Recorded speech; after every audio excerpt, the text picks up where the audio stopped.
here, and we're back again with our, I don't know, our playthrough of God of War 2018. We're revisiting it. I'm revisiting it. Like I said last time I did this, I think it's been a year, if not a couple of months, since I fully played God of War 2018. There's been a couple of times where I play it here and there to get footage for a video or something, but like fully playing it from start to finish, all cutscenes, raw dogging it. It's been a while. But how are you guys? Let me get the pop-out chat going on. By the way, Kona says hi. She actually woke up early by accident. It's gonna sound like I woke her up, but I didn't, I swear. And she helped me with something with the chat, as always. So, shout out to her. But how are you guys? We got Dean, Blood, God of War speedruns. And that's it. And Dean. That's fine. Hey, how are you guys doing? How you guys doing? Looking like, wait. Bro, in that mural, Baldur looks older than Kratos. He looks beefier. He doesn't look as like... He doesn't look like he does meth, okay? That's the thing. Let's see where we left off. Kinda forgot. Ah, yes. We killed the Revenant. I remember now. Wait. We're back here again.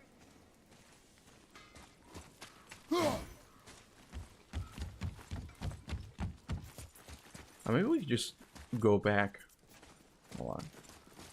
Sorry, it's been a while, guys.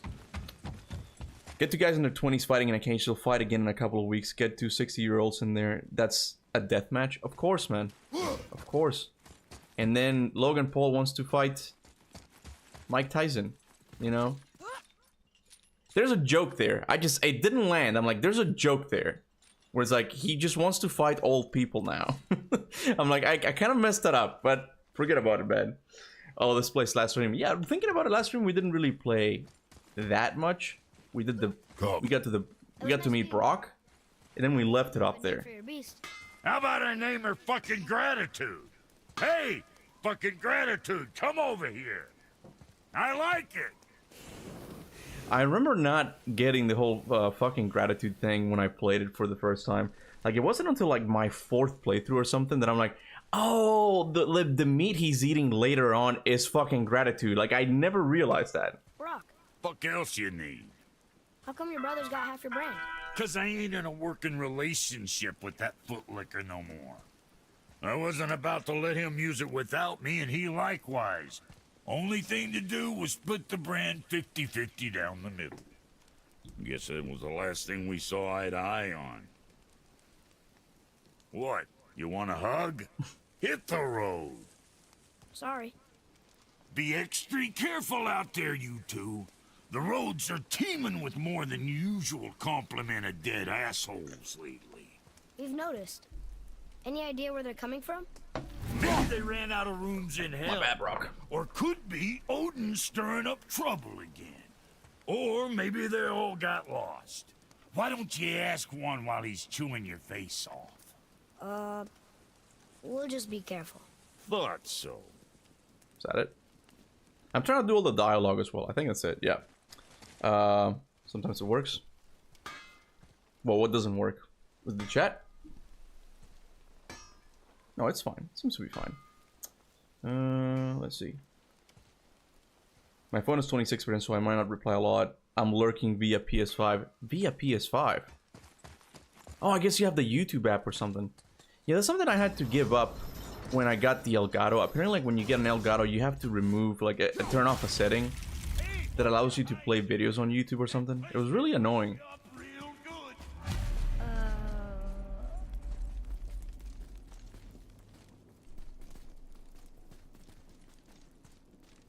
Anyway.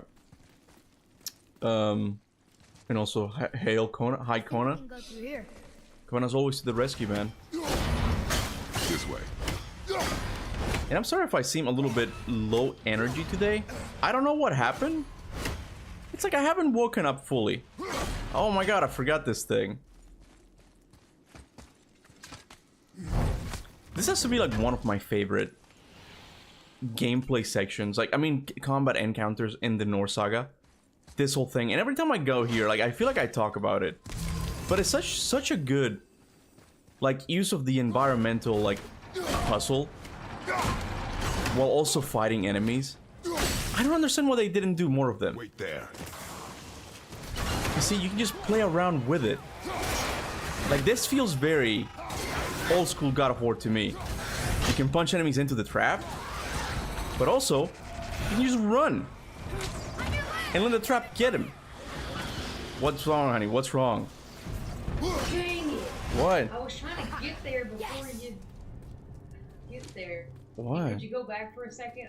Yeah, go back for a second. There was a really funny, no, go back. Back where? Back to where you were.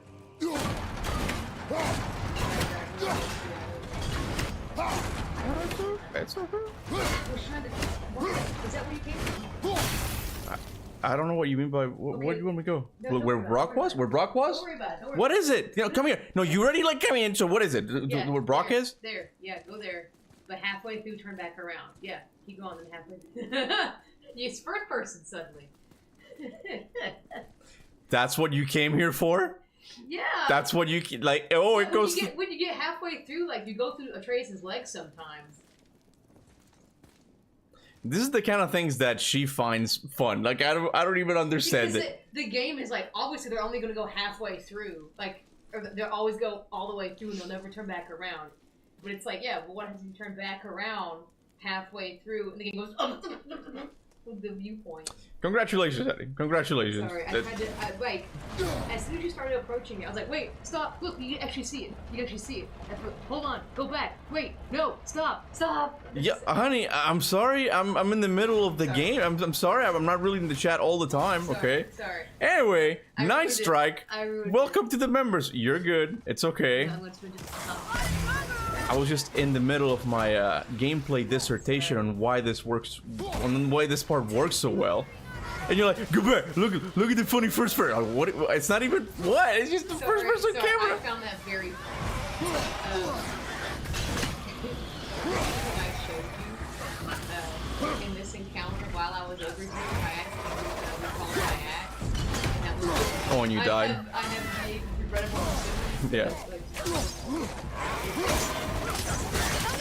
Sorry, That's all right. You're good. You're good. You going back to sleep? I don't hate. Why? Why do you do that? Why do you do that? What? Honey? What? You can't just go to sleep and like, I know you hate me. I don't hate you. What do you? I know you hate it when I derail the stream. See, I thought that was really funny when it switches the viewpoints, but you did not find it funny at all. And you found it that I interrupted the combat encounter, and I'm very sorry. I tried to run here. I was in the bathroom, and I tried to run in here before you got She there. stopped mid-poop to talk about the kid. Dude, I legit did, and I'm like, I don't want to mess up because I know what happens next. It's like this big enemy encounter. I'm like, he's going to be really upset if I try to get in there. And so then, hey, wait, hold on. But then you were in it, and then you went, no, what is it? And so I'm like, okay, well, now I'm stuck. All right, honey. And then he would say, I'm like, don't worry about it. Just keep going. All right, honey. Good night. Good night. Good night. Good night, honey. Good night. I love you. I love you too. You're gonna have to give me pizza tonight just for that. I'm kidding. Don't worry. We don't have to get pizza. All right. I gotta look at the chat here, okay? But welcome, Nine Strike. Welcome to the Spartan Soldiers, man. I appreciate it. Cap, you see Jaffe's video about criticism towards Jesus? He mentioned you also. All right. So I was actually gonna react to that. See, I was giving Kona crap just now, but she actually came through with that. She's the one who showed me that video. Where it's like, oh my god, David Jaffe made a video about you, and I want to talk about it with you guys. I want to like react to it again because I watched only a little bit of it, but I'm like, I want to watch this because he gives like the full story behind it, and it's honestly a very well edited video for David Jaffe. Not saying that his videos are crappy or anything. I'm just saying that usually it's more like simple videos where it's just him talking in front of the camera. This one seems like he edited or he got an editor or something. So I wanted to react to it with you guys because I think it's kind of cool that David Jaffe, like, I taught something to David Jaffe. Just think about that for a second. A God of War YouTuber showed something to the guy who created God of War. I don't want to toot my own horn here, but that's pretty cool. Not gonna lie. Not gonna lie. Did you check the new Crimson Desert gameplay? I haven't. I'll be honest with you, man. Crimson Desert is one of those games that it's not really it's not really at the forefront of my hype right now. Like, for me, that game is Onimusha 3. It looks really fucking good. Crimson Desert. That's the open world game. The open world game, right? Yeah. To me, that game at the moment just seems very ambitious. It seems too good to be true. It's giving me too much, like, No Man's Sky vibes, like, when it got announced. I know No Man's Sky eventually got good. So I'll have to wait for sure to see, but I'm not even checking the gameplay or anything. It's like, okay, this is one of those games that you can show me all you want, it just looks way too good to be true. So I'm gonna wait until gameplay. I mean, I'm gonna wait until the release.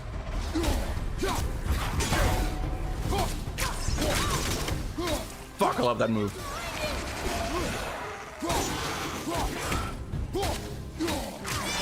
Oh shit.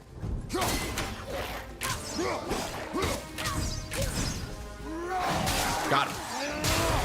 Hey, Ute, welcome to the Spartan Soldiersman. Welcome back. I see you got a seal that you've been a member for a while. I think you might have changed your name. You might have been someone else before. But what's up, man? Welcome back. Jaffe has never joined Kuba's stream though. Yeah, apparently he did. Not apparently. I think he did in yours, right, Kona? At one point. I don't know. I think you were playing his game, God of War 1, and he joined it, right? I remember. How did that guy survive? I opened this thing, and this guy was just chilling there. Excuse me, sir? Let's do this, right? Let's watch him. Let's watch him right. Wait, let me wake him up. Wake up, wake. There he goes. Oh, he's not activated yet. He's like one of those bowling pins, like in the bowling alley. Like, just... Whee! Oh no. What's up, man? I wanted to get him with the spikes. What's up? I am notorious for doing that. What? What is it? You can come in, honey, but when you come in, commit to it. Say what you want to say. Don't be like, oh, never mind. Like, what? What is it? What? No, I said you read my second message, but not my first. Okay, what is it? What is it? Let me see. The big block of text. The big block of text. Because Paul, no, it's blood. It was like the glass. Oh, David Jaffe was in my God of War stream once, and it was because I tweeted Corey that I was playing his game and had to correct it. And Jaffe thought it was funny and joined the stream. That one? Don't you remember that? I have a really bad memory, but... And I told that Corey, I'm like, I'm playing your... Don't worry. I'm playing your game, man. And you got very upset. Like, that's not Corey's game, it's Jaffe's game. And I put, oops, sorry. Just realized it's Jaffe's. And Jaffe's like, LOL, I'll join in. And then he came in. And then you're like, I can't believe it. The creator of God of War came in your live stream. And you got his name wrong. Yep. A clip of it or something? Yeah, I have the voice recording. Going, I can't believe this shit! Well, yeah, I'm like, David Jaffe has never joined my stream. I'm kind of jelly, not gonna lie. He's never done it. Yeah. I honestly think David has, like, serious ADHD and just kind of, like, forgets things. Because even in that video, like, I feel like he gave the credit to someone else that we were talking about it. And I'm like, I'm sure this is him, like, he made a mistake. He looked up a Jesus video, and that's the first one that came up. And didn't even think about, like... There we go. Anyway, well, later. It's okay. Yeah, it looks too Forspoken to me. Exactly! We're talking about Crimson, right? Yeah, there's just something off about it, where it's like, it just... This is way too good. It's way too ambitious. It sounds almost like a tech demo, so I don't even want to get my hopes up for that game. So I'm waiting until it release to fully see what it looks like. Yeah, I really gotta focus here. I gotta focus here because I keep dying to the same enemies, and that ain't right.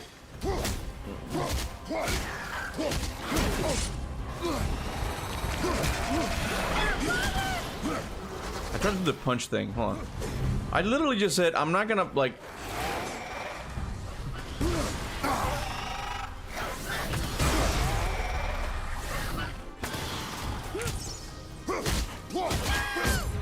I'll try to do the thing, but it didn't work.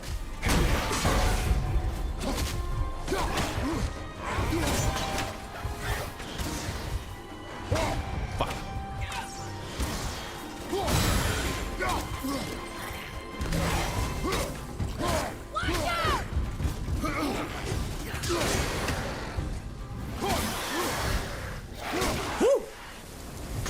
All right, there we go.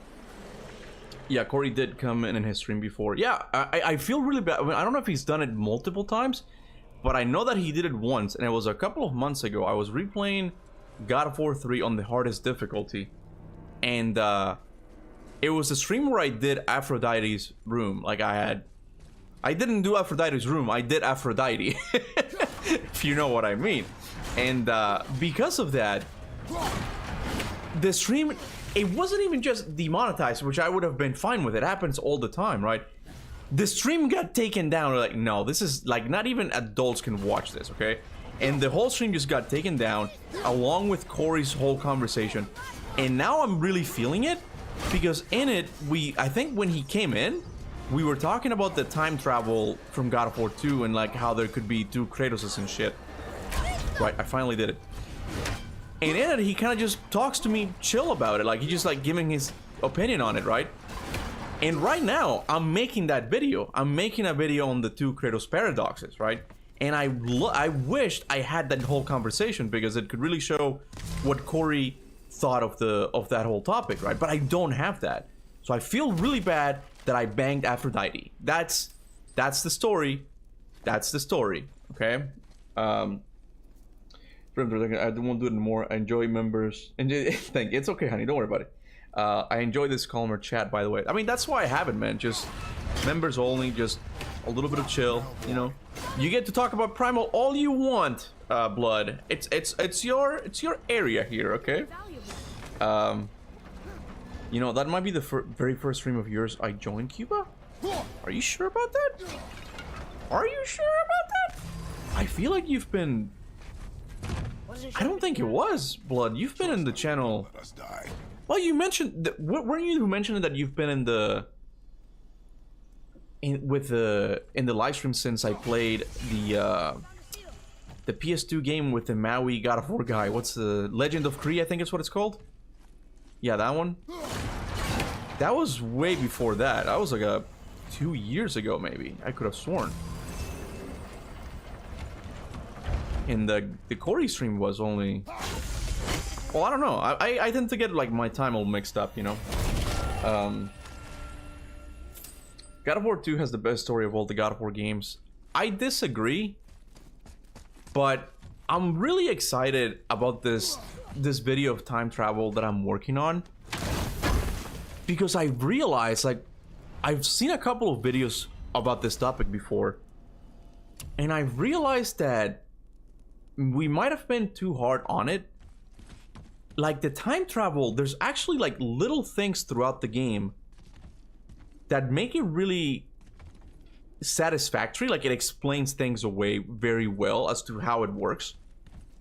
So it's honestly changing my mind a little bit on the story of God of War. I ultimately think like the story of God of War has a lot of it. I love the ending though. Like, I love how the ending sets up God of War 3. But in the story itself, not a lot happens. You know, Kratos is just, it's very much like, I want to get my revenge. That's all he does. But again, for a game, I think that works perfectly, man. We can talk about this before, but Alana Pierce, who worked in God of War Ragnarok, recently did a podcast with I think it might have been like a Star Wars actress who's now doing podcasts. I just now found this out. Oh, that's good water. Oh, that's good water. She was talking about like the intricacies of what it takes to write video game stories, and it's just really interesting how it's everything that I've been talking about for this whole time. Wow. That these PlayStation stories sometimes get into conflict with just game development, and I'll probably play that clip for you guys later on. You know, maybe. God of War is overrated. God of War 2. You mean God of War 2 is overrated? Ghost of Sparta was better. Even Corey knows that. Look, man, I'm not gonna. You're not gonna get me with like.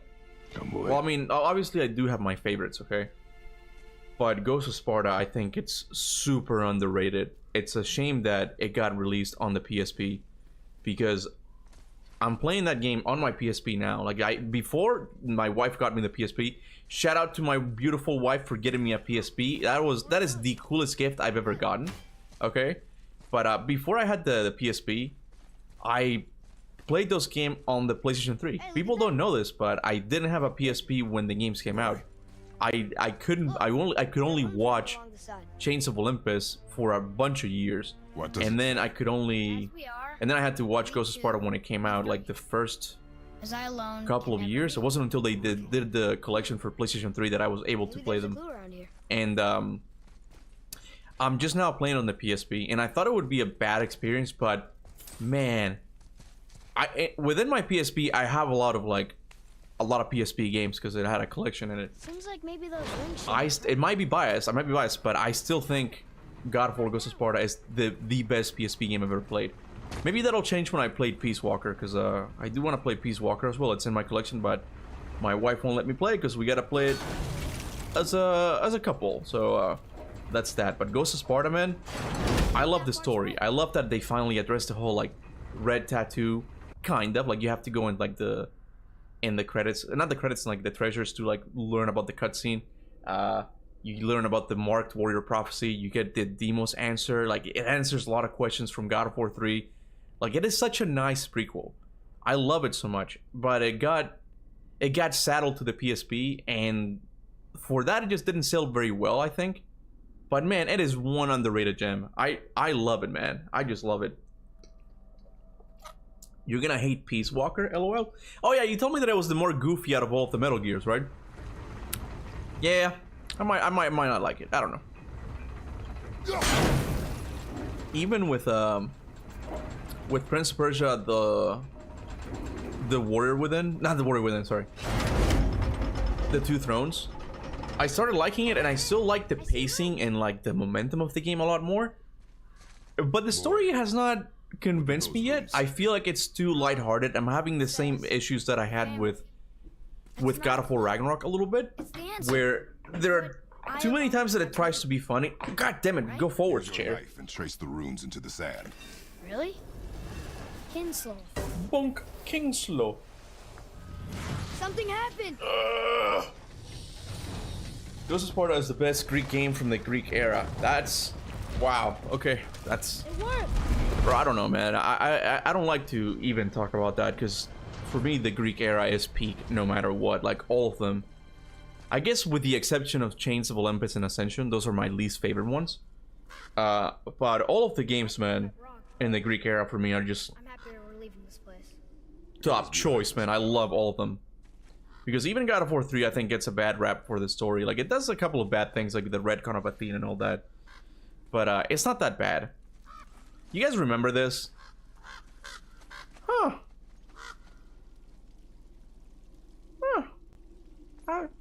I don't want to look too deeply into that, but there were two ravens. I know these ravens have been here throughout the whole thing.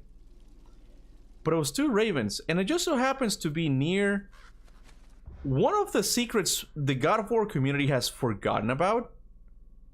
These weird runestones, like these weird runes, that are the only ones in God of War 2018 that can't be translated.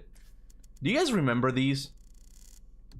Am I tripping? I could have sworn Cory Barlog being asked about these runes and him being like, yeah, there's a reason for that or something. But again, it never got addressed in God of War Ragnarok. Do you guys remember this? Sometimes I worry that I'm just having like fake memories where I'm like, yeah, Cory Barlog definitely teased like something about these runes, but I don't remember now if this is the case. Cory was drunk. I don't know, man.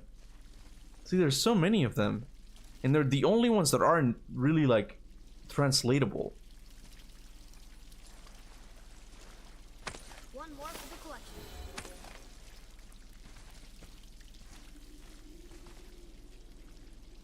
collection. Just like Who Blew the Horn?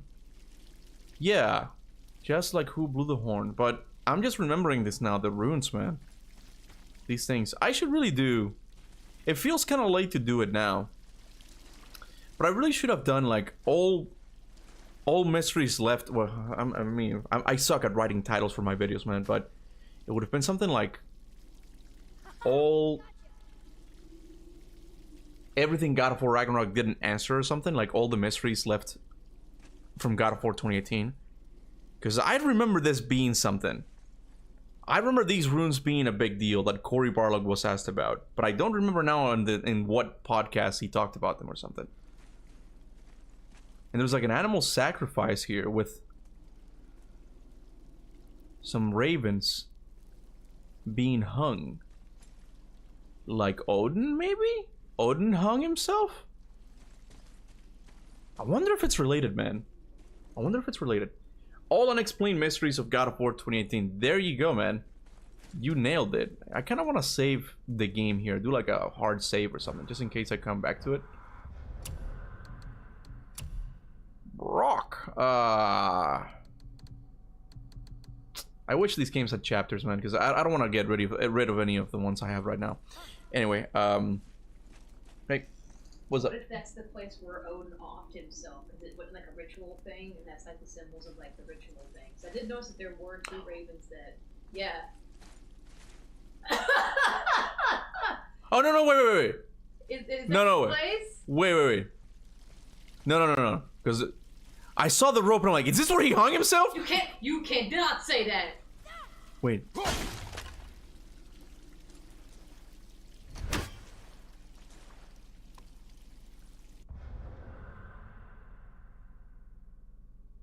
Damn. I feel like this is cool. We're getting like environmental storytelling here. I feel like this was just some human who was looking for treasure and he like the rope snapped. Yeah, the rope snapped, he broke his leg and he died here. The question I have now is like, did he write these runes? No, because some of them you can't reach. It's like up and stuff. Right? That's true. If he broke his leg, he wouldn't be climbing that yeah, he wouldn't be. That's not a distance to break your leg in. Yeah. It's not? No. If you land weird enough, you can break your leg from that. Definitely not. The rope is snapped. You're not where the rope snaps. You're slightly True. below it. That's true. And the rope is pretty long too. I don't know. I don't know what happened. Maybe he went in and when he was coming back down, the rope snapped and then he got stuck there and just starved to death. Hold on. Let me see if there's an exit out of this. Because yeah, this door would have been locked. Oh my god, bro, we're getting like environmental storytelling about this poor human who got stuck in here. Can you restart from where it was because you messed up the body and stuff? I don't think I can. You can't restart the last save? Hold on, I want to see like if there's an exit. There's an exit here. Never mind. He could have gone out this way. The whole thing falls apart. The whole thing falls apart. These tracks. A boar, maybe? He climbed up and then it snapped. Yeah. But I'll find it. Go. Okay, hold on. It is Which- important for a warrior to keep his skills sharp. Which game do I think will game game of the year? Oh man, I think it's very clear. It's very clear that it's going to be Expedition 33. I don't think anyone doubts that. And for the longest time, that was my pick as well. And I would be completely happy if it wins. I'll be fully satisfied. I'm not gonna be like, ooh, my favorite one got robbed. Like I get that. Okay, like it's a really good game and it deserves it in my opinion. But man, I have been completely immersed with Hollow Knight Silksong. Like I have like 60 hours in that game and I just can't stop playing. It's the best, I think, Metroidvania game I've ever played. It's got some annoying things like the double damage, but overall, man, it is the best Metroidvania game I've ever played. So many bosses. The story is awesome too. The art style is beautiful. The music rocks. But all of these things are gonna get overshadowed by Expedition 33 in my opinion. What's up, buddy? Maybe downstairs? Hey, I gotta wash some stuff. Is that gonna be upsetting to you? No, that's fine. Should be fine. And you didn't read my message, and that's okay. Well, you're one of those two. You didn't read my message. Which one, honey? No, on your phone. I purposely sent it on your phone to not derail the stream. Oh. So now I have to talk about derailing the stream. No, just can I? Can I read it now? I can just say it. Okay. The whole point of texting it was so I didn't have to come in here and derail the stream again. You can fix it, honey. Sure. Okay. Apparently, like the camera's off-centered, and she's gonna fix it. When Atreus was close to death, the world and probably the 9 realms reacted to that change. I wonder why it didn't do the same when Thornton died. None of that happened. Yeah, that's weird too, man. Go ahead, honey. You can do it. Dude, go ahead. Oh, I see. Yeah, there's a lot of space. Yeah. Yeah, can you do it? I don't want to be on the camera. I look like. But I have to like redo like the chat and all no, that, right? No, you just no, just make this wider and this shorter. Keep going. Yeah, you should have to equal it out. Yeah, make you even. Kind of sit where you normally sit. That's... Nope. No. She doesn't want to be here, honey. Here. Ow, ow! No, I can't use the mouse now. She really does not want to be in camera. I was like poop. Can you sit like you normally do? Sit like you normally do? Yeah. There you go. Jutting around here.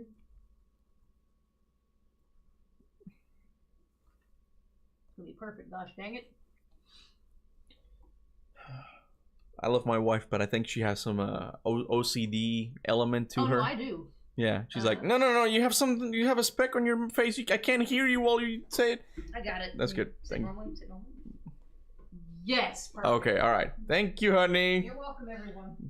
You're welcome, Like, everyone. all the stuff that you're talking about, you can't clip properly if you ever do like a short because you're like horribly off to the side. Good call. Good call. I do form shorts a lot. Okay. Let me see. Why are you wearing that abomination of an armor? I kind of picked it as a joke because it is an abomination. That's why I find it to be one of the ugliest armors in the game. And that's saying a lot. I don't think... I have a very low view of whoever designed the armors in this game, man. Like, I mean, not of the person... The design choice for the armors, I find them to be, most of them, really bad looking. There might be a couple of them like, okay, that one looks cool. Oh, I think the... there's one, and I forget the name of it. I'll show you guys when I have it. That's the one when I always have it. I'm like, I go with that one. And I always like the... Because there's different levels for them. There's like level 1... level 2 and then level 3. I don't even like level 3. I like the medium level where it's just nice. It's just nice, man. I think I read somewhere that the runes like that in 2018 translate to LOL, but I don't think those back there. I don't know how that would make sense though. They translate to LOL? Or you're saying translate to and you forgot the second O and 2 as in like, I love you too type of thing. I've seen that's like an issue now with like, I don't want to be the grammar police again, but I've seen a lot of people say like, oh yeah, I like that too, and they only use the, what was that too, honey? The Yeah. I don't know what the name is. The 2 is like, I am going to the park instead of like, I love you too. Like what's the prepositional to? Prepositional to. There you go. Yeah. Yeah. Really?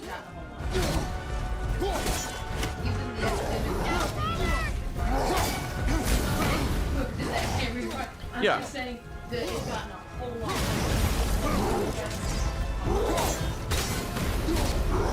Yeah. Like, you'll get there and here. Oh, I hate that so much, man. Now it's way more. Oh, I hate that they're confused, like, so bad. I mean, I don't get it confused. I hate it so much when people confuse that. Because, bro, I'm an immigrant, okay? I had to learn English. I'm like, I know what the difference is between the two. And I see people who speak English getting it wrong. I'm like, how dare you? Fuck. How dare you, troll? Anyway, I don't want to be the grammar police. I really don't, okay? Curtis doesn't need armor. He took down Olympus in a skirt. We talked about it in Prince of Persia, The Two Thrones, or maybe Water Within, one of them, where I think the whole concept of giving players the option to always change costumes, like it's a relatively new one. Before, you would just get like one character design that would fit the character, because then it makes sense for like RPGs, I guess, because you really get to play it as your own. Hold on a second. Let me kill this guy. Oh shit. Am I stuck? I think I'm stuck. Oh my goodness, I'm stuck. You call this the God of War? Just hiding up? We're gonna... Atreus, cover me.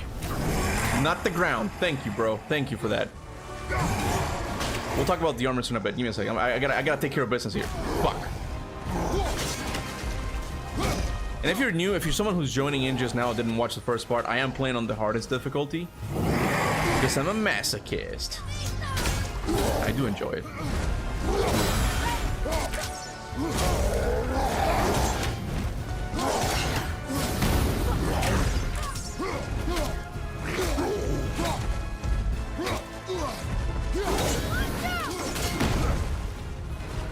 get some help. Okay, where'd the other one spawn? Where is he? I know there's multiple of them, but I don't see them now. Yeah!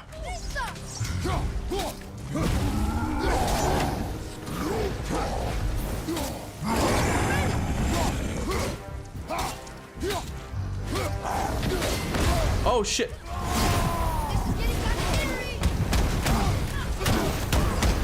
This is getting kind of hairy. I can't believe Atreus said that, man.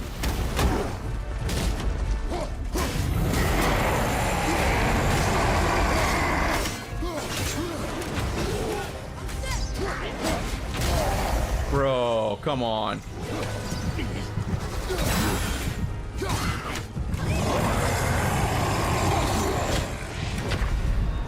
I ate that, man. I ate that. Luke, what's up, man? Remember for 34 months.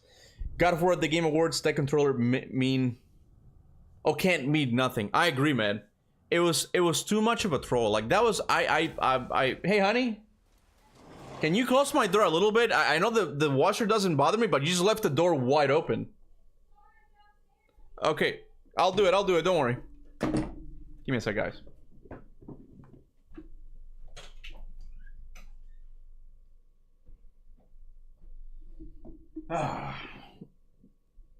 Okay, now it's getting flooded and not as calm. Okay, Blood, I'm sorry, bro. I'm sorry, man. It's still fine. I can see your comments still. Like, it's going pretty slow. What was I saying? I was talking about the armors, and then like Luke came in with the controller thing. I agree, man. That controller that has like Cory Barlog written all over it, like that troll move, like that was done on purpose. Like if they didn't have a game, they would not do that troll that move. Like that was like done on purpose. I agree.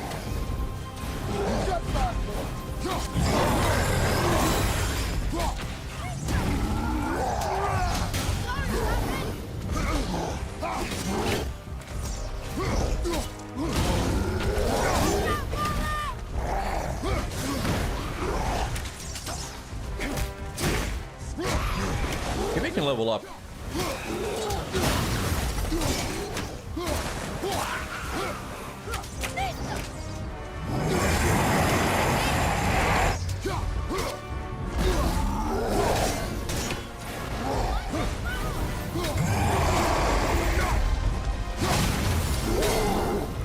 I did it again.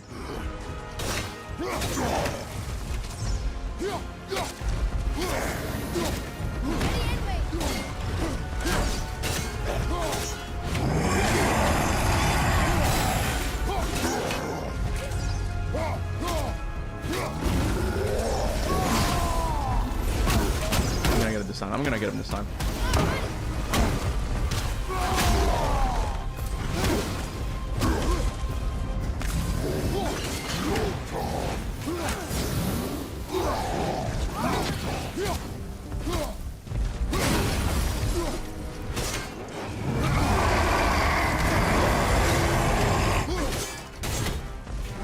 Hold on.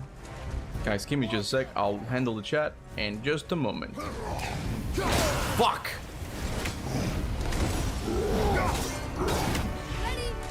Did the throw level up?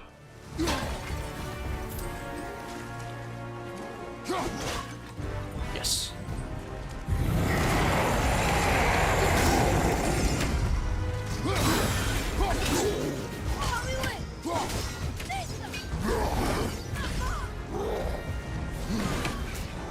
There you are. There you are.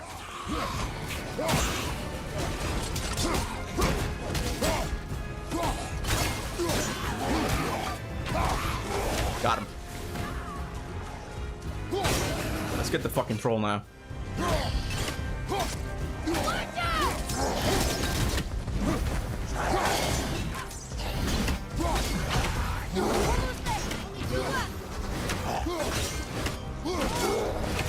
What's up, honey?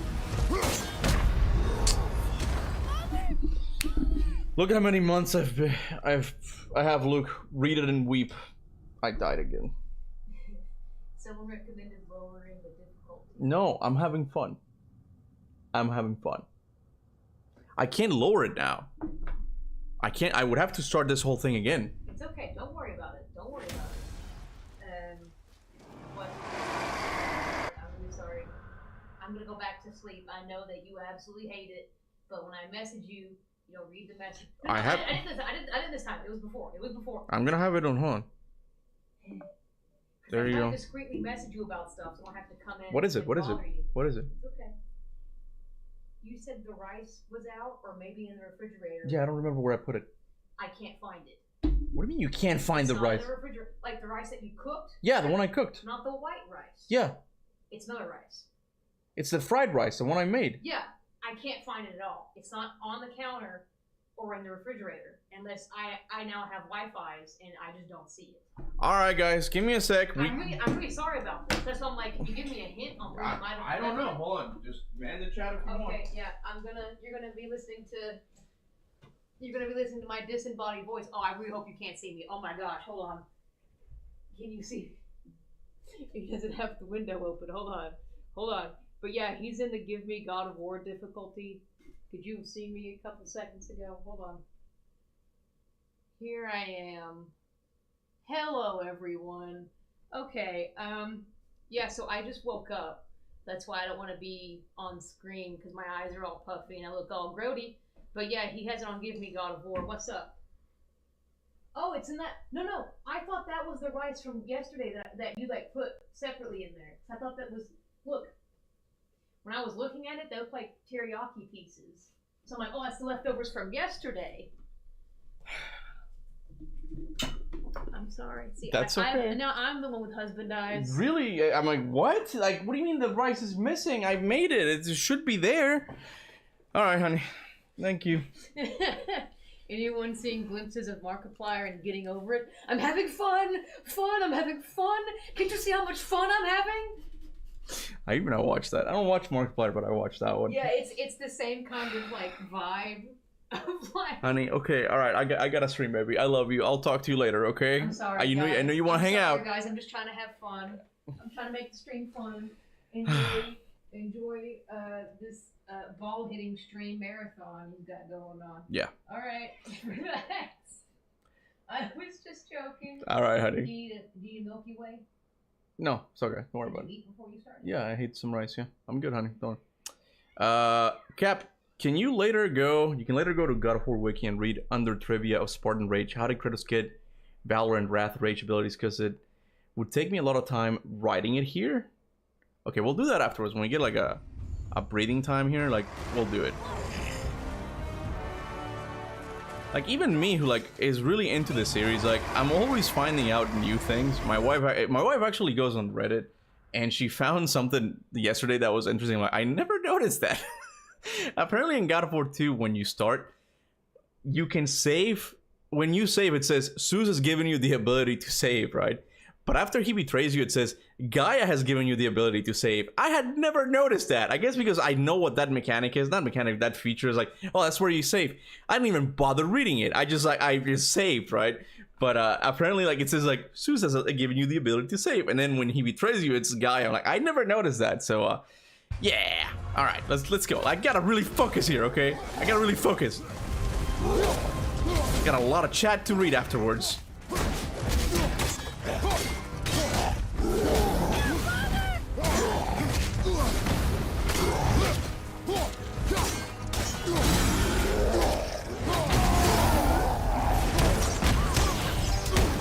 Yeah, the point is, the thing is that he leveled up at one point. He was purple, I remember that.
These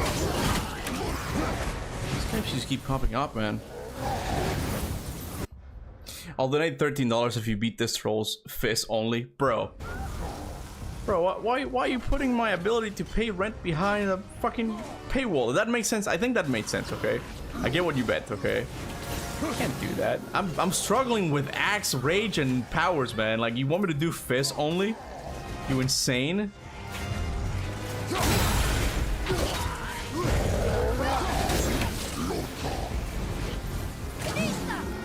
Yeah, he went purple now.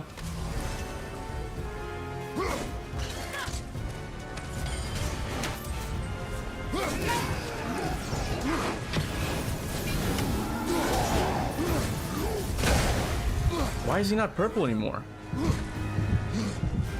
I am so confused with this enemy's health bar.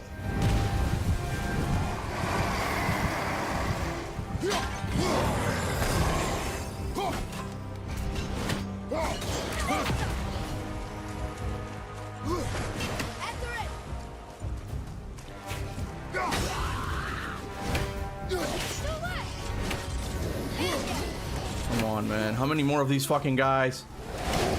The troll really isn't that much of a problem. It's these tiny guys that just sneak up on you. Fuck me! Oh my god. Ugh. Okay. Kuba's next theory video, who stole my fried rice, time travel or higher plane of existence involved? Is that really what you guys think of me? Is it really just time travel or higher plane of existence is really my go-to things? Alright. It's good to know that's what my audience thinks of me. I'm telling you, man, one of these days when the higher plane of existence gets finally revealed, everybody, and I mean everybody's gonna come to my channel and be like, the motherfucker was right.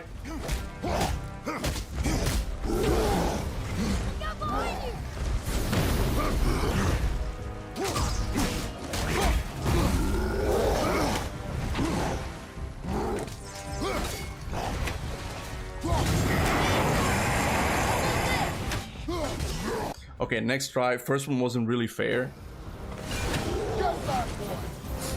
Bro, I had him. I had killed all of the tiny guys. And I wanted to activate my rage, but I got greedy. That's always the lesson I have to learn with these games, man. Don't get greedy, Kuba. I feel like that's why I can't really play Souls-like games that much. Because I get greedy. I just go for it. I want the last hit to be like cool. I don't want it to be like with an item that you can throw or something.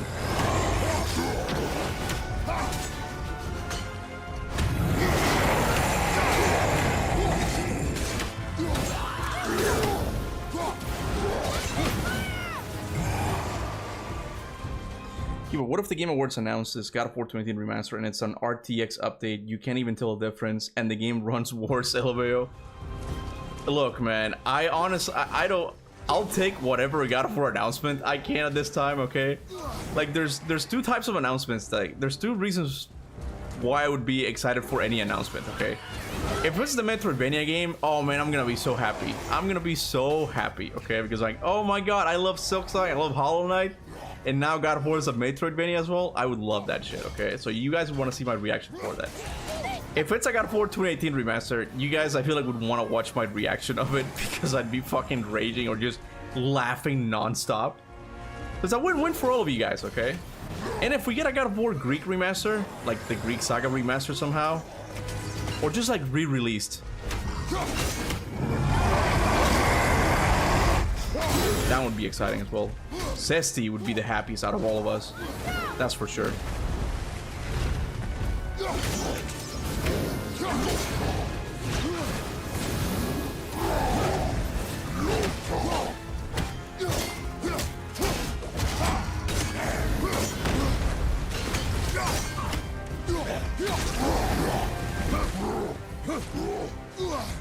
Fucking fire effect.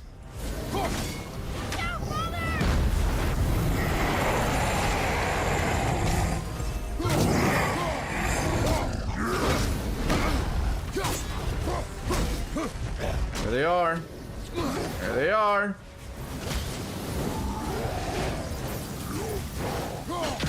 Not yet.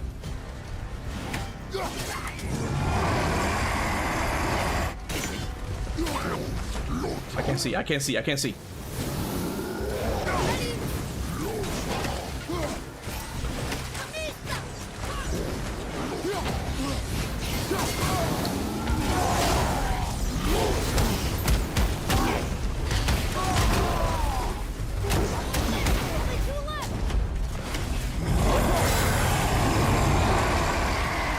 Oh my god, it's gonna happen again. It's gonna happen again.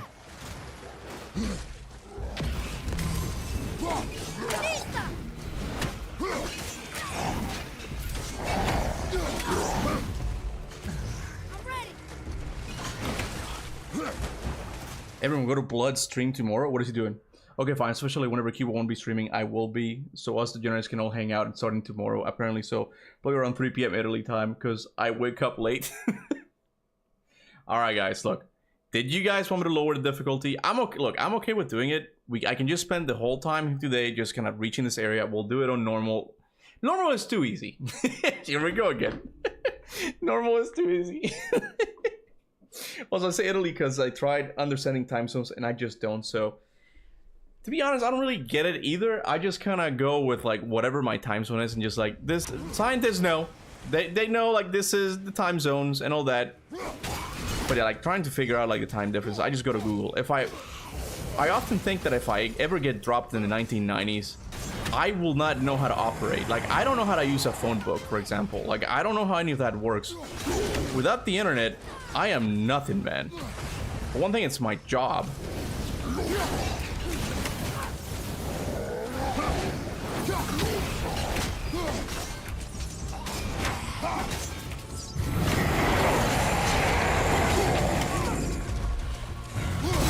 Come on. This is the one.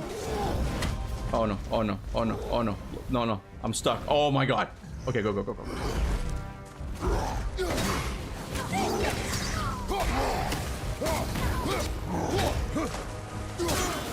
There we go. This is the one, the one. Here, what I'll do is, guys, what I'll do is, like, we'll do this today's stream on this difficulty. Oh, thank God I hit him. And then off screen, until next week, I'll be playing again, like, on a lower difficulty. That way we can just, like, have a more natural stream, okay? Because I don't want to have to, like, do this. Finally! Oh my goodness, it happened. Oh my God. Look at that, he's clipping through the wall and all. You just have to challenge while reading the chat, lol. Of course, man. Of course. Without autocorrect, I can't spell for crap. There are times that I try to spell something, and the autocorrect doesn't even know, like, how to correct it. Like, I don't even know what you're trying to spell. Yeah, I feel like we could have leveled up a couple of things.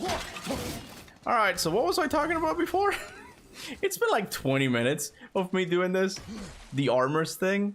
I think you guys know my whole little rant about the armor issue in like modern games. So they give you too much options like as to like what you can wear and all that. Every game wants to be an RPG. And I feel like in the PlayStation 2 era you had like these single player games where like, no, this is what the character looks like. There are like optional costumes like after you beat the game, like you get them as a reward, right? But you're not really meant to play God of War with the cow or the fish costume. Like, they're just kind of like optional stuff you get, you know? But now, like, they just give you too much option. Like, when you give... That's why I say, I'm a gamer who deep down is a communist, man. Like, the less options, sometimes the better, you know? Let me read this. Here. Boy. Huh. Interesting. I may want to write that down. What you got, Atreus?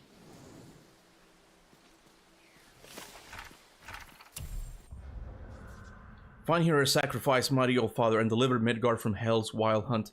Odin's wisest of all, whose breath gave life to Ask and Embla, first among our people, we beg... Who's Ask and Embla again? I forgot. Ask and Embla. Is it the first humans or something? Who's Ask and Embla? First among our people, we beg your protection. Send forth your noble Valkyries and call the deathless. Send forth your noble sons Thor and Balder to shield us.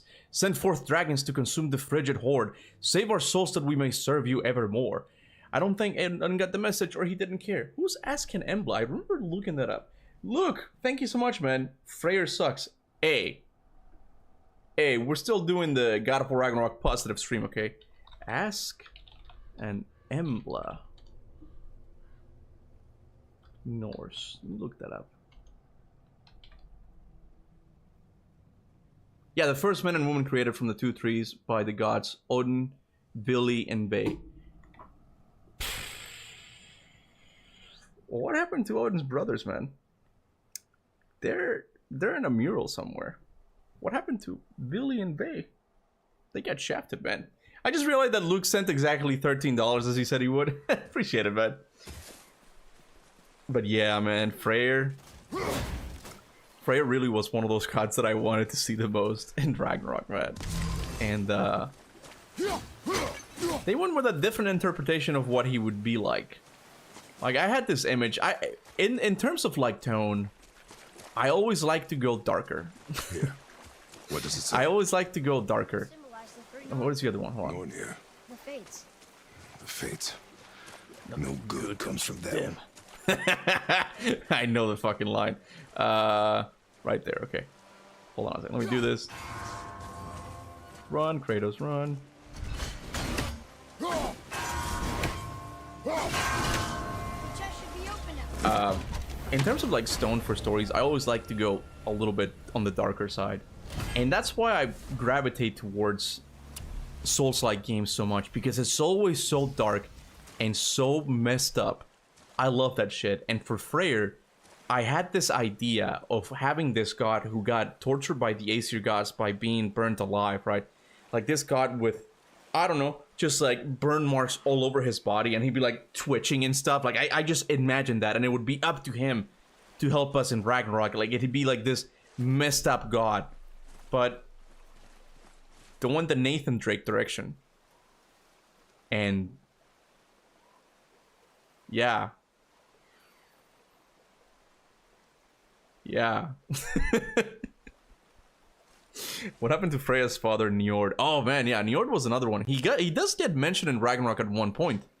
I forgot under what context though. I think it's implied that he died. We'll do all of that when we play Ragnarok again. I gotta look for all that time as well. Now where You do we know, go from here? you want a Freyr, but you got Drake instead. Exactly, right. For a time, I thought Billy and Bay were actually Hugin and Mooning. That, honestly, I'm not gonna lie, man. That would have been really interesting. Now that you mentioned that, that would have been a really cool plot twist. Boy, Like you don't learn. I knew it was a boy. Okay, what I was saying is, let me start over because I've never heard of that, and now that you mention it, it just makes perfect sense. Okay, not perfect sense, but it would have been a really cool reveal because it's only at the end of God of War Ragnarok when you get to understand how messed up Odin really was. You know, he had this prison where he would mimic all of these people that he had imprisoned there, like Tyr, all of the elves. You also get the Raven tree with all of the ravens of the souls of the kids. Really cool stuff. And it would have been cool if at the end you get learned that Hugin and Munin were actually his brothers. He didn't want any competition in Asgard, so he somehow turned them into ravens and twisted their will so they could serve him forever. That has Odin written all over it, right? And I don't know, what's the reason for, what's the lore behind Hugin and Munin again? I forgot. I shouldn't be the one asking you guys this. I'm the one who should know this stuff. But Ragnarok I didn't play that many times, so I didn't really marinate myself too much within the lore, you know. But that would have been a really cool interpretation of Hugin and Munin. That way you kind of explain away why they're absent in the game, you know. Whose hide is thick. It would also explain why Odin cared for them more than anybody else. Yeah, that honestly would have been really cool. But I hit it, didn't I? I did what you said and it looked like it bounced off. Could the board be magical? What do you think? It looked weirder than any board I've ever seen. Get after it then. This is one of my favorite scenes in God of War 2018. It's very subtle, but it's just very nice. Like Kratos being very fatherly. Like and it almost feels out of place like for this early in the story because he seems a lot more tender towards Kratos. Like he misses the shot and he doesn't give him shit for it. And he's like, could the board be magical? And he like kneels and was like, what do you think? Like honestly thinking, like asking like, what do you think? Right? He's like, I don't know, maybe. He's like, all right, go after it. Like very like encouraging for a father figure. Like I really like that moment. It's very subtle, where it's more like, what do you think? Like it's letting the kid come to his own like conclusion. Like it's a really nice subtle detail. I like that. But Cuba always wanted to go to Rome, and if someday we do, we'll definitely stop by. What happened? Let me read that. Not trying to put you on the spot or anything, but if money is getting tight, please do not hesitate to cancel your membership. Your life will... Oh, yeah. I don't... She doesn't have to consult me about that. Like, I totally get it. I mean, I it would be a shame not to have you on the members-only streams, but that's not reason not to cancel it, man. Like, I totally understand it. And I'll remember your name when I see you on the chat, you know, when we're playing something else. You don't have to worry about that, okay? So, yeah, if Something else. just subscribe, like becoming a member to a channel really is not the most important thing. Of course, I'm eternally grateful for it, okay? But Some of the bodies are hey, man, I live in the same world as you do, okay? I know things are getting ridiculously expensive depending on where you are, but maybe even everywhere. I don't know how things are in Europe, right? I can't assume that they're much better off, but I totally get it, man. So don't feel bad about that, okay? Just wanted to reassure you. I didn't want it to be my wife, and then you feel like I went behind, like, don't say that. I wanted to... No, I get it, man. I totally get it. You been fighting?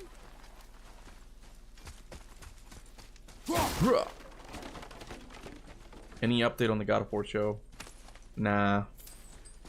And that's also something that I have like out of my mind. Like I'm not really thinking about that show at all.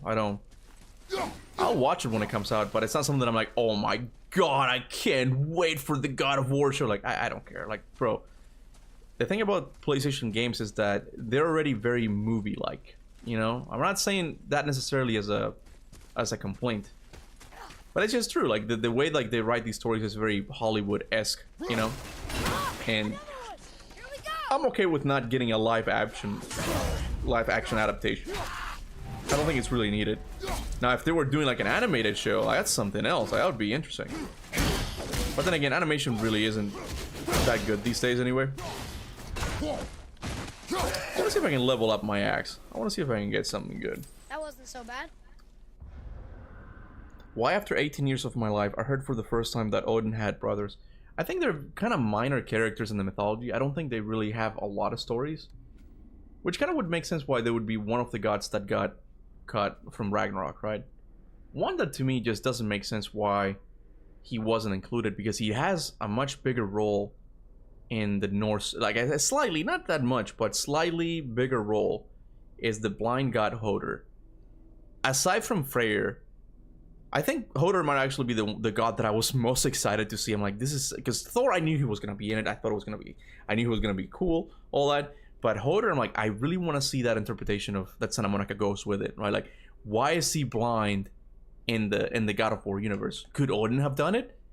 Did he see something that he was not supposed to, and like as a symbolic punishment, he really gouged out his eyes?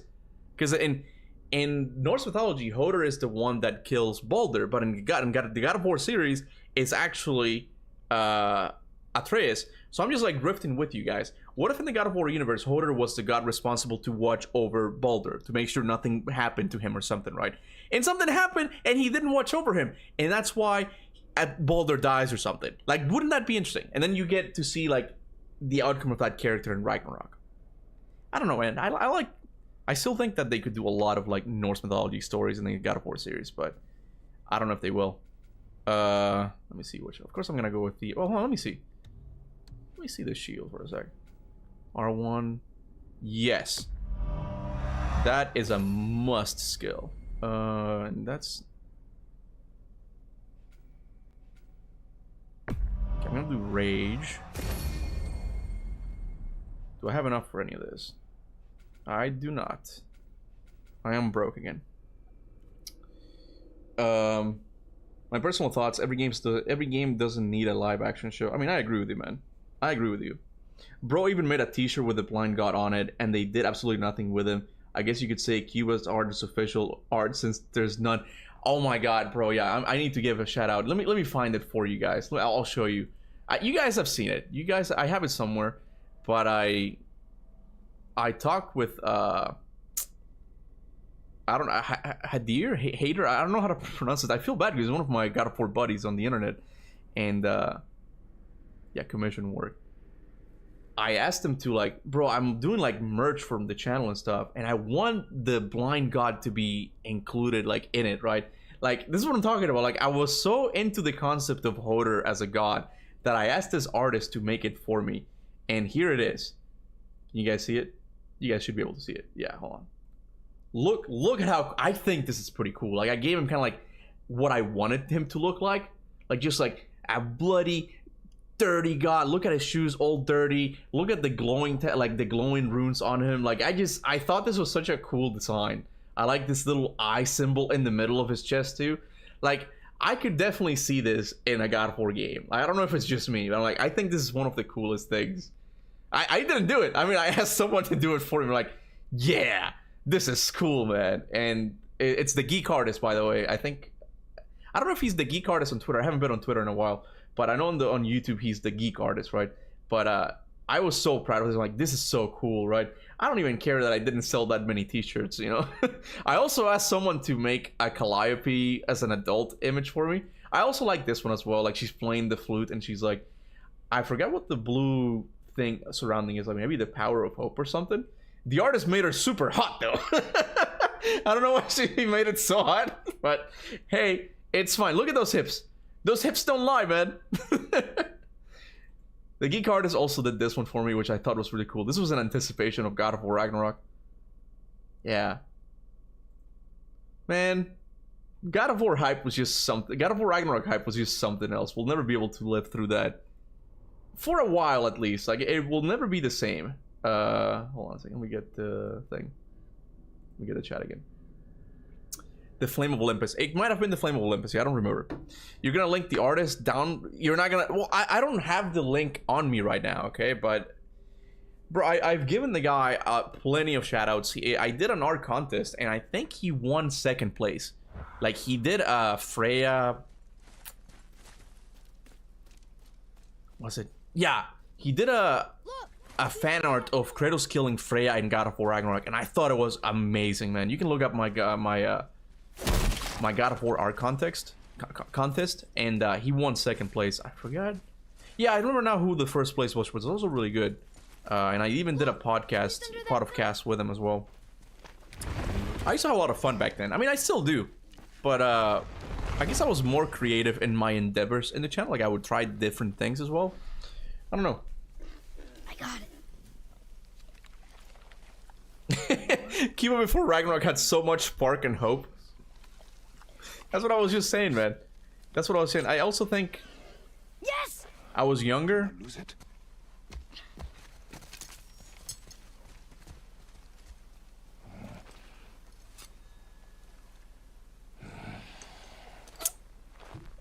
Yeah. Anyway.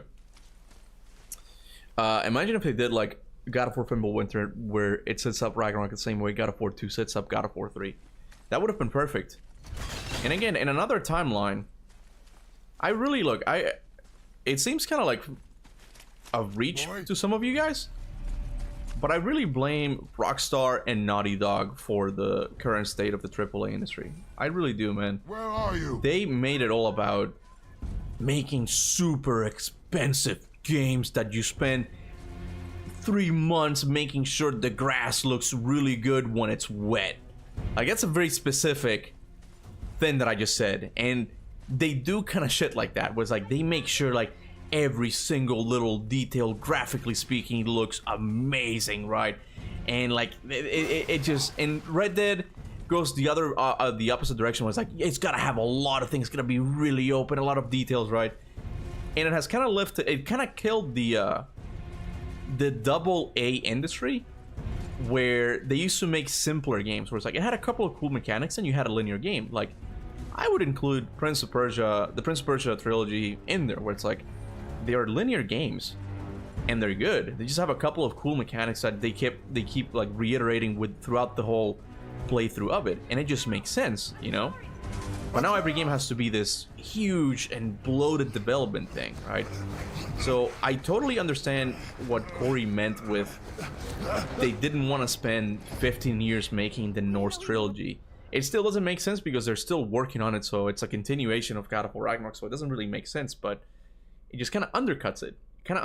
And I don't know why they did that. I mean, I get it, like it would have to be like really bloated, right?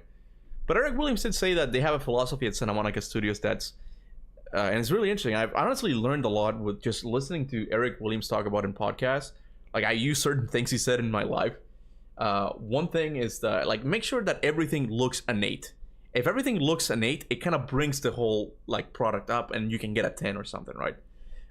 Whereas if you have 110 here and 17 here, like it can bring it down, right? But Eric Williams is like, make sure everything is a 10, right? So I'm like, that's a cool philosophy. And another thing is, people tend to look bad at people who copy other developers, other game developers. And I think copying someone is an integral part, at the very least on the first stages of any creative process. Like, you have to understand why certain things work. And I understand why people copy other people now, where it's like, okay, I'm learning how it actually works, because it's not until you actually do it that you get to experience how things work and why that thing needs to be the certain way that it is, right? And then after that, after you learn like to copy someone, you're like, okay, now I'm gonna iterate on it and then create my own thing. And that's what Santa Monica did in a way with God of War, because apparently they were really big fans of Street Fighter and other fighting games, right? And a lot of the things that makes those games great make it into God of War, right? I can't tell because I had never been a Street Fighter fan, but apparently it influenced God of War a lot. Won't anyone? He doesn't. He's my friend. The boy was following my command. Then help fix this. Hold here, please. Hold, I said. He's losing blood. It's Mama Freya. The last of his kind in all the realm, and you shoot him. You needed food? Target practice. Target. I'm so sorry. Keep that pressure on. The blame is mine. Should have kept a closer eye. Will he die? I will not let him. You. The arrow cut a tideway inside him. Find both ends and hold them tightly. I can imagine some Greek fans playing through this minigame. Oh, shit. I can imagine some Greek fans playing through this minigame and thinking, oh, how the mighty have fallen. We went from banging Aphrodite in that minigame to the minigame of With the left side. keeping the boar alive. Make sure you keep the boar alive. Hold it tight. Good. Flofa, whatever she says. Oh, it's Suna.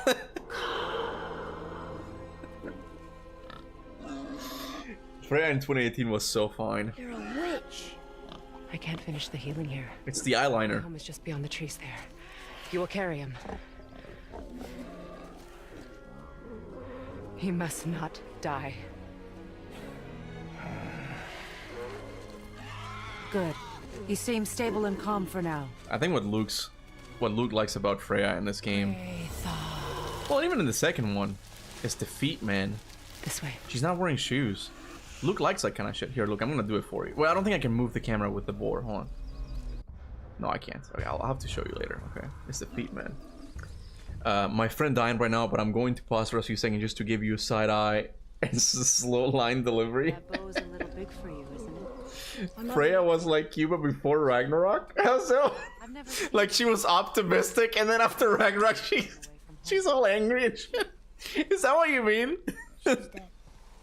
We're taking her ashes to the high The school. moment Kratos met his future wife. Oh my god, 9 strike, man. I can't. So many people say that, bro. So many people really want Kratos to get together with Freya, and I just don't think it's gonna happen. Every time I play this game, I'm like, okay, let's make a poll on it, and I forget what people say about it. I'm not gonna do it again because it's just getting old at this point, you know. But there's so many people, man, who just want to see Freya and Kratos get together. below it. Hemele! Look!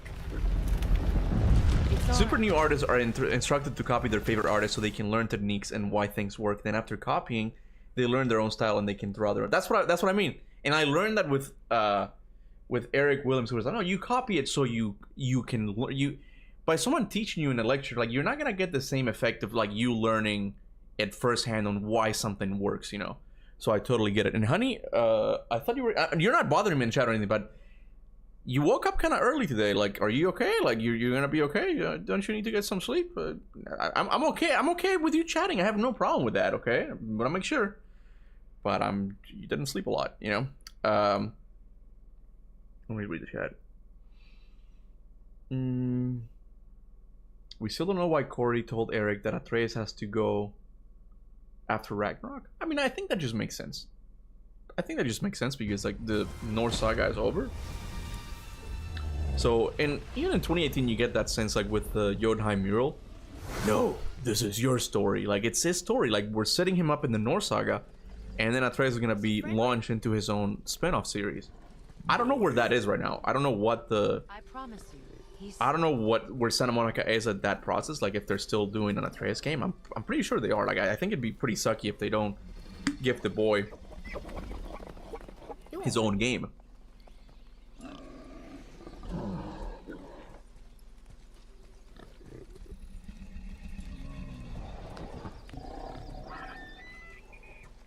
Hey Charlie.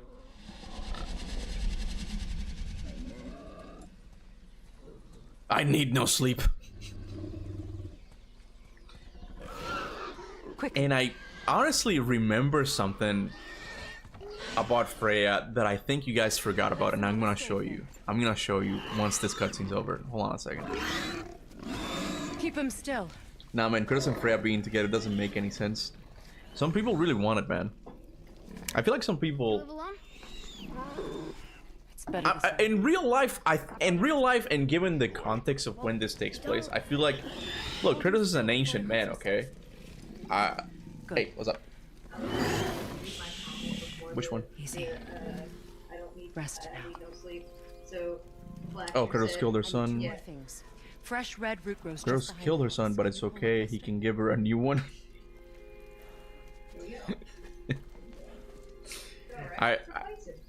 This is kind of like a messed up thought, but whenever I think about, and it's not often. I want to. Look. I'm just gonna say you're gonna have to stop right there and think of your sentence before it comes out of your mouth. It's something someone said a while back, and Someone else said it. No, yeah, they did, and ever since then I think about it every time I think about Kratos doing the dirty deed, which is not often. I think about other theories, guys. I'm not thinking about how Kratos gets down and dirty. I mean, you did make a short recently. I did, and it makes me seem like I'm always thinking about that. But someone once said, and I always think about this, and I'm like, this is such a messed up thought that Kratos's private parts are also most likely covered in his family's ashes. You get where I'm going with this, right? No.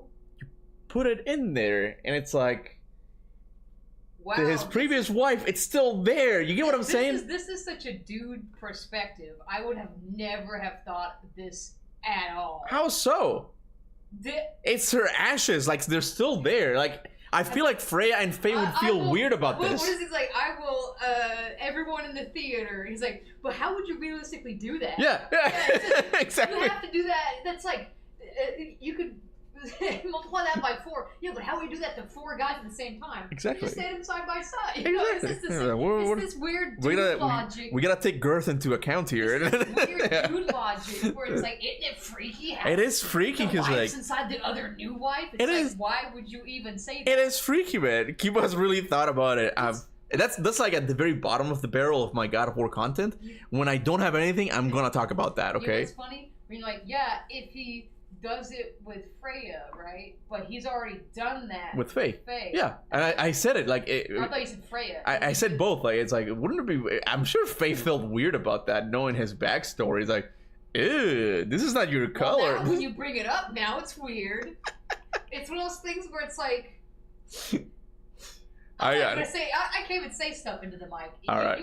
You have like. I have zero filter. Yes, I'm like. I just say things when it comes to certain things. I just say it. I'm like, you can't be saying that into the mic. I just say it, man, and that's what I mean. Like it's the contradictory versions of Kuba, where it's like, oh, I like theories. I like to think about that. Calliope went like the ashes. Yeah, like she was there originally. She was there originally. She went back home. I like how you didn't say that into the mic. I didn't say it because I say these things kind of like hinting at it. I don't really go for it, full it. All right, cutscene time. I know God.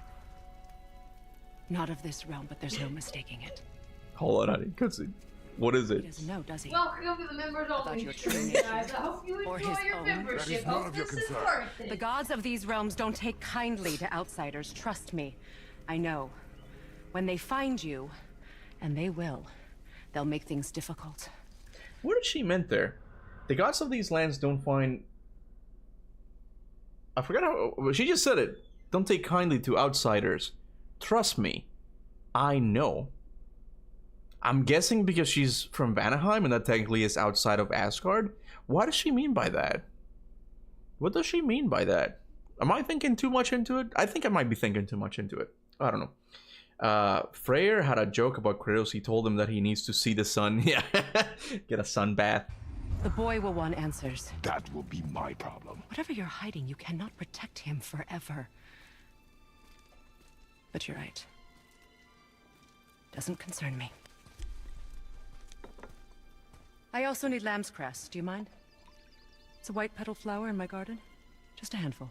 I do think it's kind of silly when you really think about it that Freya just met Kratos. And she's already lecturing him like, bro, how about you guys have a coffee together or something? Like, you really gonna just jump into like telling them your parental advice and stuff? Oh look, it's the same ravens we saw earlier. At this point, I think they're just reused as it. I remember thinking about this, man. I remember being mind blown by this. Like, this is so cool, such cool world building. How she has a window into Vanaheim. It's so cool revisiting this game again because I'm seeing all of these things that just blew my mind when I first played God of War 2018. It's so cool. I remember just going a little bit to the edge of the camera to see if I could see more of it, but of course you couldn't. Of course you couldn't. That was Vanaheim. That was Vanaheim right there. Anyway, another detail that you guys might have forgotten about.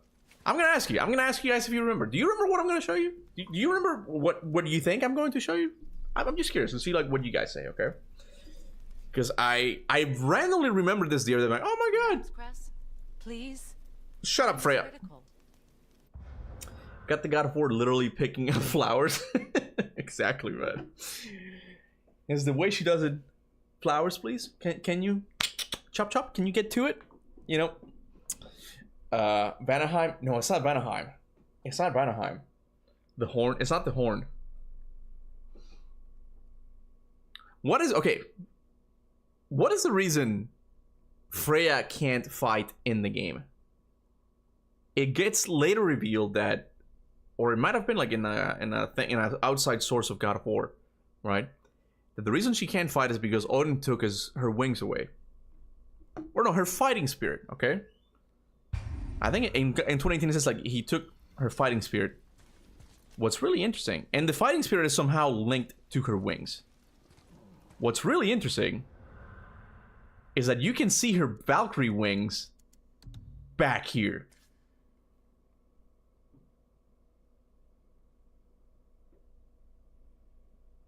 This is what I'm talking about. This is. Hey, why are you sneaking? Why are you sneaking, honey? I didn't want to ruin the moment, but you didn't. This is Cory Barlog at its peak, man. Yeah. Right there. I'm just curious. Are there always two ravens when you see them? I've been noticing that this playthrough as well. Yeah, I mean, I'm gonna have to like redo it again. I'm not going to be that guy, but there's a lot of foreshadowing in this game that you're not kind of catching because even Freya I even mentioned it on the thing. I'm like, that's obviously foreshadowing for Freya, but you didn't catch it. She goes, you can't protect him forever. Yeah, no, I knew that. Yeah, I knew that foreshadowing. Yeah, I knew that. Anyway. People say like, "Oh, I never noticed that." I'm surprised. Okay, this is definitely becoming my short, but anyway, go ahead. Yeah, sorry, no, I didn't mean to throw it off. It's okay. I ruined it. I ruined the short. You ruined my short. But no, I'll definitely keep an eye out on the Ravens because I have noticed that as well. That it's always two, and it would make sense why they're different from Ragnarok because back then they didn't have a fixed character design. This is just like. If it works out, then we can say it is. But if it doesn't, then they're just ravens. Because in the, I'm forgetting now, but I think in the God of War novel, they might have, Hugin and Munin might have been in the Alfheim section. I think there's a sequence where in the novel and they mentions like Atreus shot an arrow at them and they flew away or something. So I wonder if it's like if it's always two, you might be onto something. That it's go back to the wings though, so you can crop that part where I come in and you can just talk about the wings. Go back. All right, I'm redoing the short. Okay. Don't redo it. Just go back to the wings and just keep talking about it, and just cut out the part where I come in and interrupt everything. Yeah, okay, I'll cut it. You don't have to redo it. It's just fine. cut it. Yeah, it's fine. I'll cut it. But to do it. But yeah, no, I thought, I think this is something I realized long years after God of War 2018 came out, where I'm like, oh my god, someone might have even shown it to me. Whereas like Freya's wings are right there. Just right there. That's so cool, man. Not to make it biblical, but I wonder if Freya's like... Can you close the door a little bit, honey? You leave it... You're like my parents. You're just like... Bro, yeah, just leave it wide open. Hold on. Oye. Mira acá. Don't you be making fun of my parents. You should be making fun of my parents. Yeah. Oh, see, this happens sometimes. Look. What? The stream just does that. Yeah, if you let me read it, that'd be more beneficial. Oh, okay. All right. I don't read it. It's okay. I did it again. I'm sorry, honey. I'm sorry. Okay, I just want... So a lot of you people obviously don't see Kuba's screen right now. But he had an error message that appeared on his screen. And he goes, this happens sometimes. And when I leaned over to read it, he exited it out. So obviously I couldn't see what the error said. I'm a fast reader. But then under that page, there was another error. And then I leaned in again to read it, and then he closed that one. So he did the same thing twice, and then went, oops, sorry, I should let you read it next time. Oops.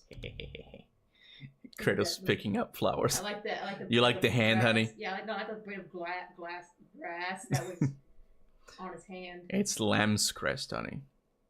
Anyway. I'm sorry, I suck. I don't care what anyone says. Athena was really there in 2018. I think so too.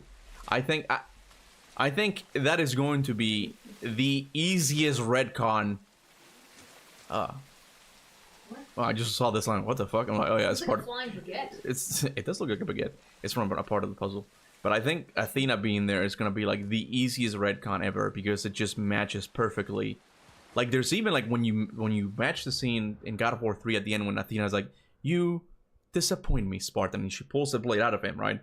Like she kind of starts walking, like you're seeing it from Kratos' back, and the camera turns a bit, and as she's walking away, the camera turns and she's no longer there.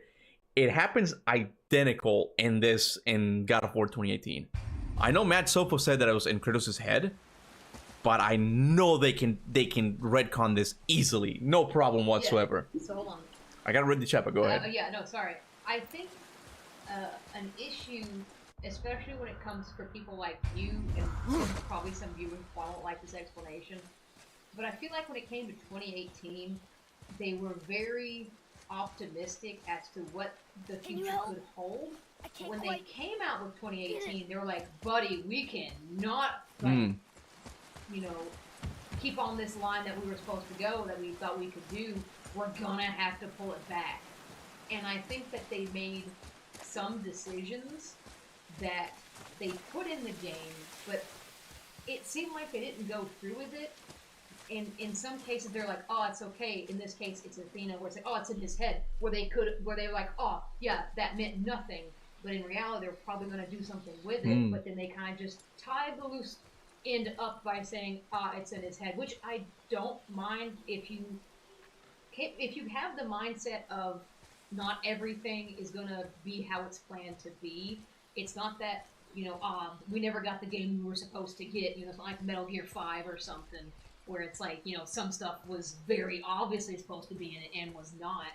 Yeah, no, like the cuts didn't happen. Like they never materialized. Yeah, it was more like when they came to like do Ragnarok, like, okay, I don't think we can do any of this stuff. Yeah. It's not that they did them like, okay, we're gonna have to cut them out. Like if they did it, like, we'll probably find a way to include them somehow. Some things were cut, but that's normal in game development, right? If anyone's seen Raising Kratos, like whenever they talk about the game development for 2018, you could see pain Oh, in yeah. them. And like one chick almost cries talking about Shannon. Yeah, she was like, I think we it, had a lot of trouble at home. I don't. Yeah, exactly. It was some kind of delivery like that. I don't- She just sat there and just it was you could see like something like they went through hell doing this, and I do not I'm glad that they had to like pull back on. Yeah, it's implied that she might have gone through a divorce, like, because of the development of it. Like, it took so much out of them, right? So, I totally get the whole, like, even Corey, like, the reason why he gave it to Eric was because it's like, hey man, I'm tired, I want to be with my family for a bit.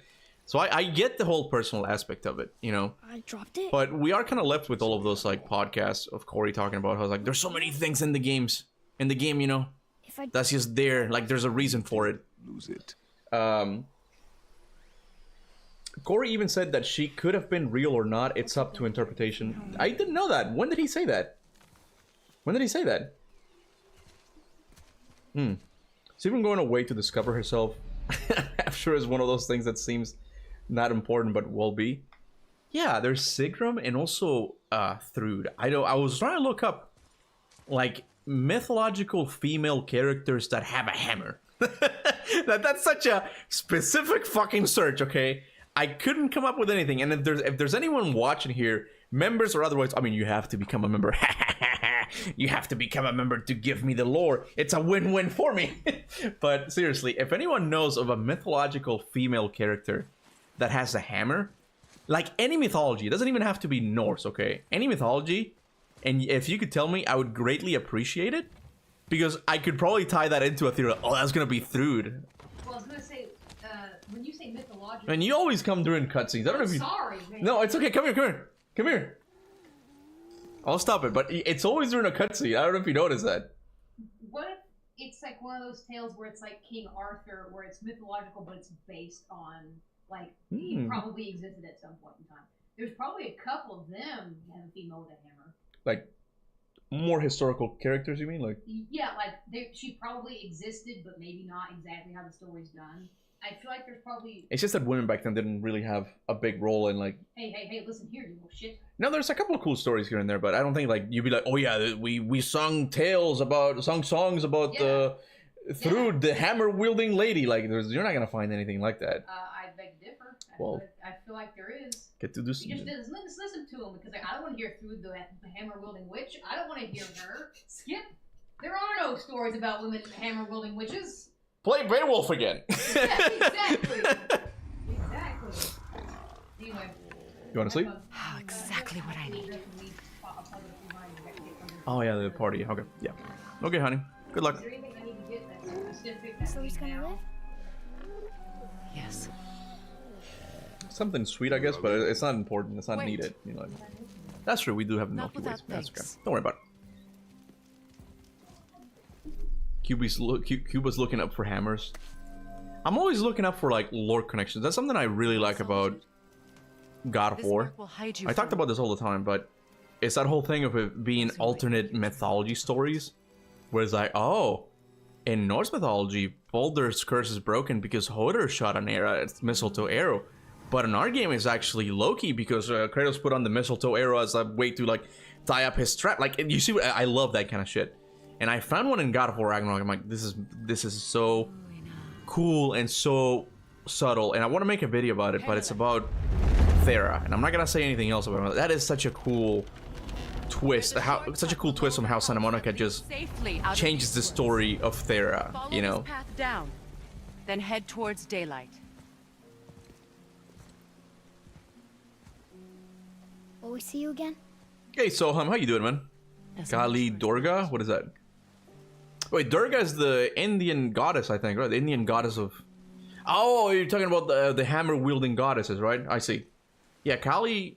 I forgot Kali, but Durga is like a really. This underground path For the longest, not the longest time, but for a while then, and I can even show you guys. I have the script somewhere. And take this. Hold on. You can use it to orient yourself and navigate the world. It will always steer you towards your goals. A couple of like months back, it was when I came to the U.S. I started working on a list of like top 10 Indian gods Kratos should be afraid of because my my Egyptian gods video performed really well. Well, let me do one for the Indian mythology one. But I didn't do it because I got into other projects, and also I was kind of worried that people would find it offensive because a lot of like Hindus still worship these gods. So I didn't want to really get in trouble with that. What the fuck is Atreus doing? Oh, wow. Is this normal? I had never seen this. Look. Boy. Boy, what are you doing up there? You're gonna break. Let's see what happens.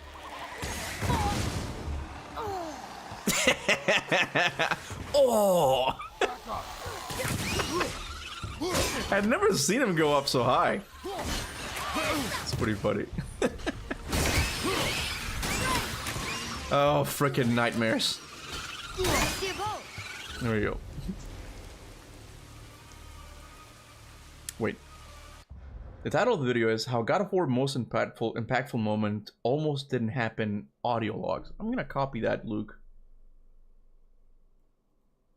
And save it somewhere. Thank you for that, bro. I appreciate it. Appreciate it. There's a lot of things, and this is something that I'm kind of bad at. And actually, I'm gonna ask you guys something. And you might not even know about this, but I know it exists, and I don't even know how I got like the first like the couple of images that I have. Oh wow, you can hit them from here. There used to be a very old God of War website. Like this was during the Greek era, like very early internet shit, right? A very old God of War website that had some like, I even called it like old lore that I'm not even sure it's canon anymore. But I can't find it anywhere. I've tried looking through the Wayback Machine, but I can't really find it. Do you guys know where to get that by any chance? I'm just wondering. That's one thing that I'm kind of bad at, was like, I don't know where to keep up all of my sources and stuff. Bro fell and Kratos immediately dislocated his shoulder by yanking him up with the dad god strength. Exactly. I was talking about something else, but I forgot. What? Why did the weather turn red? It's really interesting. Was it because Kratos was really mad inside, or because his son's life was in danger? Yeah, I think Corey said at one point that it's because the I forgot what he said, but it's like the realms were out of balance or something. It's really interesting, man. Isn't that heavy? When you really think about it, like it's really interesting. And Doesn't seem heavy. I really have to make this video. I'll eventually do it. My hobbies outside of God of War sometimes influence my God of War content in a way. God of War or just content in general, right? I mentioned this last time, but when I started making God of War videos, I wanted to be a Christian apologist. And a lot of the way you could reason in that field kind of translated well to God of War. And I'm not gonna get too much into it, right? But now that I'm not looking to be an apologist anymore, I still have something interesting, something that I find interesting, and that is like textual criticism of the New Testament. I find that eternally fascinating. And it's like, it's scholars who look at little lines that give them clues about what really happened, right? For example, I'm gonna give you one that I find really cool. Okay, I'm gonna give you one. Let me see if I remember. Let me think about it for a second. Yeah, okay. There's one line in the New Testament that scholars think that actually went all the way back to Jesus' time, because Christians wouldn't have come up with it because it's kind of embarrassing. Scholars think that Judas was actually a real historical person, because in one of the sayings of the gospel, Jesus himself says, all of you 12 will judge like the world in the end times or something, right? Scholars think that Jesus actually said that because Jesus at the time didn't know that Judas was going to betray them. So Christians later wouldn't have come up with that sentence, because if Jesus was God, he would have known that Judas would have betrayed him. You see what I'm saying? Like, there's a reasoning to it. And I love it when scholars geek out with all of this kind of stuff, right? They geek out with all of this and tell you like, what really happened? And sometimes I apply that same level of reasoning to God of War, where, like, you just saw me a couple of minutes ago when I asked, what did Freya mean by the gods of these lands don't take kindly to outsiders? I would know, or something. Like, what does that mean? Is that something that was cut? Like, that's the reasoning that I bring into it, right? And I find that fascinating. Can I equip it? There you go. Anyway, that's it. Well, that kind of reminded me that I think I was going to talk about, like, I wonder how, like, Freya's the posing of power actually went down, and I wonder if it looked kind of like that painting of Lucifer where he's being cast down and he's like looking up, and then like Freya's similar because he got her wings ripped away or something. Yeah. You all thought you were getting God of War lore, but psych, you're getting Lord of the Lord's lore instead. Lore of the Lord's lore. That's hard to say, man. But Jesus did know, though, during the Last Supper, he says, one of you shall betray me. Ah, but scholars saying that could be a later, that's probably like a later interpretation of, like, we're not gonna get into that. I don't know why I made it about that. A couple of minutes ago, I said that I didn't want to make a list about, like, Indian gods because Hindus might, like, find that offensive, and I'm like, this is why scholars don't think Jesus is God. Man, what was wrong with me? Anyway, it's just like my hobby horse. I find the whole like tradition really interesting.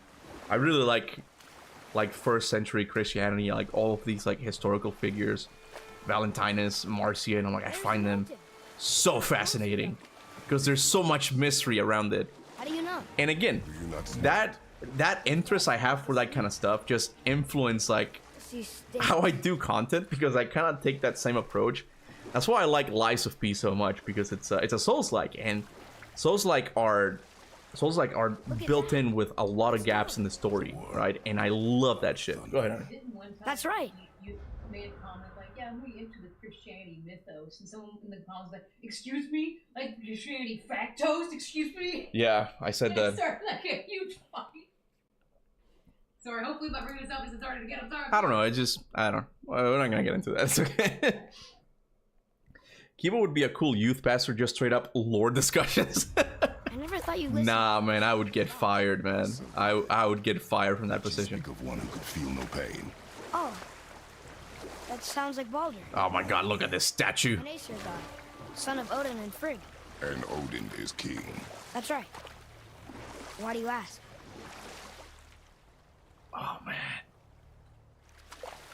I don't know what is with me in statues, man. I don't know why I like statues so much. It's just a human figure, just really big. Like, I don't know why I find statues so goddamn cool, man. I remember being in Cuba, and my parents took me to the Capitol. Like it's not the Capitol, the Capitol building. I don't know what in Spanish is El Capitolio. And like they had this really cool Athena statue, man, like really big. I'm like, oh, this is so cool. And I think this was even before I liked God of War. Like it's always been there. In the middle of the lake. And again, I find this really interesting because it shows that we really never changed, like as people. Like we just kind of like reiterate our own personalities. Because even the whole statues things like goes even way back to when I watched El Dorado. And the final fight, the Aztec mage guy, I don't know what his name is, I forgot, but he does like a blood sacrifice, and he like brings this fucking statue to life, man. And like this weird monster statue, I'm like, this is the coolest shit ever, man. And I still think it's cool. Were you gonna say something? Every time I hear you walking, I'm like, she's gonna come in. Addy Pie, what's up, man? Welcome to the Spartan Soldiers, man. Kuba would go crazy if he saw that massive statue in India. I've seen pictures of it, but it would be interesting to see it in real life. Just, oh, it's so cool, man. Been watching the stream for an hour. Kuba, please don't be afraid of offending people. You're doing great stuff with your theories and discussions. Keep it up. I'm glad you're enjoying it, man. Yeah, I hope that kind of comes across where I'm not trying to offend anybody. I'm just talking about the things that really, really interest me, you know? And that includes religion. It really does. But I understand that my position of it can be controversial for some people, you know? Kiva's favorite boss fight is the Colossus of Rhodes. You know why. I think it's the coolest shit ever, man. I think it's glowing blue eyes. Bro, think about the Colossus of Rhodes for a second, okay? It's not just a giant statue. It's not just a giant statue that's moving. It's the fact that it's a giant statue that's moving because it's using a portion of Kratos' powers. My God, bro. How much cooler can that get? Are you even thinking about this? That is like the coolest concept for a God of War boss fight ever, man. I love it, man. That's just constantly what happened to Statue of Rhodes. Kratos destroyed it. He ripped it apart, and that's why we don't have Statue of Rhodes. That's probably like what they were going for, like the reason why the statue of the Colossus of Rhodes doesn't exist anymore. But what's really interesting about this, here we're getting, now I'm going back into this whole thing of like, what really was the story? What really was Santa Monica planning? I'm doing like similar to textual criticism approach, was like, we don't really know what's gonna happen here, because I made a video and I got something wrong, but I did do a really cool discovery that is in the God of War 2 intro. When Zeus betrays him, you see in the distance some weird soldiers that are not the Rhodesian soldiers from Rhodes, right? They're Olympus guards, right? And you can only see those soldiers in a cut level that was the cut level of Sparta in God of War 2. And I started reasoning, like, wait, what does that mean? What does that mean? Does that mean that we were gonna go to Sparta at one point and like Zeus's guard was there or something? And I think, yeah, Bruno Velasquez actually commented on that video. And again, I did a cool discovery. I don't think I landed the explanation properly. Because Bruno then not explained, but kind of hinted at that originally the enter level was going to be in Sparta, right? And now the question is, what was going to be the boss fight of that enter level then? Because Kratos had the god armor in that cut level, right? If it took place in Sparta, it doesn't make sense for the Colossus of Rhodes to have been the intro level, the intro boss fight. So who was it going to be? Unless they brought it somehow, but it doesn't make any sense, you know? You get what I'm going with this? Like, I find that stuff really interesting. Anyway, let's watch one of my favorite cutscenes in the Norse Saga. It was the Statue of Liberty. It was the Statue of Liberty? Yeah. For liberty and for all. Sparta! Okay, cutscene time. Sorry, go ahead. You gonna go now? Yeah, I'm Un going to beso. You don't want to be in this. Bye, honey. Love you. All right. Let's enjoy this masterpiece of a cutscene. Let's do it.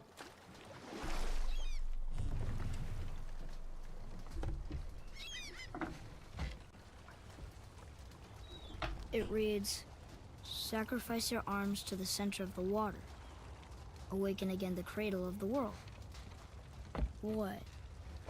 Throw our weapons into the water?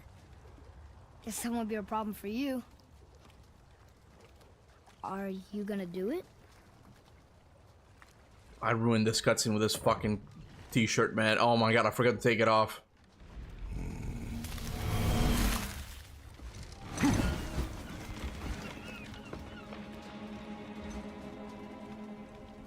The axe did not return.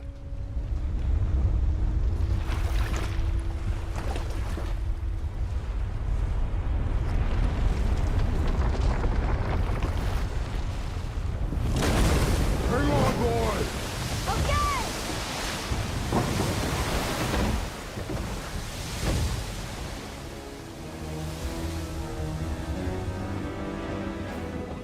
What is this? I'm sorry, I'll look at the chat in a second. I want to watch this cutscene. It's so good. It's the world serpent.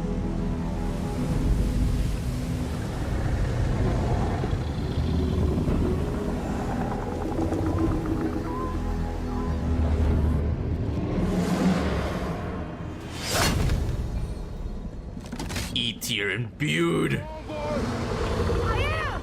This is great!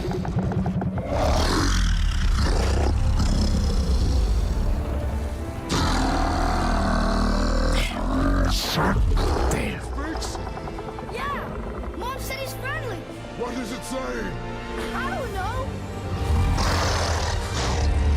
I don't know what instrument he's playing, but it's so good.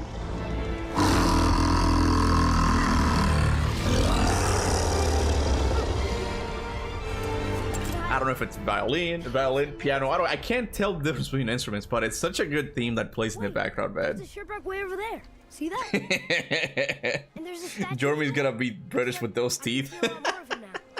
The water dropped. When the serpent rose. It's such a good scene, man. I love it. That It's must one of be my why favorite the beach ones. wasn't there before.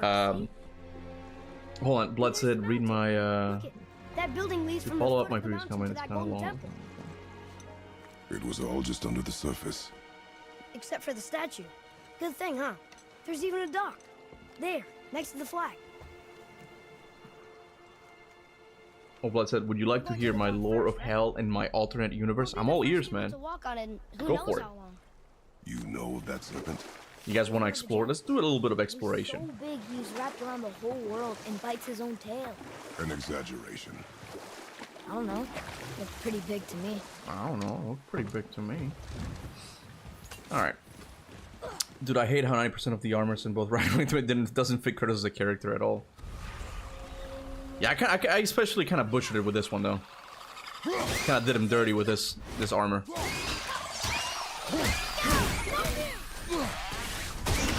Atreus, pull your weight, boy.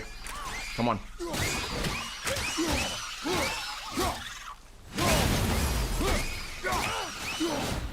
Done.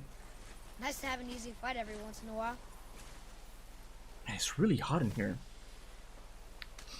What can I say? Some kind of drawing. Did Kratos kill the world serpent if he can get to? I would say so. I mean, I see no reason why. Be a treasure map.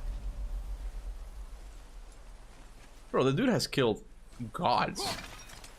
Like, the world serpent is powerful, but if you really think about it, it's just, according to Ragnarok lore, which is, there's no reason why not to believe it, he's just a giant. He's just a giant in a snake's body, you know? Giants are powerful, but I don't know if they're that powerful, you know? Wait, I forgot how it goes. Okay, I gotta hit that one, and that one. Okay, it's not too bad. Oh, it's good? Stays?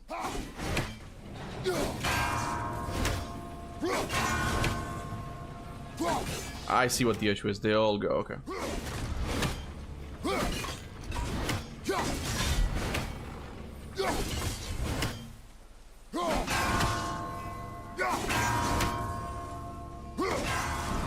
Got him. Imagine if Rolberg is a boss in the next fight because Kratos refused to let Mimir take his place. I don't know where that's gonna end up. I was looking at that, and again, and I'm not sure if it's going to be Mimir or Hildisvini. Because Hildisvini, I forgot how it goes, but Freya asks him, oh, what happened in hell? And Freya says, oh, Hildisvini didn't feel comfortable talking about it or something, right? That only makes sense if we're talking about Hildisvini becoming the ruler of hell. But then again, Mimir has this other connection to hell because he's already dead, right? He's just reanimated. So they both kind of make sense, but contextually speaking, it kind of makes sense for Mimir to have been the one who negotiated the exchange of powers in hell.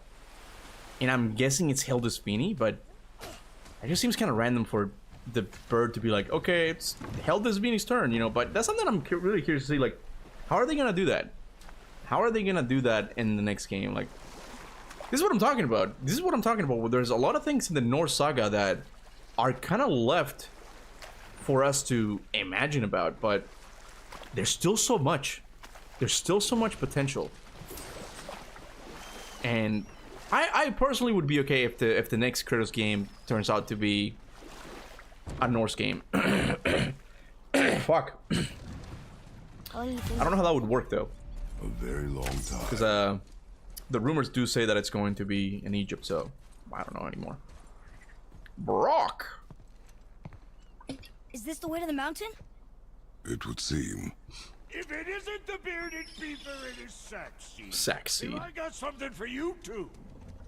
Brock? But how did you...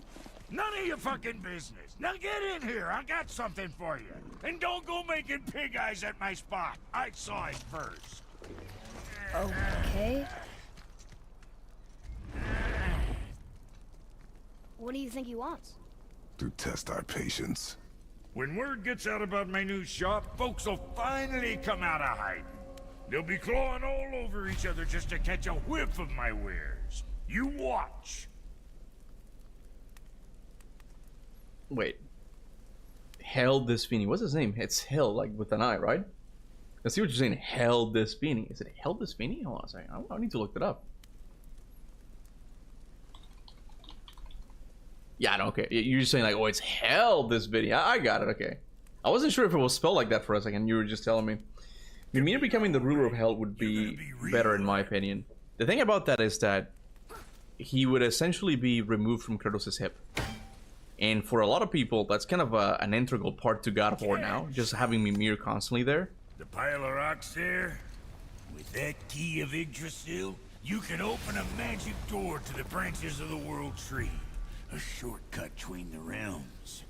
If you ever see him out in the world, use it to get back to me quick. But it's only one way. Straight back here and nowhere else. And whatever you do, never, never, ever throw yourself over the edge of the path, lest you want death. Yeah, I don't see us wanting that. Okay. So we gotta go this way. Okay. You think they would kill Freya or Mimir in the next game? I feel like Mimir is going to be the next Brock. As Cory Barlog called Brock the family dog. I feel like Mimir is the next family dog that eventually he's somehow going to get killed. And I can just see that head just like, it's okay, brothers. It's okay. Like, that's all you need. And the tears are gonna come out flowing, man. That's all you need.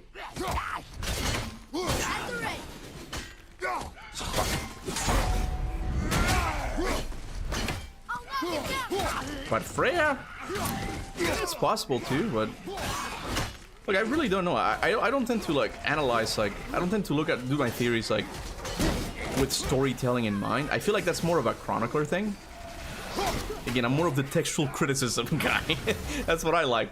Oh, I got this rune, I forgot. Behold. Fuck, they're all purple now. Stop it.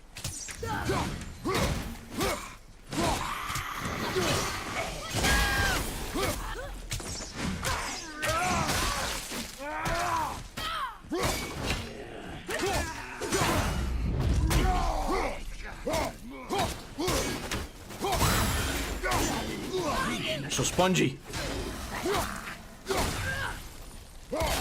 Oh, that's interesting. So the more you hit him, like if they go a higher level, like the level drops? I never noticed that. That's kind of interesting. That's kind of interesting. As I've said previously, I want Kratos to be alone in the next game. I mean, I just don't know if they'll do that, man. It would change. It would be Santa Monica going back, kind of to like their old style of storytelling. The only way that's gonna happen, I think, is in the Metroidvania. Like, if you have a fucking AI companion in the Metroidvania, oh my god, that's gonna suck. Please don't do that, Santa Monica. I beg of you.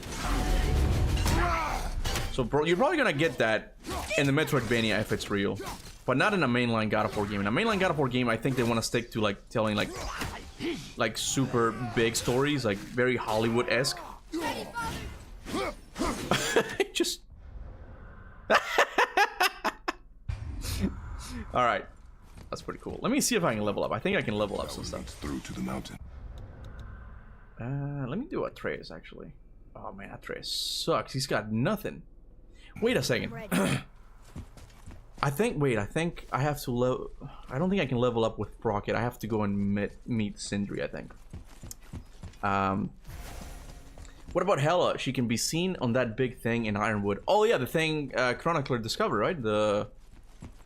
I forgot what it was, like a pendant or something, like a chainmail.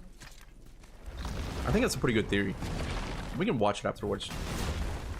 Here, let me see if I can find it. We can take a little break. We'll be back to God of War. Don't worry. It's one of my favorite theories from Chronicler. I mean, I like his content overall, right? But that was one of the ones that, oh, that's really cool, Chronicler. That's really cool. Let me see if I find it. Give me a sec, guys, because I don't know what the video is called though. I think it's kind of short too. Tier, new detail. And I feel bad because I still haven't watched Chroniclers. How do the God of War mythologies coexist? That's such an interesting like topic, and it's his most famous video. It's got 2 million views, and I haven't watched it yet. What is wrong with me? What in the hell is wrong with me? Where is it? Let me see if I find. Oh man, I can't find it now. Bro, what did he title that video?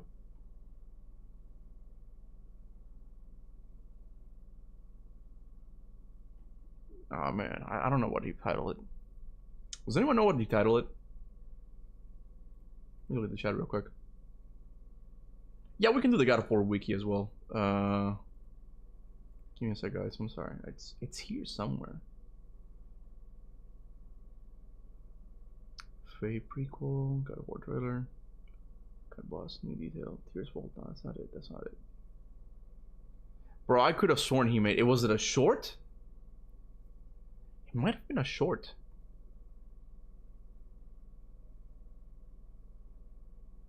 I'll never find it. I'll never find it. You said God of War wiki? God of War wiki rage.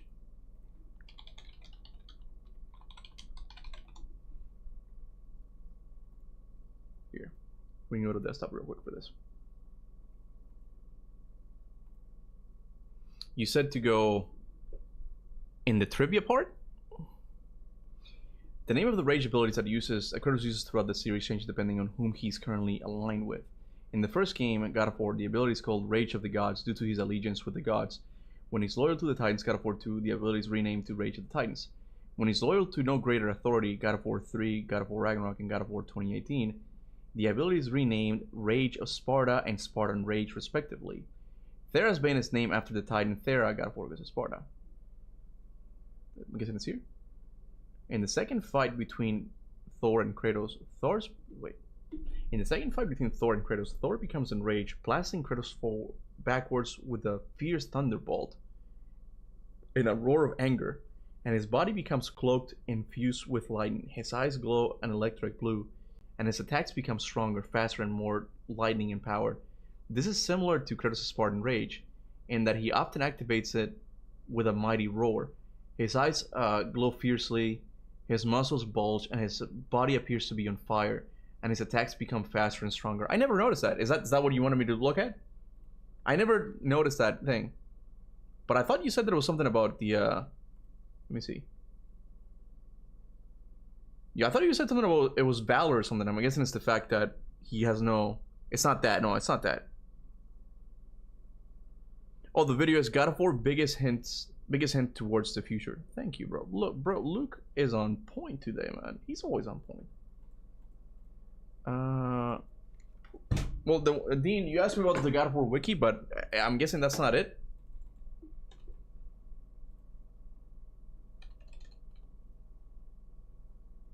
There we go. It's 2 years ago. Here. Is it good? Oh yeah, we're on it. Okay. We're watching some good old Chronicler here for a bit, okay?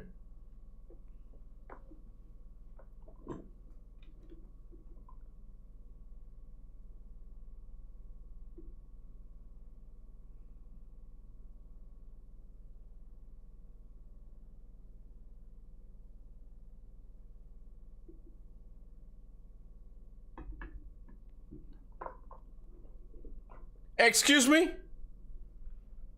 Excuse me, Chronicler?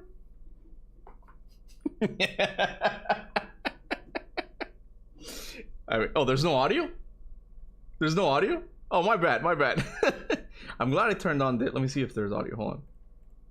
Of every tiny detail of these shrines leading there were the Jotnar shrines. They were essentially our only window into the future, depicting future characters, their fates, and most importantly, even the Ragnarok battle itself. Naturally, this led to analyzing and frankly over-analyzing of every tiny detail of these shrines, leading to some fascinating theories. But now that the Ragnarok battle is behind us, these shrines have given them... Hey, Chronicler kind of roasted me in this video, man. How dare he, man? Modi? Maybe Modi I did overlook. I did kind of like do it, but... Yeah, I'll be honest. The Suze one was a bit of a reach. I'm not gonna lie. That one was... Man, back then I didn't even know how to fucking outline images on Photoshop. Look at how bad this looks, man. I can't believe I got as popular as I get. I really can't, man. But the Modi one... The Modi one, I find it to be a little bit more interesting because it's not clear that he died in God of War 2018. It's kind of left to the imagination. He gets stabbed, but you don't really see what happened to his body afterwards. And then you see him in a mural fighting on the side of the Jotnar, when we know for a fact that the Aesir gods hated him. That one I don't see too much as a reach. But yeah, Zeus being the bird, yeah, I'm not sure about that. I'm kind of leaning towards thinking that this was probably going to be Atreus, because Atreus is prophesied to join Odin. But yeah, theories. But now that the Ragnarok battle is behind us, these shrines have given us everything, right? Not quite. Welcome to another page of the Midgard Chronicle, in which I reveal that there is one panel on one shrine that depicts something to happen beyond Ragnarok. A panel that, coincidentally, was the focus of my very first video, the Angerboda panel on Jormungandr's shrine. Man, look at Jormungandr just getting a nice bite of Angerboda's boobs right there. It's just, like the whole thing, man. I feel like Angerboda's even like screaming like, oh! Never noticed that, man. I mean, I never like pointed that out, but poor Angerboda, man, her boob is gone, man. It's shot. Now, most things on this panel we saw come to pass in God of War Ragnarok, seeing Angerboda herself, obviously, Ironwood, as well as her and Loki becoming the quote-unquote parents of Jormungandr, Fenrir, and the Iron Wolves. But as you can see, there is one word left, although you probably already know what it is from the thumbnail or just general Norse mythology knowledge, so I'm definitely keeping the suspense for way too long. The word is Heljar, which of course implies Hel, the third child of Loki and Angerboda, and the ruler of Helheim in the mythology. Why does it say Heljar and not Hel? We'll get back to that later. So there you go. There is one word, one name that alludes to something that is yet to happen in God of War's Norse pantheon. But Chronicler or Mid or whatever your long stupid name is, in God of War Ragnarok we find out that the outside shrines are fake and the true tales are hidden inside. So this panel isn't true anymore, so it doesn't mean anything. Yes, viewer with a weirdly high voice, you are right. This is exactly right. Ragnarok retconned the shrines from 2018 to be essentially fake. The last panel on this very same shrine shows Thor dying by the serpent's poison, which is not what happened. So getting back to this doesn't confirm Hel at all, so I really don't have evidence, do I? I thought so until... Oh my, wait, that's kind of cool. Oh, it's me. Hold on. This guy, completely an accident, found something huge in Ragnarok hiding in plain sight. Man, I haven't watched this video in a while. I forgot I was even a part of it. I thought he discovered this. It was me? This just seems like such a humble moment for that. Oh, I forgot I discovered something. But I really forgot that Chronicler used my playthrough to see something. I never realized that, man. Yeah, Dean, I'll read the rage things in just a second. Let me just watch the video, okay? Let me just watch the video and then we'll get to the rage thing. So, shout out to this Kaptain Kuba person, I guess. It's not like finding secrets in this game is your job or anything. Anyway, let's analyze this giant bro short arm ring or whatever this is. I don't know jewelry. Also, I can't say jewelry. I don't know how to say that word. On the bottom here, we have the wolf and the fox, the animals that represent Loki and Angerboda, of course. And this exact image is also used for the Jotnar edition vinyl, interestingly. And slightly above, we have Fen, Yormi, and, wouldn't you know it, face kind of looks like Zeus.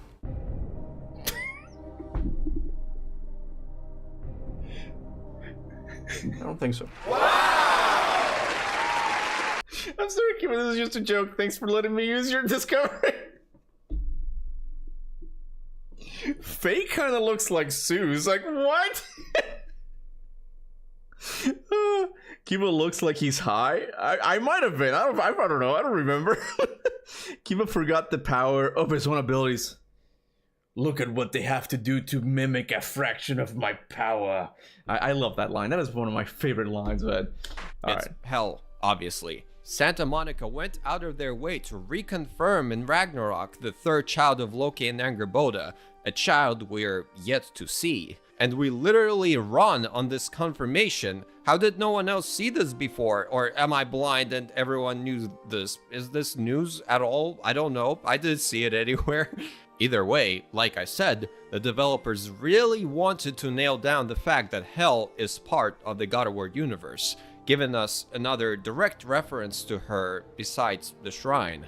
Now, we gotta talk about Hel, the title. As we find out in Ragnarok, in God of War, Hel is not a name, it's a position currently belonging to Hreisvolger, the eagle. And then there is this. Hildisvini told me about your visit to secure Hel's army, but was reluctant to elaborate when it came to negotiating with Hreisvolger. Mira, what exactly did you promise the Lars bird? Oh, nothing too horrifying. It's just that she'd like to retire. Can she even do that? Not be Hel? Apparently so. She just requires relief. Someone else to step in and become Hel, as it were. Not exactly an office many would wish to occupy. Aye. Terrible weather, infinite hours, and the possibility of unleashing terrible mischief on the realms if they're careless. Or worse, if they aren't completely trustworthy. I don't know about you, but when I heard this in-game, I immediately took it as a reference to Loki's daughter, especially the Become Hel line. Hreisvolger is an ancient primordial giant being and is seemingly thousands of years old, so waiting a little longer until Loki's daughter steps up to be Hel doesn't seem that much of a stretch. Wait, Kratos is going to be a grandfather? Are you quoting the Last of Us line thing? That's pretty funny.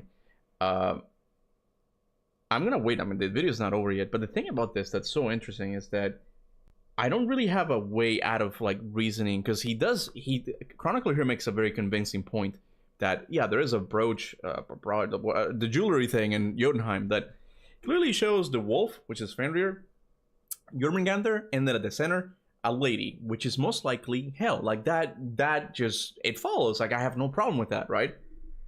But the whole conversation between Mimir and Freya and Kratos, like that he just showed, to me, it kind of implies that either Mimir or Hildisvini is going to take their place.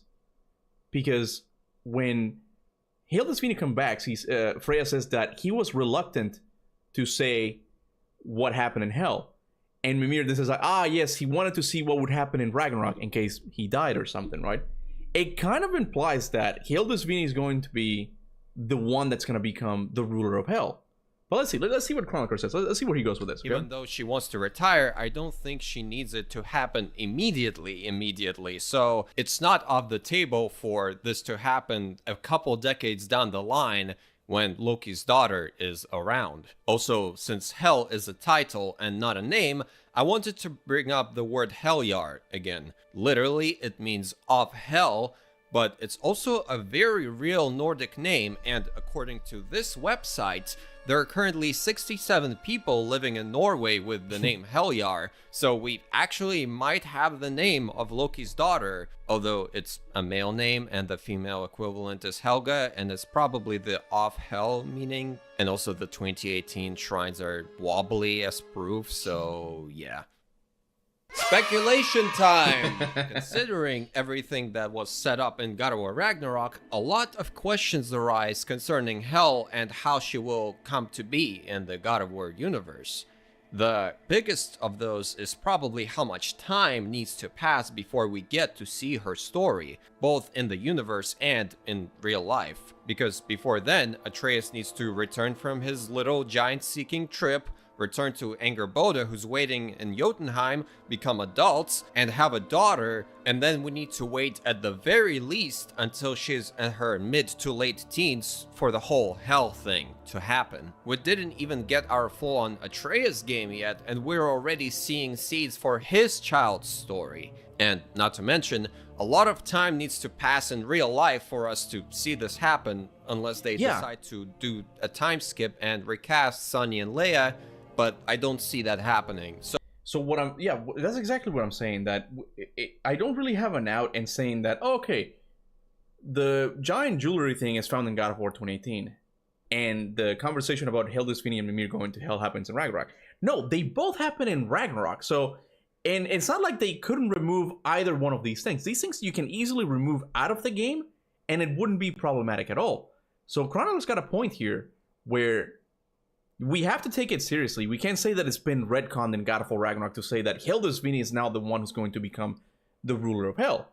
Because the brooch is also in God of War Ragnarok. So Santa Monica wants to do both. It seems like to me that maybe, like someone said, that we'll do Hildisvini first and then he'll die or something. And then years later, Loki's daughter is going to take Hell's place. You get what I'm saying? You get what I'm saying with that? I don't know. Yeah, guys, I'll read the chat. I'll read the chat in just a sec. I'm excited to witness the story unfold in 2036, I guess. Yeah, Atreus looks good, man. Look at Atreus with a beard. He looks fine there. Poor Kratos. But even more importantly, in context of the story, why would Loki's daughter become Hel? In the mythology, Odin sends Hel to rule over the dead because he sees the prophecy of Loki's children causing havoc at Ragnarok. However, in God of War, Ragnarok already happened and Odin is unavailable. So why is Loki's daughter, as the shrine called her, off Hel? Or is he? Or is he?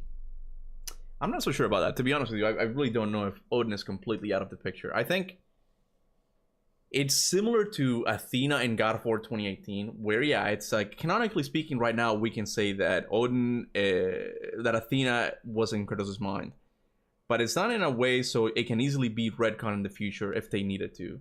The whole, I think it's Hugin, one of the Ravens being alive at the end. I'm very suspicious of that. Odin, I mean, he had these ravens very close to him. Like, the ravens were part of him. They were his tattoos. And one of them survives Ragnarok. Just one of them. I find that very odd. That's what I mean. Like, canonically speaking, I can't really give you a lore reason how this is connected to Odin being alive. Right? I can't, because, like, all of his soul pieces were destroyed. So I can't give you one. But I feel like Santa Monica left Hugin alive so they could have, like, an out in case they wanted to bring Odin back or something. I don't know, man. I don't know. Watch it get retcon in Kratos' bizarre Egyptian adventures. It'd be interesting if it happens in Egypt. I don't know how, though. But it'd be interesting if something happens in Egypt that influences the events of the Norse realm. Again, I don't know how. Is it a curse of some sort? Does Hreisvolger get tired of waiting and grabs the first available person to take her place? Does it have to do with an unhinged Sindri somehow? Or does Heljar or Helga, or whatever her name will be, choose to take the throne, and in that case, why? And what would Grandpa Kratos have to do with all of it? A lot of questions, a lot of possibilities, and a chance to create an intriguing and possibly a tragic story for yet another generation of Kratos' bloodline. So, there you go, the biggest hint God of War Ragnarok left us towards the future. What do you think? Is this anything? Am I reaching? Any ideas how Hel will be utilized when it's time to tell her story? Or will Santa Monica drop this hint too and not follow up on it? Feel free to let me know. Thank you for... Well, I mean, if it wasn't obvious by now, I can't believe I haven't liked. I can't believe it. Make sure to hit like, okay? And if you don't know who Chronicler is, man, he's a top-notch God of War YouTuber guy. I think he's doing other stuff now, but God of War is also kind of his bread and butter, so make sure to subscribe to the guy, because I don't know if he just got, like, his quality, his attention to detail is amazing. He roasted me a little bit. A couple times, but it's okay. I love the dude. It's all good. But yeah, make sure to subscribe to him. Like, he's got really cool theories. But yeah, it's really interesting. I don't know, because it's very hard to argue against the fact that, yeah, that's most likely Hel, and it's in God of War Ragnarok. And if something happened in development, they could have easily taken that out, but they kept it in. So they have a plan. Everything is connected, bro. Anyway, let's keep going. Hey, Airfam, replaying God of War 20 and realized when Baldur says, "I thought my family was fucked up," when Atreus shoots when Atreus shoots Baldur, you mean? Ironic what happens to Thor at the end. How so? I thought my family was fucked up when Atreus shoots, you meant Baldur. Ironic what happens to Thor after the end. Well, yeah, I mean, Thor has the whole drinking problem thing, and like, Yeah, the Aesir is a very dysfunctional family. I'll give you that. That's definitely true. But what's up, Ear fam? I haven't seen you today, man. How you doing? All right, let me read the rage comment for a sec. Okay. I think it started here. Yes. The rage variants, Valor and Wrath and Dragonrock, could be fully developed forms of abilities he displayed in the previous game. During Kratos' first fight with Baldur, he activated a burst of rapid healing twice, seemingly at the cost of his stamina. During the fight against Magni and Modi, Kratos entered a burst of rage and used the Leviathan axe to deliver a divisive blow that killed in both instances. Kratos was under the pressure of protecting his son from an endangered. This thematically fits with a consistent theme that Valor and Wrath respectively were unlocked after. That's really interesting. I never noticed that, Dean. Bro, I never noticed that. That is such a cool detail. You might be onto something. I mean, whoever wrote it, I think you found it on the God of War wiki. It wasn't in the one I read though, but you might be onto something. That's a really cool and interesting detail. Shall we get back to the game then? Let's get back to the game, boys. Okay. I gotta get the chat on my computer. Sorry. Give me a sec. We'll play only for a little bit more. Yeah, that's good. Why did Odin scream "No!" with pain in his voice when Freya killed Munin in the final battle? Yeah, I point that out as well. It's the only moment where it's really interesting that you point that out. Oh, my thing died now. It's the only moment that he really shows like some humanity. Like he killed his son in cold blood himself. Like just spear to the chest. He killed them. But when it came to one of his ravens, he showed like sadness and just worried. Like, what is up with that?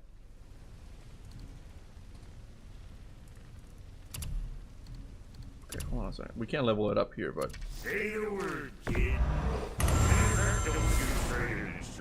Have I ever watched Alita Battle Angel? No, I haven't. Is that any good? I'm guessing it is, right?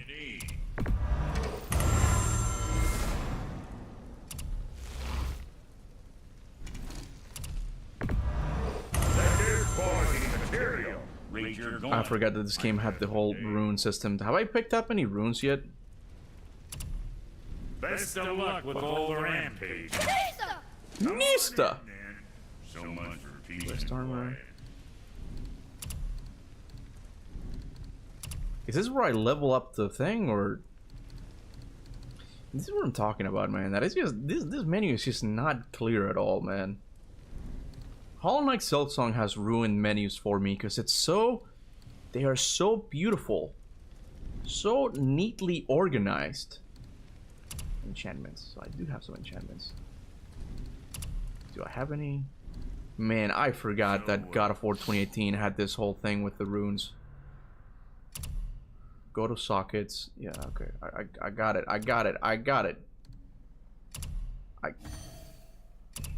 It's the only one.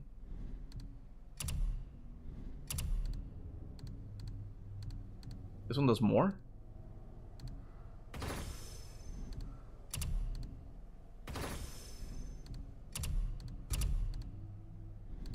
How does this rune system work in God of War Ragnarok? I don't remember there being like these runes. How does it work again? Oh, you get like a little pouch, right? Yeah, you get a pouch after the fight with God damn it, the snake that guards the world tree. What is it called? I forgot the name of it. It starts with an N. I always forget the name for some reason.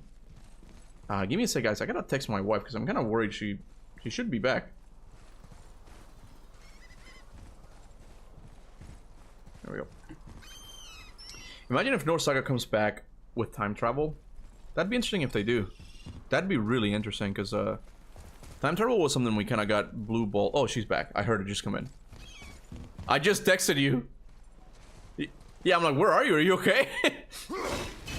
It seemed like you took longer than what you should have. Everything okay? What happened? I'll read the super chat in a bit if I'm giving a sec. No, he was just saying like, imagine if the North Saga comes back with time travel. I'm like, it'd be interesting. I've recently been thinking a lot about like a reset to the God of War series. Not that I want one, but I was like, what would a reset? Because I'm sure like they would want to keep the lore still. Like they wouldn't just want to be like, okay, forget about that. We're starting over from scratch. That usually doesn't really work, right?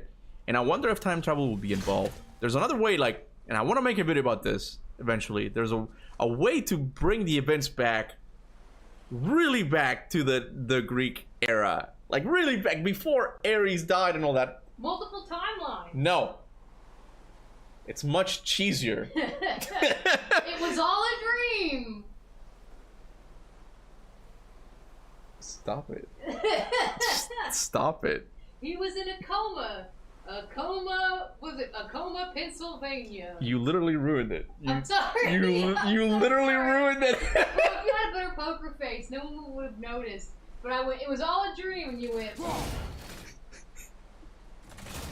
How many people are watching here? Hold on, I need to see. God damn it, 121. They're gonna spread the rumor. They're gonna know that I'm onto something. Everyone. They're gonna know what I'm thinking loud. They're gonna know what I'm thinking now. But go ahead. What is it? What happened? No, I was going on a bit of a rant. The reason why. Wait, hold on. Am I the only one who hears the games twice? Oh, give me a sec, guys. Oh yeah, I think yeah. Sorry. It's when you unmuted it. Remember No, I muted it again. You muted it again? Oh, it might have been me. Oh yeah, it's so the output is the desktop. Actually. That's what I was saying. Why is it listed twice? Don't fix it. I don't know. Yeah, I fixed it now. It should be good. Sorry, honey. Go ahead. Yeah, I don't know why it's even there. Is what I'm saying. What happened on your adventure to the grocery store? I don't mean to. It made me sad. I'm not gonna bring down the stream, but man, everything's super expensive.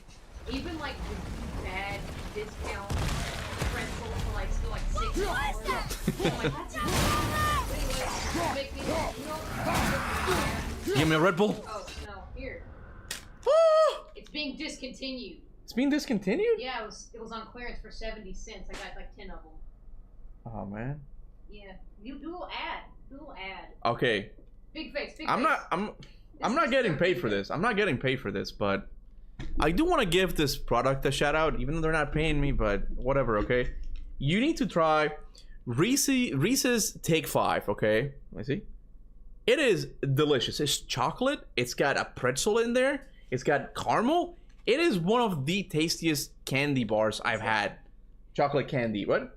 Well, see, that's why it's 5. It's pretzels, caramels, peanut butter, peanuts, and chocolate. It's diabetes in a chocolate bar, but it's delicious. It's keto. I'm pretty sure it's keto. My ass is keto. What are you talking about? Nuts and chocolate.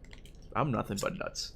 Yeah. Nuts for you. It was, yeah, I'm pretty sure, well, at least in this form, because they might discontinue this form. Ah, okay. Take 5, but it was 70 cents, and so I got a lot of them. Sponsored? No, man. I see a lot of like. Hold on. It was a candy they released. I would say mid 2000s, and I remember trying it. It seemed like no one was trying it, and that's why it kind of went and fell into obscurity. It is, I think, one of the best chocolate bars, like, not bars, but like chocolate candy on the market. Yeah. We'll be selling it here, but it's really Man, we're giving Reese's Pieces like the ad of a lifetime. Reese's, sorry. Reese's? Yeah. Reese's. We're giving them the ultimate ad here. They're not even paying for this shit.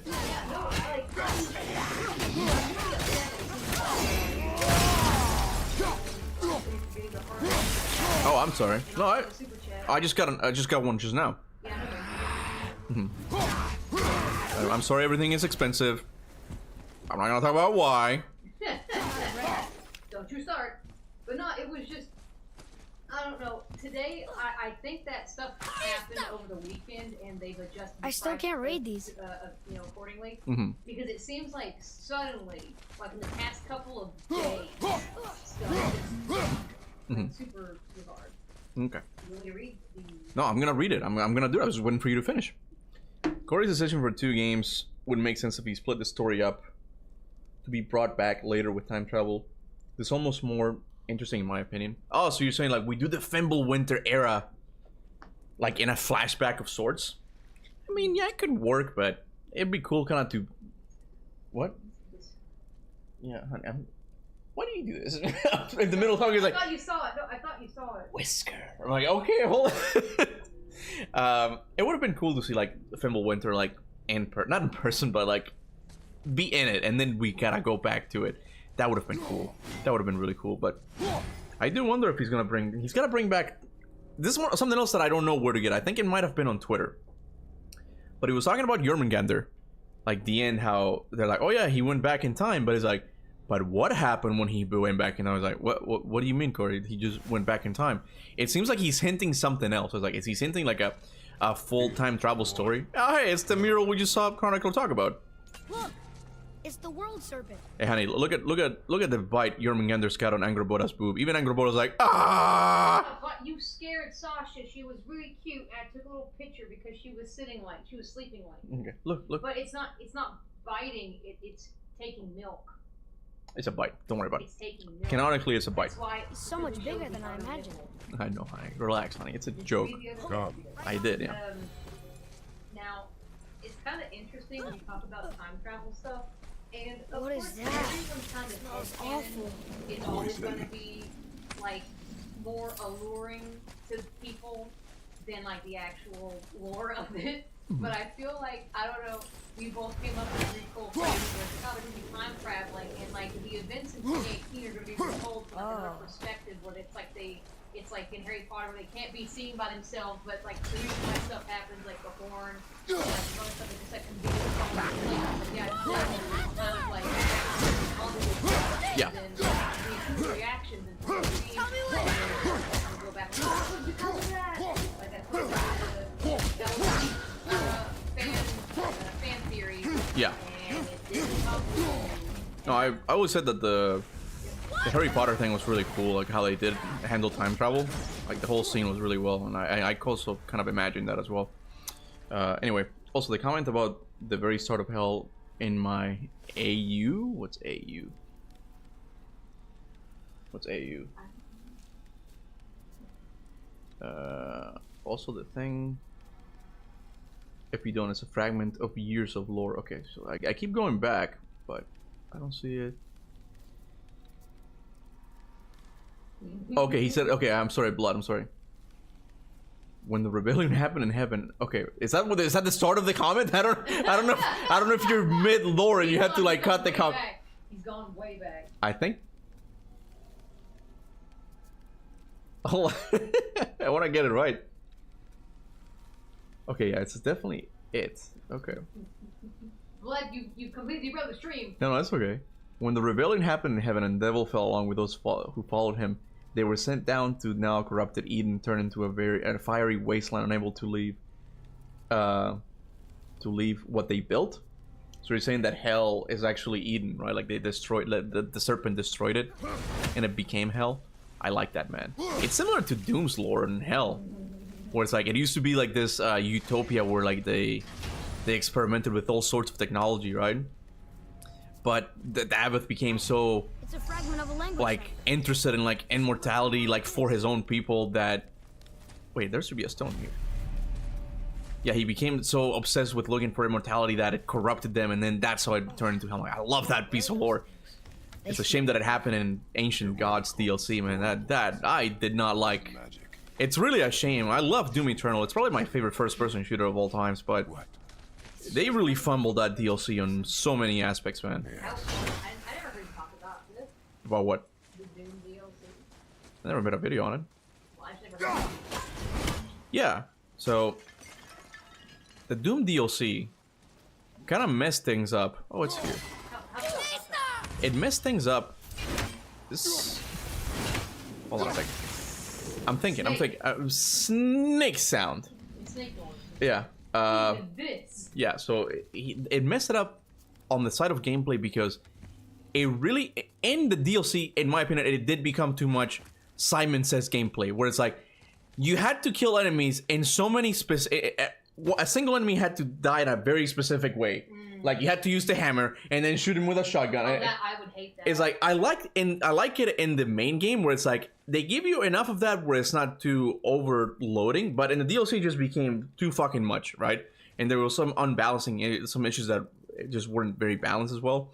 But the story, like they had this cool reveal about the Samur Maker being the I forgot, the angel or something. That's where they revealed it. It was teased in 2016. In Doom 2016. they showed it. There was like, oh, who is the? I forget, it was the Nephilim, not the Nephilim. It was something, an angel of some kind, right? And people thought, I think it's actually like Samuel Hayden, the robot, right? But then it turned out to be Samuel Maker, the angel, right? Who then became a robot in 2016, right? They had all of that lore there. Spoiler. Nah, it's too late for that. It's too late for that. It's too late. You still make it. Spoiler, but whatever. Okay.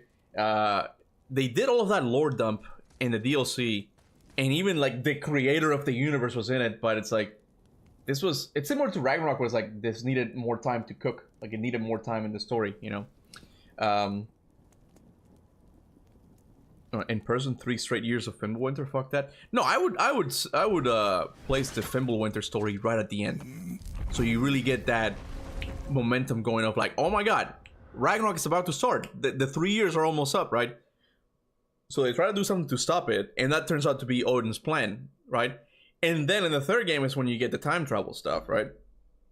Anyway, if you think about it, Kratos is similar to Cain, who killed his kin, and is now cursed to walk the earth forever. Imagine a super dark story of Kratos in a modern world all by himself. That's interesting. Like, even like the modern world passes and he's still alive. Oh man, I like that. Like, if you want to really go dark with it, God of War in the apocalypse. How about that, huh? Another dwarf. Everyone has died. Should we... No. He is of no consequence. Excuse me, but, how did you come by that, axe? That is my concern alone. And, while I won't dispute that, I know that blade. It was one of ours, but, we didn't make it for you. Step aside. I can't. See, the woman we made it for, I was, well, I am quite fond of her, and I would be somewhat displeased if it turns out that you did something to her. It was my mother's. She left its father before she died. Face dead? I've ruined this whole cutscene just chewing and drinking. She was a fierce warrior. This is the cutest part where like Caesar was going to go up against Kratos. Yeah. It's a really cool, cute moment, yeah. And I ruined it. Can you get some water, honey, when you can? Yeah. When you can. I want to see. We'll make improvements Sindri to the and, axe. Faye was much better. Was a much understandable couple than Kratos. Nobody asked you to. I said what I said. Sindri like the big mamas, huh? But knowing your mother. Yeah. With a oh, They're both. Faye, you're so beautiful. Plot twist. He's actually Kratos. That's actually Kratos' real dad. I knew it. You are Brock's brother. The other half of the brand's here. You could tell Kratos was low-key considering fighting him. Was like, is that a circle above his head? I think it's a circle above his head. Like, even the side-eye he's giving him now. Look at that side-eye. Bombastic side-eye. Alright. The blue one is your brother. That's racist. Yes.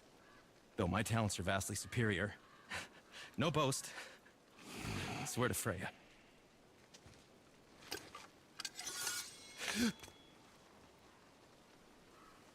Do not undo his work. Only Improve upon it only. I messed it up. Yeah, but can you put it down over there? That handle is No. filthy. Okay then. I will just.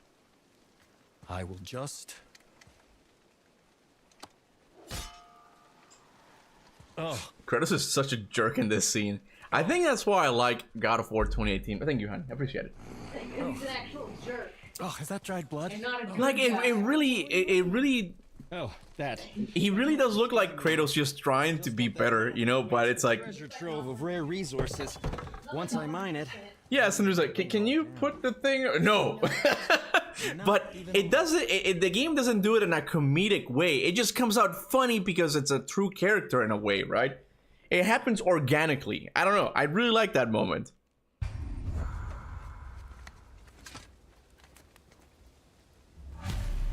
Okay, we can level up the... I could use a distraction. Oh my god, every time I go to this menu, it's just... See, the fact that they have to walk you through the menu so detailed like this tells me that they know that the menu is kind of crappy. Like, they know that they can't really figure this out, so they have to do all of this, like, make sure you press left to, like, it says, bro, how about you make a better menu? How about you guys make a better menu? Honestly. Okay, all right. Am I free to go? There is something else to tell you. What is this, Sindri? What is it? To work we go. The true question is, why is Kratos bald? I think it's honestly just a practicality of it. Like, I think it really is, because even since he was a kid, he was bald. And goes to Sparta, he doesn't have any hair. So, yeah, I don't know what's up with that. Let's see, just, I think we're good here. Oh, that's fine. Let's get out of here. Always happy just to chat. In the fall, people were all destroyed. Their sins took form and thus became the 7 deadly sins, who each built citadels to shorten it. Hell flourished and grew to become a meritocracy. Oh, like merit base. Okay, got it. So where did you come up with this lore? Like, you just came up with it? Like, it's just like random lore that you have? Like, or are you planning to write a book on it or something? I forgot how it goes with these trolls, but I think this is also a really interesting detail in God of War 2018. We'll have to circle back. Put a pin on this moment. Remember I was talking about the trolls? Okay, so I think when we go to Tyr's temple and fight the 2 trolls, these 2 statues are no longer here. And I always wonder what that was. What's happening? No, it's okay. No, I'm done. I'm working with... What was that Am I that beautiful, honey? Yeah, what was that thing that we were talking about the other day about God of War? I could have sworn it was a good game, but... What? You said something... You might need to come closer. I don't think they can hear you. You said something... I'm ready! In the second game, you could see this thing, and that means this thing. Oh, well, I'm gonna talk about that in the upcoming video. So I don't want to ruin it. Never mind. Yeah, I thought that was really cool. Yeah. But I forgot what it was. Yeah, it is. Go talk about it. I thought it was something you was like say because I was thinking like I'm sorry.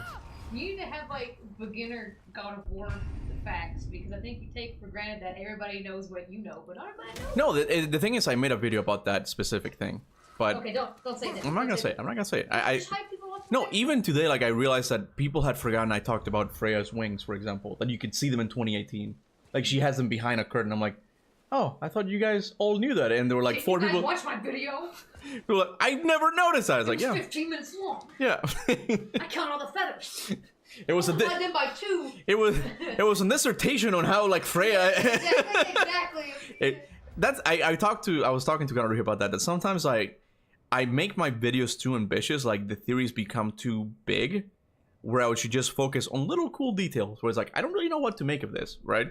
Because I know that's what Bati does in his videos. Right now. I should start doing that more often instead. Because sometimes I end up burying like a lot of cool little details, and a larger theory just kind of gets lost in that people don't really care about it. I did that with Lies of P recently, and I'm like, I kind of messed that up. Yeah, you try to expand. Follow me, Atreus. Yeah. You lose that really cool detail. It's that in the explanation. it's that philosophical mind that I try to deduce too many things from it, you know, and it just it kind of falls apart sometimes, you know. I recommend doing like Yeah. Because you're being a little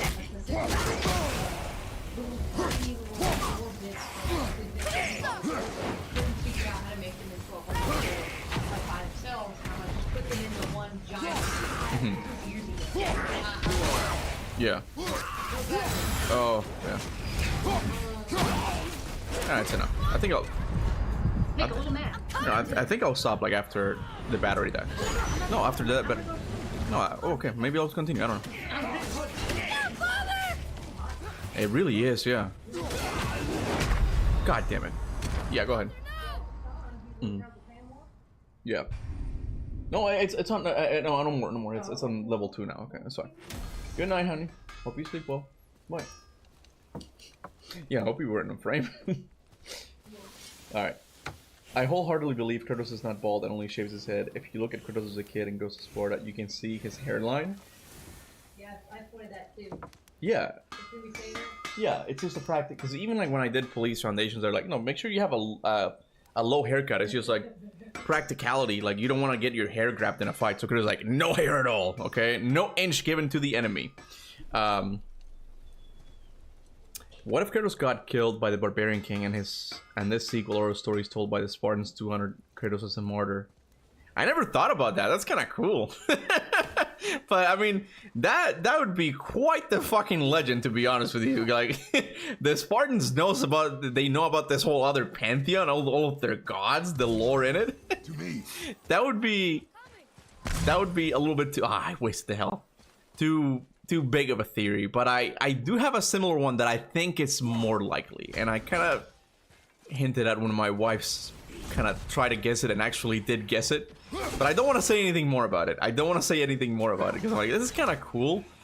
It's still kind of cheesy, but it could honestly work because God of War kind of sets it up in a way that it's possible, at least.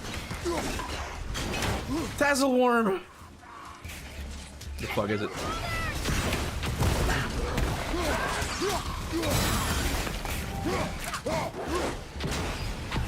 Can I go up there? Ready and wait. Okay, hold on, Atreus. Hold on. Oh shit. Oh, I see.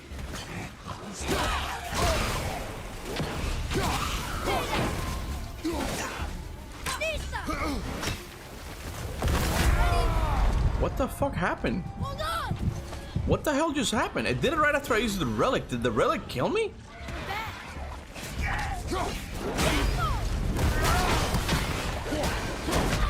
God damn it, this part, man. Honestly, go back and see the visual and dialogue parallel between Baldur and Odin fight. They went out of their way to make the fights match. How so? You keep saying these little facts, but you gotta expand on them, man. I don't know what you mean by it. Like, what parallels do you mean? I haven't played Ragnarok in a while. Did you really make that axe for my mother? Oh, I'd recognize it anywhere. Ask me. It's one of our best. Infused with the echoing screams of 20 frost trolls. Give or take. But why her? How did you know her? She sought us out in the beginning. She was a special woman. She wanted to protect people. I suppose we thought it was a chance to give power to someone who'd use it for good. She even spoke our native tongue. She'd say, Madurin sem Gengur, egen vigum Hans. Gengur I. That's right. That's impressive. I see a lot of her in your eyes. You know? Thanks, Sindri. Don't touch me. What? Charlotte, not now, baby. I won't. I'll come back later. Charlotte, no, not the keyboard. Okay, hold on, guys. Gotta get my cat down. Come on, Charlotte, go down. You came to speak. Speak, what? Faye was 3 or 4? What does that mean? The final boss fight in 2018 was honestly better than Ragnarok's. I mean, mechanically speaking, I like the Ragnarok's one more. Like, they're better boss fights, I would say.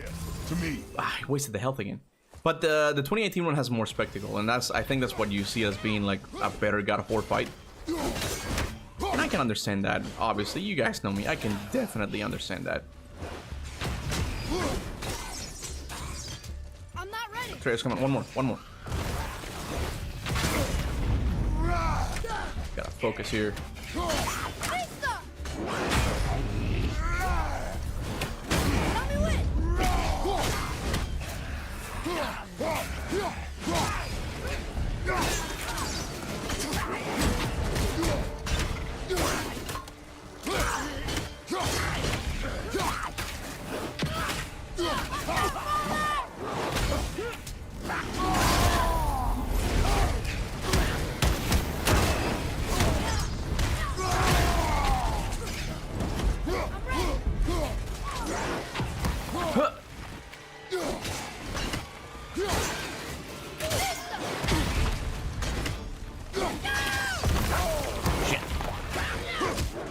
Good job, Atreus. Good job.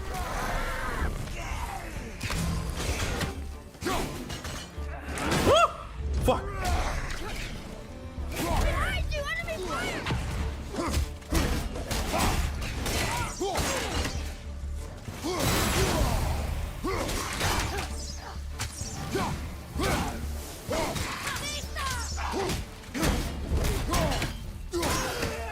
I really do think the combat in God of War is not the newer God of War games is not that bad.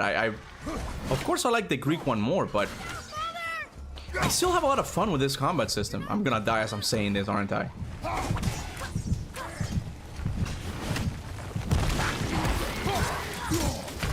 Fuck. Hold on a second. Focus here.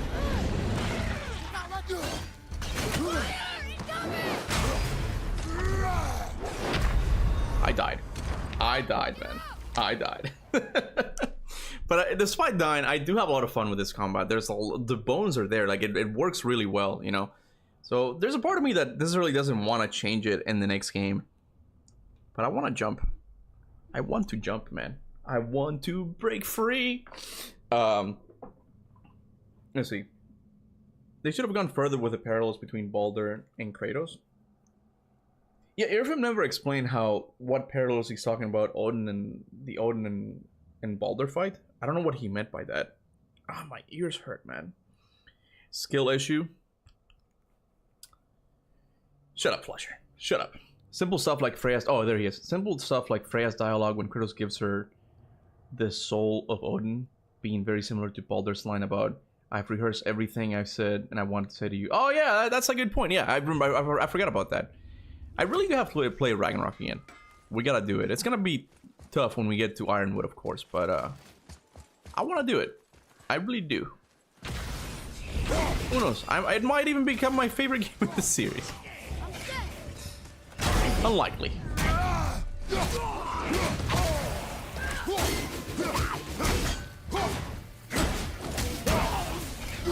God, I love shield combat. It's so good.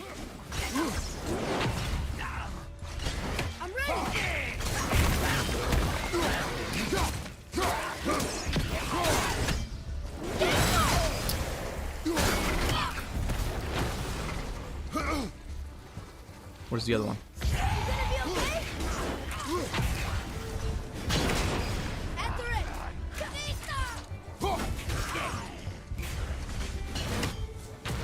Hey, honey. Yeah, kind of. Go ahead. What is it? The Ninja Gaiden guy? I saw it from Cesti, yeah. The Ninja Gaiden guy passed away. I feel kind of bad because I've never actually played the Ninja Gaiden series. I want to, I have it, but I never really gotten into it. I think it's just too difficult, and the camera can be a pain in the ass a little bit sometimes. So I never really played it, but I do want to try it, and it would be nice to do it recently then. Maybe after Prince of Persia. I still have at least one more game in the Prince of Persia series to play.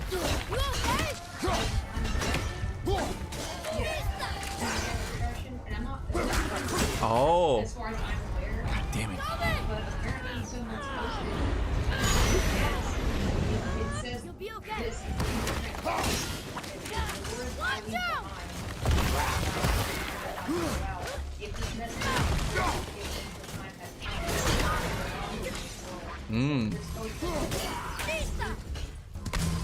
my life was battles and I kept on winning.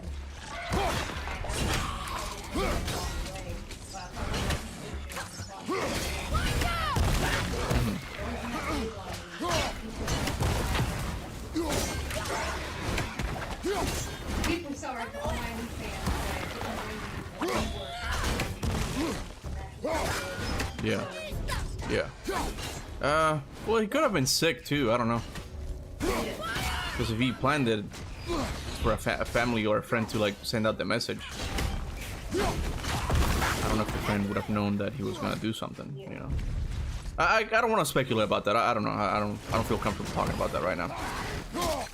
Fucking shit. Man, one of his friends is like really.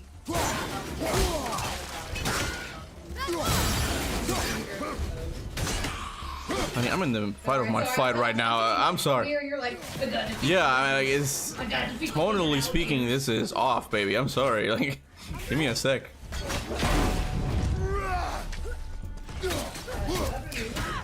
Fuck. Mr. Beast Financial? coming out with His own bank? He's put out, yeah, he filed for like a patent for financial Zero trust in that thing. institution. Well, see, what's really funny is what geared to kids, where it's like, Yeah. kids, you want to get a credit card, but you don't have the credit yet. Yeah. Here, this is the way to build credit. Give me $5. I'll give you Mr. Beast cash. You can get all the feastables. A tough fight. Finally. Okay. Alright. Watch the cutscene of Kratos speaking to Freya and Atreus, speaking to Odin right after. Wait, I got a heart. Hold on. Watch the cutscene of Kratos speaking to Freya and Atreus, speaking to Odin right after Kratos kills Baldur. What? Hold on. What? My ears hurt. Watch the cutscene of Kratos speaking to Freya and Atreus, speaking to Odin right after Kratos kills Baldur, and after Odin is defeated, you'll see. Yes. Kills Baldur. That's in God of War 2018, and what? I am so confused, bro. Can you read this for me? I don't know if I can. Can you read this for me? All right. Super Chat says, watch the cutscene of Kratos speaking to Freya and Atreus. It's speaking to Odin right after Kratos kills Baldur. God of War 2018. That's God of War 2018. And after Odin is defeated, you'll see. So he's telling me to watch the 2018 cutscene and then the one in Ragnarok. I got it. Yes, I'm comparing the two fights. I got it. Okay, I got it. I'm sorry. Flasher doing yeah, Gotta have some more emojis, man. Every time I bring up 1, 2, it's like, that's gonna be a shitty emoji. I'm like, I don't know. Well, I don't know how it's to... because you wanted, what was it again? You wanted something that was like really long. I wanted Sif's like with a big butt.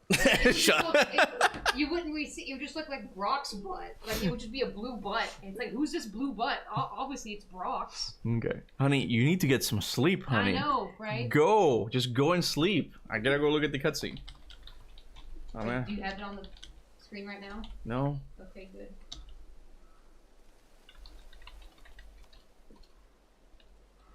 Well, I mean, I kind of don't want to watch the God of War 2018 cutscene again, because the whole thing is that I'm trying to like revisit this series right now. I kind of want to. I don't want to spoil it. I don't want to re-spoil it for me again. So we'll do that character analysis, Earfam. Like, keep that in mind.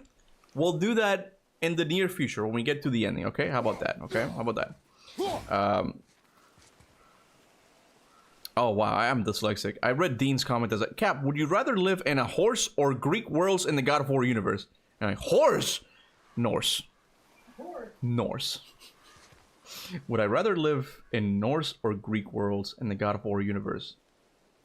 Man, I don't think you're gonna be surprised by my answer here.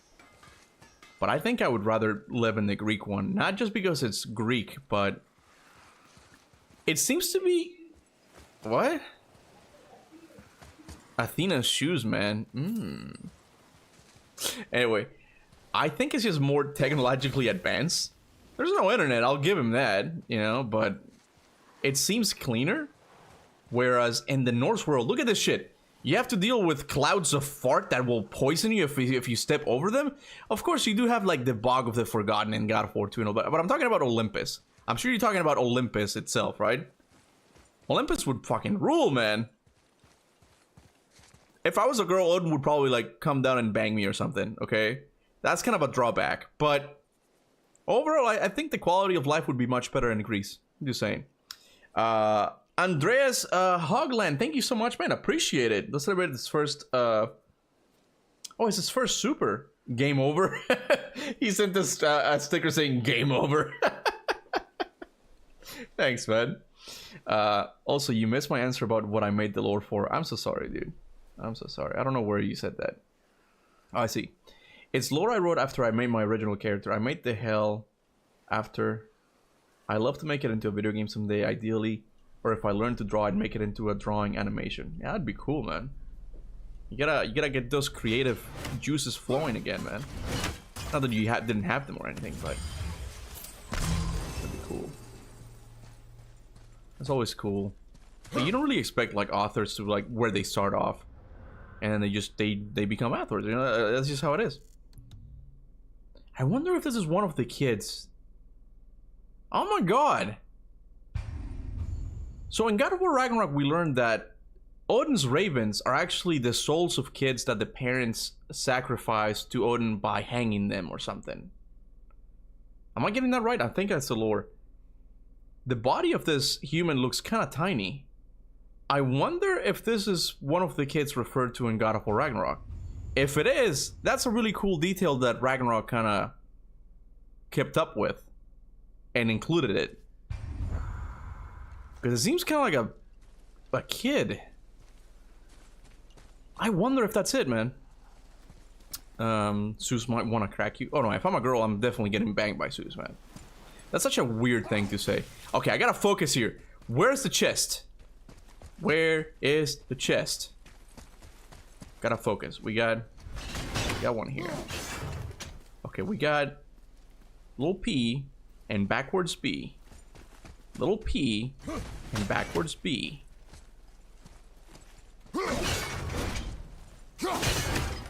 P and then backwards B.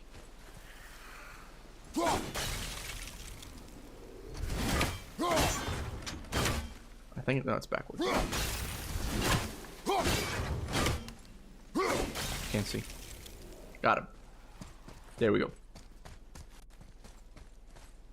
It might be that.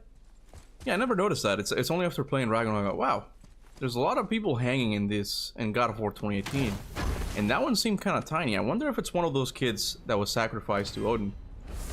Let me get the other stuff here. Hold on a sec. There we go. Who has done more messed up stuff, Odin or Zeus? That's a good question, man. I think... I mean, to be honest, we don't really know... That's better. We don't know much about Odin. I mean, Zeus. Like, yeah, he defeated the Titans, and then he became the king of the gods. And, of course, he had sex with Callisto. Probably was one of those girls that he, like, came down and just, you know, disguised himself as another figure or something. And did it, which is pretty bad. But aside from that, I don't think we know much about Zeus. Are we getting closer to the mountain? We are. So I wonder if maybe Odin literally is like a more messed up god than Zeus is. It's just we don't really see that too much in God of War Ragnarok because that's the end of the Norse saga, you know. There we go. Sorry, my back hurts. There's the two ravens again. Bro, my wife might be onto something. It's always two of them.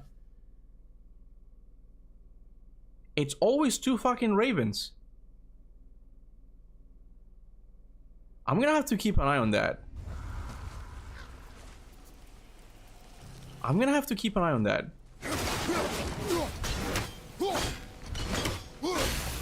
There. Zeus destroyed Sparta because of his hatred for Kratos. That one could be seen as something really bad he did. That's fair.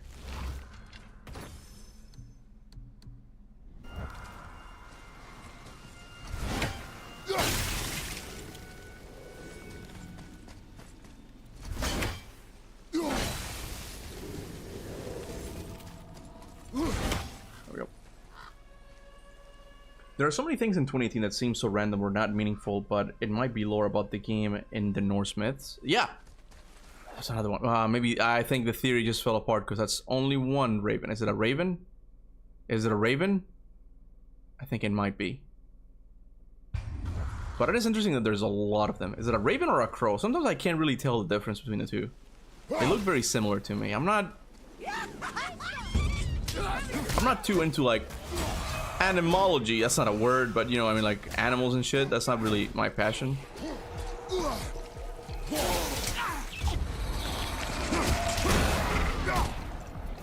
Look at this. Look at this cloud fart, bro. Get out of that fart.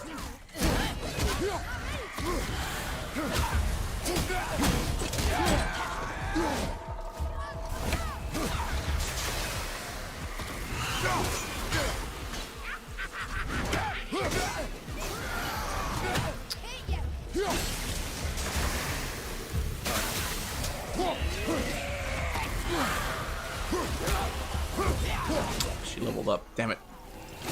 Take her down, boy.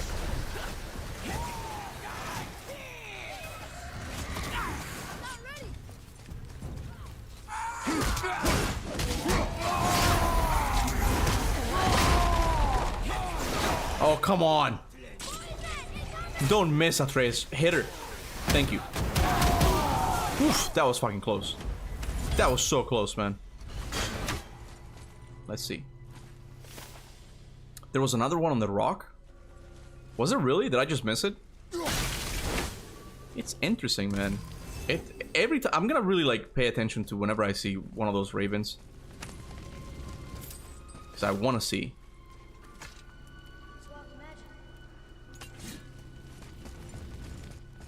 There we go. Given that you're keeping an eye on small details, you might enjoy Ragnarok a lot. Might enjoy Ragnarok a lot more this time. It's possible. I just don't know. The thing, I think that's something that's still like it's endearing about God of War 2018 is the fact that it was the first Norse game, you know. And there's a lot of things that were put in there as like little hints for the future, but I don't know if Ragnarok has that as much, you know. I'm sure there's a couple. That maybe I can carry her?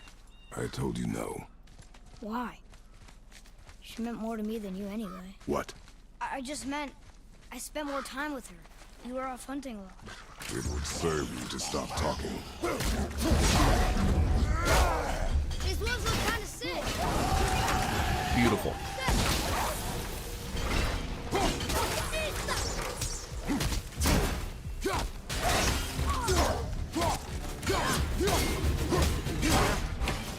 Yeah. That's what I mean, man. When the combat clicks, man, the combat clicks. This whole time, like, I've been under the impression, oh yeah, God of War Ragnarok's combat is better, but I don't know, man. I really like. I think that is something that Ragnarok really. I'm talking about it, but I'm doing it respectfully, so suck it, okay? I think the not having shield combat really undermines the combat system, I guess, in a way, because I really like that idea of you throw the axe. And then you have to, you can use like your fist to build up like the stun meter, right? So it's like a nice flow between the combat, right? And it works, it feels impactful. You don't do as much damage, but you're building up that stun meter. And it just works, man. I like it, you know? You know that theory that the government used pigeons as spies? Odin was ahead of his time, for real? It really was, yeah. It's kind of scary that governments can do shit like that. Like, I don't know if like, I think, was it China? There's a government that can do something like that. I forgot. I don't know if it's the States, but the States might be able to do it as well. But I know there's a government that can do it. I'm dying. Oh my god. Stop it. Stop it. Roll in the ice. Come on. Fuck, man. I think Ragnarok wants you to build stun using the spear. I get that, but hold on a second. It's time for stripper Kratos, yo. Look at beautiful. Look at this armor, man. Isn't this armor amazing? Not just on the look side, but functionality speaking. You know where all of your vital organs are? How about we don't cover that and we just focus on the shoulders, the part that Kratos is most developed on. Yeah, that's a good idea. That's a good idea. I'm not wearing that out of spite, okay? I might be better and it might be cool down, but I'm not wearing that. That's stupid, okay? Ragnarok's combat is definitely better and faster than 2018. I do like the triangle ability, like how each weapon has its own thing.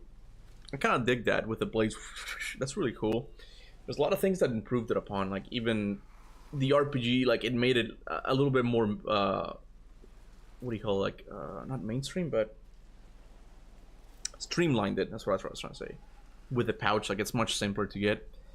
But I do like the not the momentum, but I don't know, the flow of 2018's combat. What I was saying is like Ragnarok wants you to use the spear to build up stun, but in this game it happens when you throw the axe, something that you inevitably have to do to like throw at a further away enemy, and then like you're like, okay, I'm surviving, just fist, like it just and you can do this, you can do this, you can do this. It feels cool, and you call that back the axe and like, oh, going for the finishing kill. It works. It's really good. I like it. But maybe that's just me. Okay,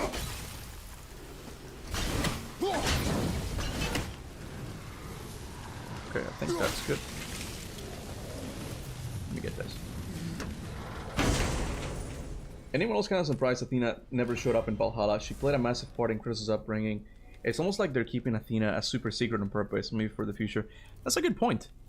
That's a really good point. Oh yeah, I like this one. Like I definitely would have expected her to. I would have expected to see her in Valhalla, given that it's Kratos' like most like important memories. Yet we didn't see her.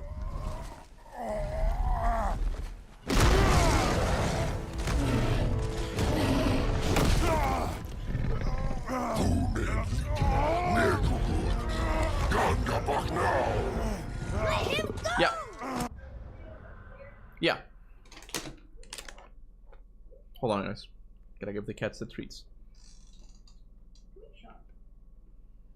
And it's just like an observation again. It happened during a cutscene, like when you came in, like it just happened during a cutscene. It's okay. It's okay. It's just funny how it always happens, you know. I wasn't even in the room this time.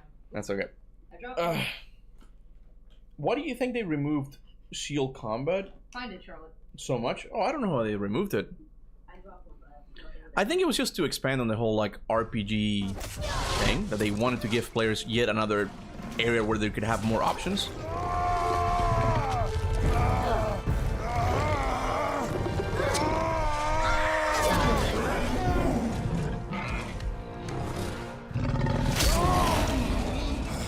Oh. What? Did I beat Charlotte there and have a nice crunchy sound? No. Come on, honey, why? That's really funny.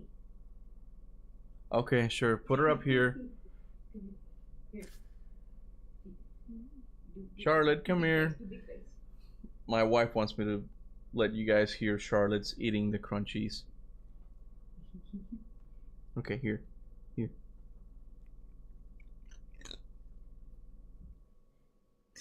Hold on. Hold on. Here, Charlotte. Here.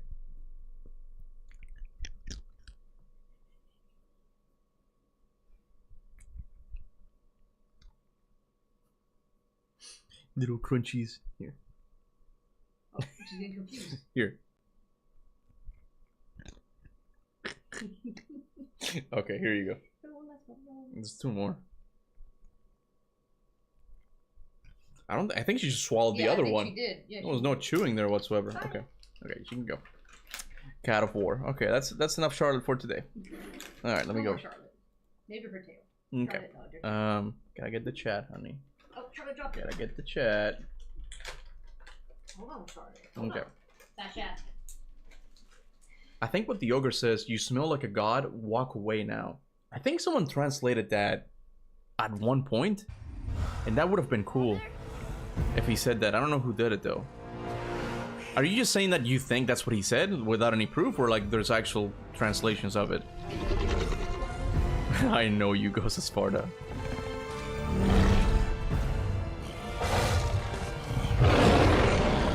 Ready yourself.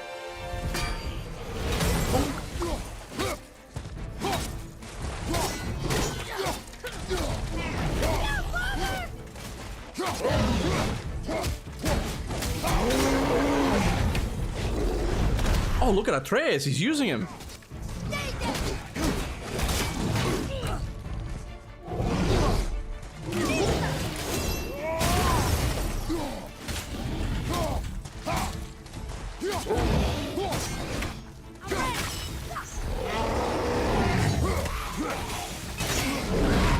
Yeah, can you do this outside?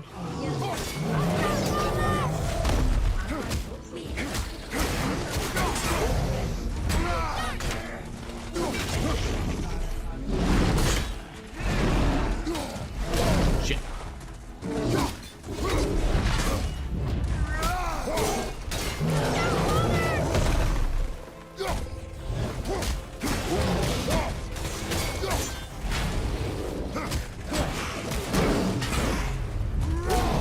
Yeah.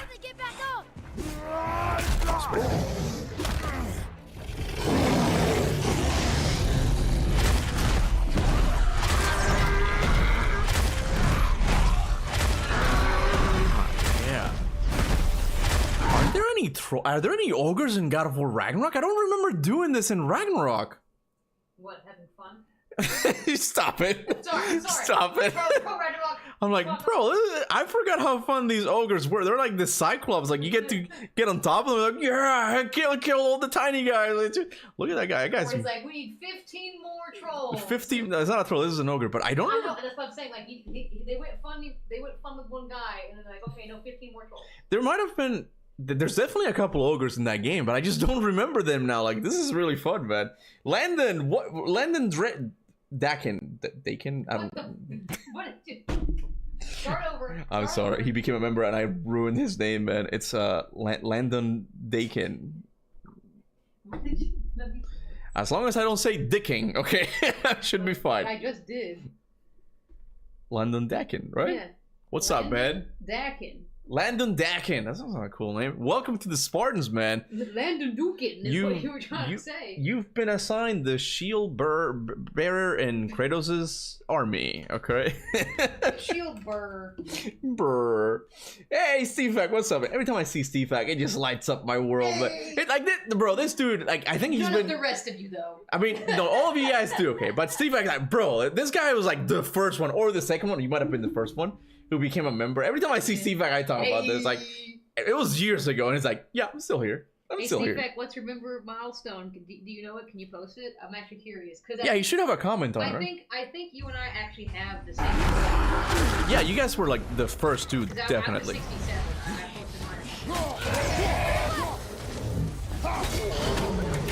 Atreus, what the hell?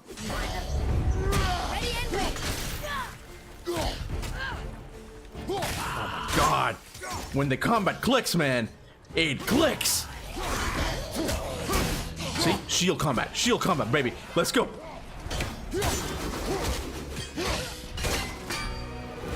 Oh my god.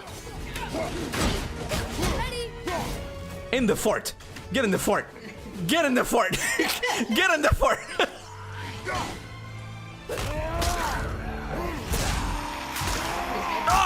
You put his head in the fort and then stomped it. Oh, I'm dying off the fort.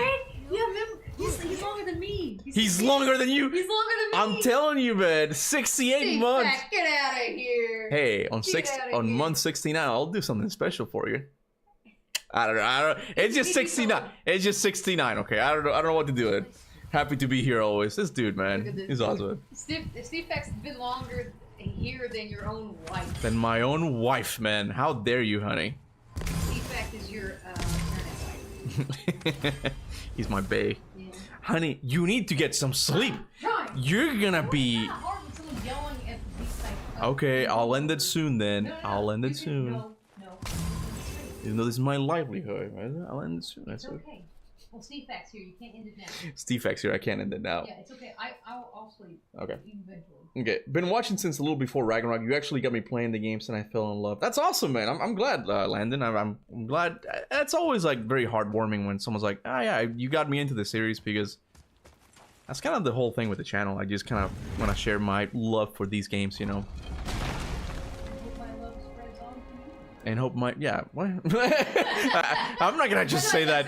On purpose, like that on purpose. Indeed. To see if you'll repeat it. Like, yeah, I want to spread my love onto you. Luke says Kona stole Kuba from Steve-Fac, man. I did. Aw, man. My teenage years went by watching you. Yeah, I think. No, I feel bad. You know, I guess a little bit. I don't know why, but I say, hey, I made videos. People had fun with me, and they still do. I'm hoping, you know.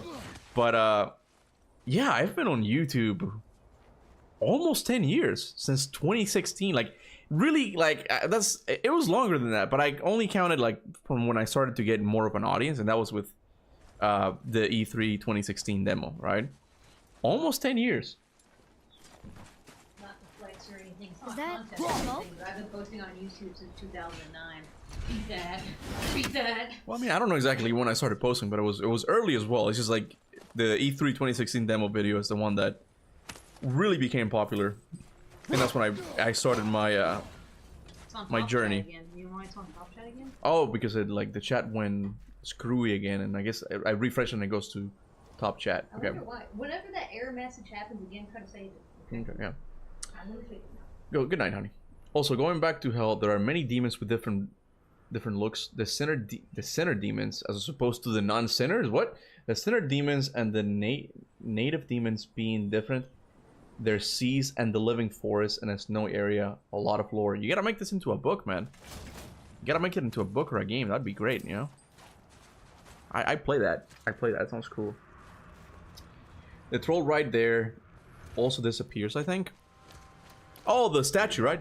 The statue we just saw? Yeah, I saw that it wasn't there. What is that? We must find another way up. The witch! Wish she was here. Bet she could get us past this. My magic is useless against the Black Breath, and there's no way around it. Odin saw to that long ago. What are you doing here? Making sure you can finish your journey. Why wait to warn us? I was busy, saving my friend, if you remember. The Black Breath is a corruption of magic even I can't dispel. Only the pure light of Alfheim is strong enough to break through. But that road is long. What does this goal mean to you? It's everything. Follow me. Why help us? Maybe I see more of myself in you than I'm willing to admit. Maybe by helping you, I'll make up for a lifetime of mistakes. Or maybe I just like you. Even though we shot your friend? Even though you shot my friend, yes. Where must we go? To a realm beyond your own. You know what? Something I've thought about. So, Midgard is a realm in the God of War series, right? But the realm is still located on the same plane of existence that the Greek realm is, for example, or the Egyptian one, at least based on our understanding. Okay, like it's all in one world and it all takes place in the same world. So Midgard, even though it's part of this little branch of the world tree, that branch itself connects to the larger world of God of War. You get what I'm saying, right? And I've often wondered if the branch that goes into, let's say, Jotunheim or Muspelheim, I wonder if that branch also has other mythologies branches, other mythologies worlds, other mythologies realms in it as well. You get what I'm saying? Like, it's hard to imagine, but Midgard is part of the Norse realm, but it's also located within the same world as all of the other mythology realms also take place. But what about Muspelheim? Like, if you keep going south, for example, are you going to get to the Aztec hell or the Greek hell or something like that? It doesn't seem like that's the case, because at least in the Greek one, Hades' realm is infinite or something. It says it at one point. But it would be interesting if it continues, you know. Hey, Gohan, how you doing, man? For a little while. New plane of existence theory, let's go. Actually, no, it's not plane of existence. Hey, I haven't made a plane of existence video in a while, okay? You should be proud of me, okay? I haven't done it in a while. Even though I'm itching to doing one. For some reason, I smelled the Greek saga God of War in the air. Ah, so you think the remasters are happening still? I'm telling you, I know it's kind of an ambitious prediction. Dwarf at the foot of these hills. He was fixing it when we got here. Well, no one was there when I passed by. Perhaps he finished. Dwarves are awfully resourceful. And irritating, based on the two we have met. This is gonna be a long talky section. The thing about that bothers me about like current God of War rumors is not that they're rumors and you know you can't prove them. It's just there's so many of them. There's like, my God, bro, are they all real or like what's going on here? Is Santa Monica really working on that many games, or do they have like multiple people, multiple studios working on it? Center of the lake. Because there's the Metroidvania. There were rumors of a God of War Greek Saga remaster as well. Then there's the God of War Egypt. It's like there's too many things happening. Like what is going on here, man? I appreciate the content as always, Kuba. Well, I appreciate your support, man. It means the world to me. I really appreciate it, man. You guys are awesome, man. Man, please give us this remaster. It's time, man. I don't know if it's gonna happen. Like, there's too many stuff in the Greek saga that it is from there we modern developers, I guess, deemed as not having aged well and stuff. Why is that I'm creature fine in the with bay? it. No one but I can knows. see it as being He just problematic. appeared one day. But I would love Soon it. after, Not even if they're doing like a whole saga their thing. battle It doesn't even have to be a across remaster. all the Just realms. resell them so we can. Ultimately, it ended. The Ravens were there. Hold on a second. In a stalemate. Hold on a second. And Thor. I'm tripping with this thing, bro. Hold on a second. What was I talking about? Yeah, if they're doing like a whole Greek saga thing, like they can just release it so we can bypass having to live stream those things on the PlayStation Plus, because that sucks. It just sucks. Only for a little while. Did you see Chris Judge apparently is working as Kratos again? How so? Where did you get that? Where did you get that? But what I was saying is like someone said like you feel God of War Greek saga in the air. What I was saying is that I know it's an ambitious prediction, but I do think something's gonna get announced at the Sindri said it was broken. Sindri? At the Game Awards. At the foot of these hills. He was fixing it. And then on the anniversary of God of War, which would be on the 22nd of March, we're gonna get something. Now, if you want me to make a more specific prediction, I don't know. This might be too ambitious. I totally get it. Okay. Just give that a turn. Here's what they're gonna do. They're gonna announce the God of War Greek Saga remaster, or like they're gonna resell, like they're gonna announce like the re-release of the Greek Saga and the Game Awards. And then when the trailer ends, they're gonna announce the Metroidvania. It's so ambitious. I know it's so ambitious, okay? And it might be cope, but I want that to be real, man. There. He quote tweeted a God of War related tweet saying, "Now back to work." Really? Is this recent? Hold on a second. I gotta look for the Ravens. The temple is at the center of the lake. Where are they? It is from there we travel to Alfheim. Thankfully, I'm looking it's because no I think longer there's on the two of them water. again. Why is that creature in the bay? That's not it. No one knows. He just appeared one day. Okay, I see one. There's one right there. Soon Is it just one? after, It might just be birds. It might just be random birds, man. Thor attacked, and their battle could be felt There's the across other one. all the realms. Ultimately, I don't know, man. I don't know. I don't know. Am I tripping here? it ended in a stalemate, and Thor returned to Odin empty-handed. The serpent stayed and grew so large, he now spans all of Midgard. See? Told you. They've hated each other ever since, destined to kill each other come Ragnarok. You believe in Ragnarok? I dearly I wish can't keep expectations low anymore, boy. Me neither, man. Like I try to, but I don't know how people talk themselves into like not believing something. I'm like, I feel it. I want it to be real, and it's just I kind of get over. It gets over me, and it's just like I can't do anything about it. When he talks, I don't understand any of it. Freya low-key tall as hell. She really is, man. Like she's the Kratos' size, right? About. Yeah, she is tall, man. She's like Lady Dimitrescu tall. You just don't see it because it's on it's not. She's the same size as Kratos, so we don't really have anything smaller to compare her to, but she is a big girl. Okay. He was going schizo finding crows. I really am, man.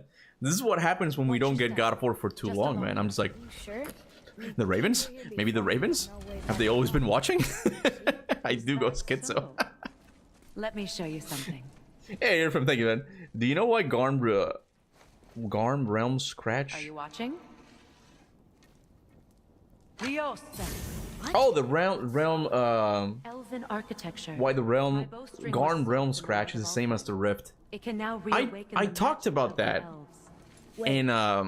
in a video.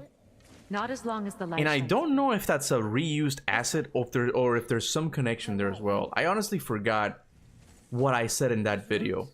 I kind of don't want to watch my own video. I feel like that would be too cringy. But I talked about that fact. That the scratch that Garm does in Hell is the same as the scratch you see They're the good guys. in Odin's like basement. Good gods, boy. Thought I taught you that.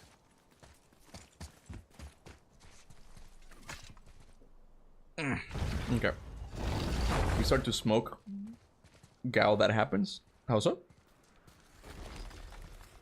What no God of War news does to for 4 years does to a motherfucker. It really does, man. Built with help from the giant. Oh my god, it's Odin. He's a seagull now, guys.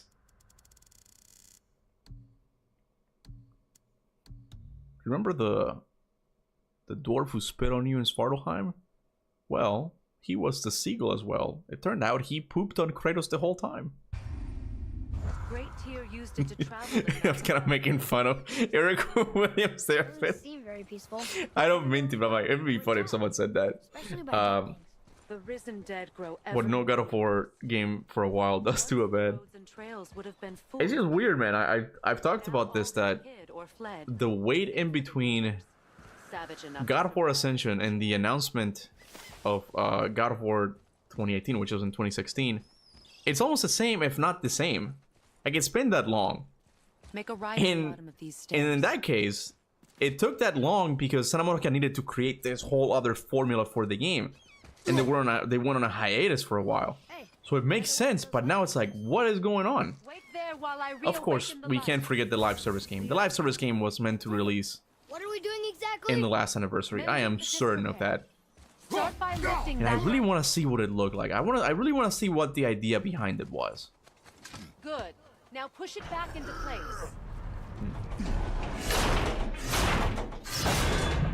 Now realign the wheel onto the track.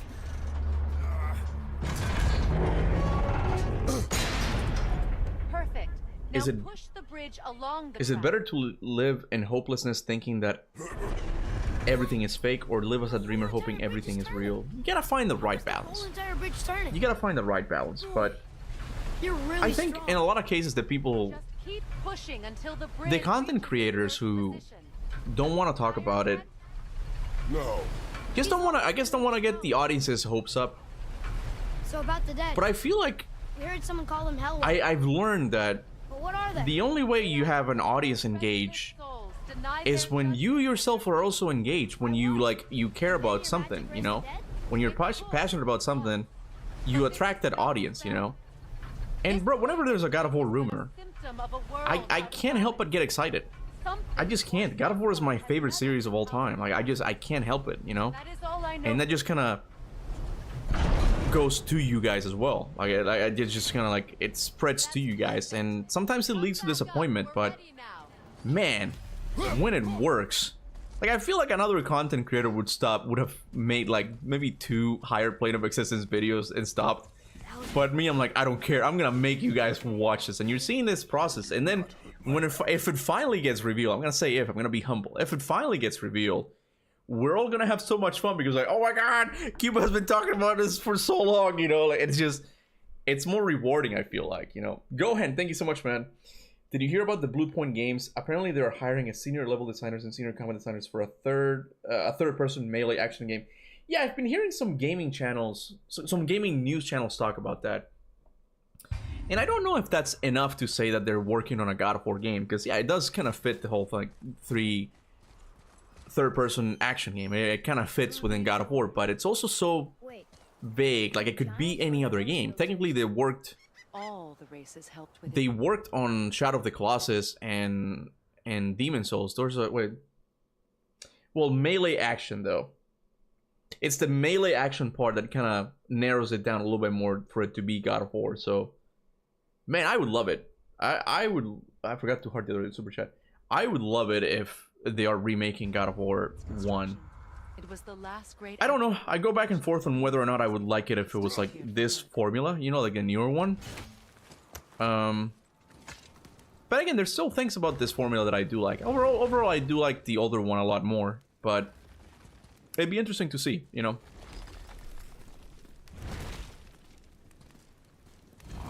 Gao is such a game. Of course, you can easily get excited for anything related to it. Oh yeah, man. I remember even for this game, like this is before I was really making content on it. Like there was a leak. Like this was like, I guess months before the announcement, and they were like, "Oh my God, God of War is coming back, and it's not in Greece. It's in Norse, and Kratos is going to have an axe." I remember seeing the images. back then the leaks were much better. Even not to be like an old guy who's like, oh yeah, back in my day the game leaks were much better, but I think they were, because they would have more stuff to back up their claim. And in that case, they had like images of the new God of War game. I was like, oh my god, this might be real. This looks really interesting. So I was there, man. I was there when it happened. Prediction on Game Awards winner? I talked about this before.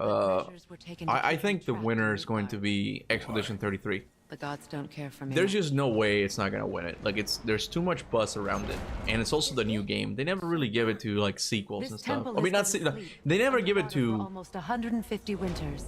Which is, it's kind of pointless, but it's cool for the developers. It's more like for the exposures. Just getting into the Game Awards themselves as a nominee, that's good enough for developers, I feel like. But winning, it's more like, it's almost like a popularity contest. And I do think Expedition 33 deserves it. It did a lot of good things, like the story and even the combat. It got me, who doesn't like turn-based games, to actually like play it and enjoy it. So it deserves it. Only the light of the Bifrost but to reawaken. As I said earlier, I'm really into Hollow Knight Silksong. Like, that game delivered. 7 years. In part 1 of my playthrough, which is on YouTube, I said, I don't know if it was justified, but the more I play the game, I'm like, nah, this is justified. This is a great game. And I haven't even gotten to Act 3 yet. Tree and make travel between the realms possible. Back in my day. How does it work? You will need this, a Bifrost, to create travel between realms. It can capture, hold, and transfer the light of Alfheim. Place the Bifrost there. Bro, be a little gentle. Come on, man. What now? Give it a moment. The temple needs time to wake up from its long slumber. It is from this room, and this room alone, that you will be able to cross between realms. What you see before you represents the temple in which we stand, as well as the realm towers that encircle the Lake of Nine outside. All the realms exist in the same physical space, reflections of each other. These doors, the towers outside, and the 9 realms are all intertwined and coexisting on the branches of the World Tree, separated only by the Bifrost light of Alfheim. This place can focus and control that light. And is this the World Tree? Only an artistic representation of it. No, the Yggdrasil is much, much more than this. The Tree of Life is bound to the fate of the world, just as we are bound to it. The tree nourishes our soils. The dew from its leaves feeds our valleys and rivers.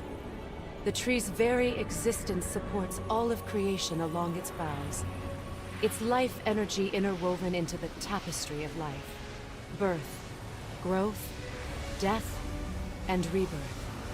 Every strand transcending time, transcending space. Everything comes back to the tree. So, that's how it works. But I'm guessing you were looking for a more practical answer. Yes. Curtis is not too into the lore, man. The bridge you pushed outside is currently positioned to lead to the realm of Vanaheim. Instead, turn the wheel to our actual destination, Alfheim. Wait, is this moving the big bridge outside? Yes, the wheel turns the bridge, and the bridge aligns to the different realm towers on the lake outside. Wait, there's no tower on this one. And that's why realm travel to Jotunheim is impossible. Without a tower for the bridge to lock into, the sequence can't begin. Every realm has a travel rune that unlocks the bridge to that realm. I'm giving you the one for Alfheim. Now you can lock in your destination. I didn't notice, but was it an Omega symbol? The one she gave him just now? Remember to take the Bifrost. You don't want to lose that. Now the realm travel bridge will align, and the realm between realms will open. I just like this whole sequence, man. See that giant crystal? Each realm has a corresponding one that focuses and amplifies the power of the Bifrost, opening the bridge to that realm. That's why realm travel is only possible from this room. What about that one realm tower missing from the lake? The Jotunheim Tower disappeared from all realms over 100 winters ago, when the giants vanished from Midgard. Where the tower went and how they moved it remain a mystery.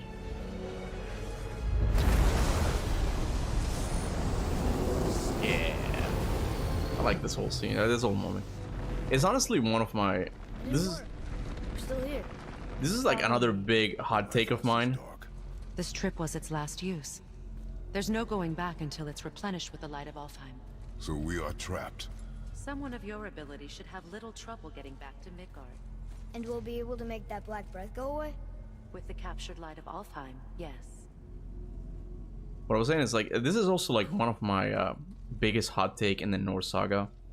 That even though like realm travel in Ragnarok is functionality speaking is much better. Like you can just like go to it, travel through the realm from any point in the game.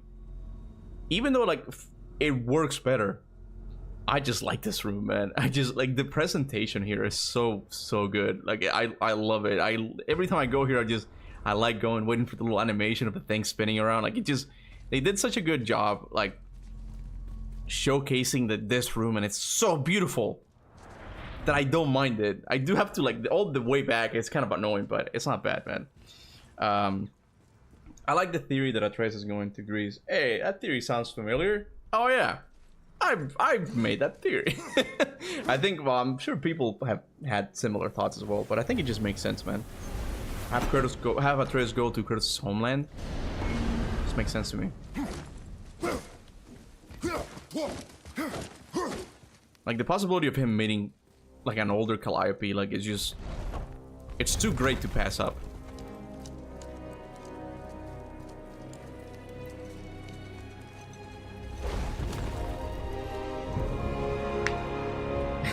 Cory Barlog lore dump right here. Welcome to Alfheim, gentlemen.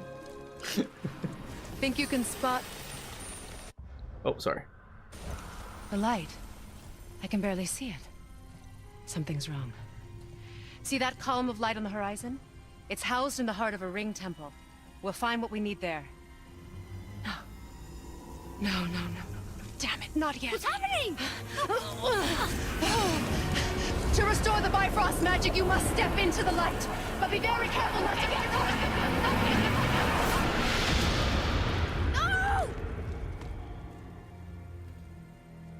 No! She's not dead. Is she? Not likely. Come. I don't know, man. Like the flow of the story, this one is so good. Like even that, like she's telling us, but be careful not to get caught up between the conflict of the dark and light elves. Like it's just, they set up the whole level by doing that, but they don't fully go ahead. It's just Cory, man. Cory is the secret sauce. I've been saying this for a long time, okay? Anyway, I think I'm gonna end it here. Always, whenever I get to Alfheim, it's always like a good place to stop, okay? But hey, let's go to Big Face for a little bit. I've been streaming for almost 4 hours. Sorry, the chat's in the way. Let me get it here. Oh yeah, I was gonna show you guys the David Jaffe video on Jesus, right? It's kind of long. I think it's like 16 minutes. Do you guys want to watch it? You gotta let me know. Let me see the chat. Sometimes I wonder if Cory Barlog's ever lurking in these streams. I mean, it's not to like toot my own horn and to think, of course he's watching my live streams. I'm not gonna say that, right? But he has shown up a couple times, at least one. I don't remember if it's multiple times. So I wouldn't be surprised if he stops by. Like even like with my other fellow God of War content creators, I sometimes stop by and don't say anything just because sometimes I don't feel like derailing the whole like live stream because the focus, at least for a while, turns to me, and I'm like, no, this is the streamer's time. I don't want to take away, like, steal their thunder, you know. But I wouldn't be surprised if he does just like stop by. I don't know if he like watches the whole thing, you know, but it'd be interesting. Cory, become a member if you want to reveal yourself. Can you imagine Cory Barlog becoming a member? Oh my. Why didn't Kratos ever try to return to Sparta? What do you mean? Return to Sparta? What? Remember to watch the video of Cory talking about Athena in 2018? Oh, okay, but how long is it though? Oh, I messed it up. What was the video, Luke? What was the name of it? I forgot the name of it. You told me the name of it, but I wrote it somewhere. I copied it somewhere, and I guess I used another tab to like search something, so I'm sorry.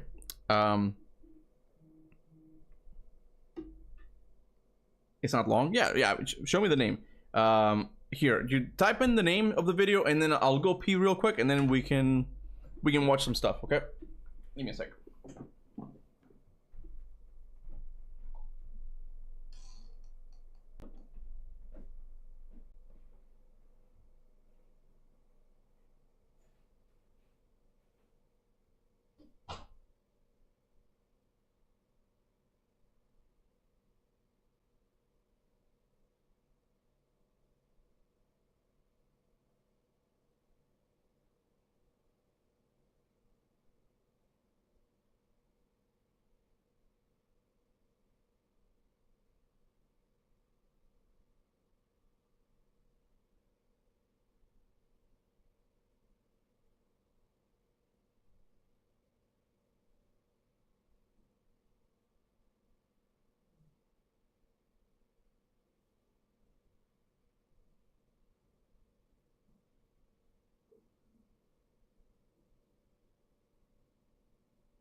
Alright.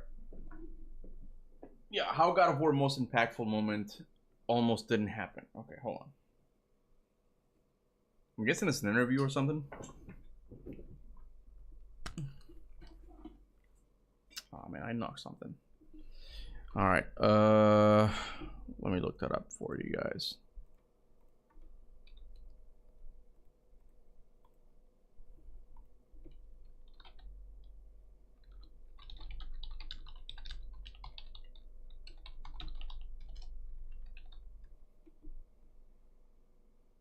Almost didn't happen. Okay, it's 10 minutes. So we're watching some circa Cory Barlog talking about God of War 2018. Just be in the litter box. That's what it's there for. I've never done it, but sometimes I wonder, like, could I do it? I feel like the cats would hate it. They would know somehow.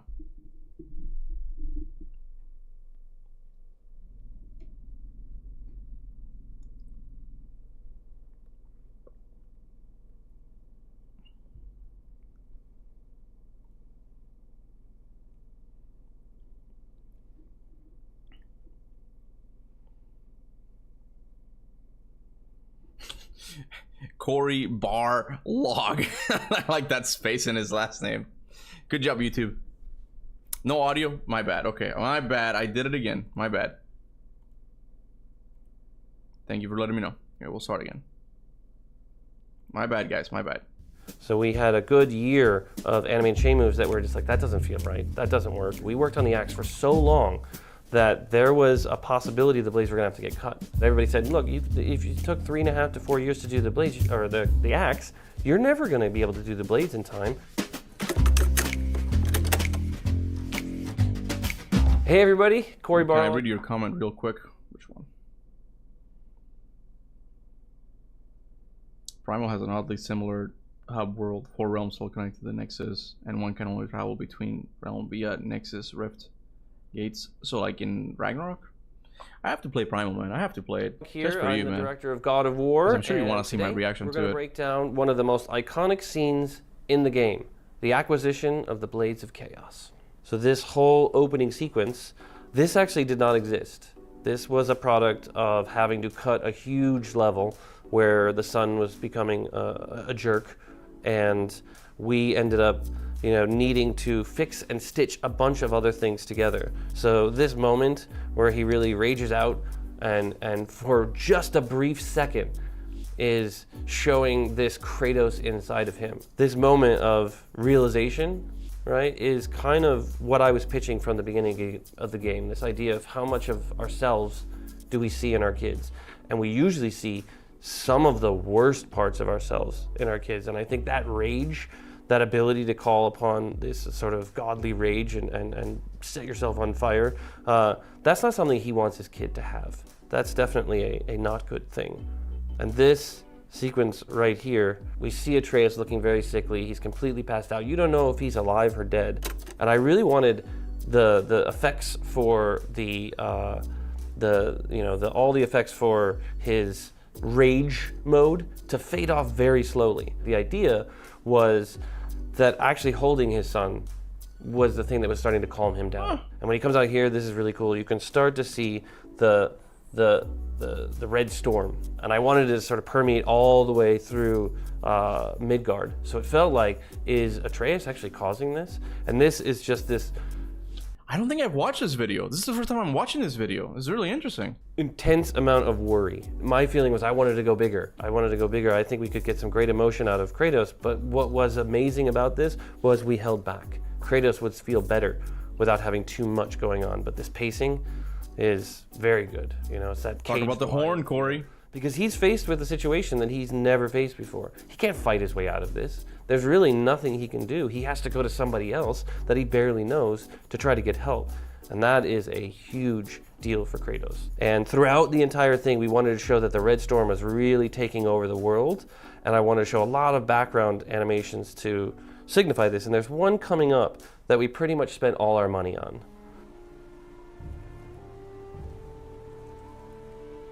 So right up here is the deer and the lightning and then it running away. And we were going to do all these animations. And then after they did that one, they said that was really expensive and very difficult. So we might have to start trimming back a bunch. Now coming in here, this was one of the first examples of how we were going to hide any of our warps or cuts. Because the actual physical distance, that first lightning bolt, the physical distance between where Kratos starts and where the house is really far.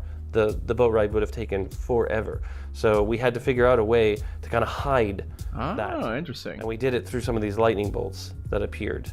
I really love when we can get close on these shots because the model is absolutely incredible. So that one right there is actually the one where we were doing the warp. So now we see some of the deer coming in and everything moving in this direction, right? But we were supposed to have little battles with Hellwalkers up here. We were gonna have, Hellwalkers maybe killing a deer up here and kind of just really fill this whole space all around here with kind of chaos going around. And he has this moment of calm. And I really like the idea. It's interesting how, like, as gamers, we don't really tend to think about those things being too hard to make, but apparently like that would have break the budget. It's like, no, that's way too expensive, like having all of these little animations. But that's the thing that did it. It's like, no, this is the one that's gonna like make us go over the budget. You know? Man, I miss Prime 2018 when Corey was always doing interviews and tweeting stuff. Oh yeah, bro, that was the best, man. It's really a shame because like in a way like Cory Barlog is the thing that just like revitalized the series again. You know, and like he was, yeah, you're right. Like he was on Twitter always teasing shit. They're like, oh yeah, but you haven't found all the secrets, you know, and like that has kind of faded out. You know, like we're not in that era anymore. You know, remember that Atreus had Spartan rage in 2018? He did, man. He did. Everything seems to be going to crap all around him, but he's just so focused because what he's about to do is emotionally one of the most difficult things he's going to do. So right there, we got one, right, that appeared because, you know, budget. You end up like with these grand ideas of so many things happening, and then you end up really just getting one or two of these things. And he has, I think, just a basic idol. But I think in the end, basic idol, getting one or two of these things, and he has, I think, just a basic idol.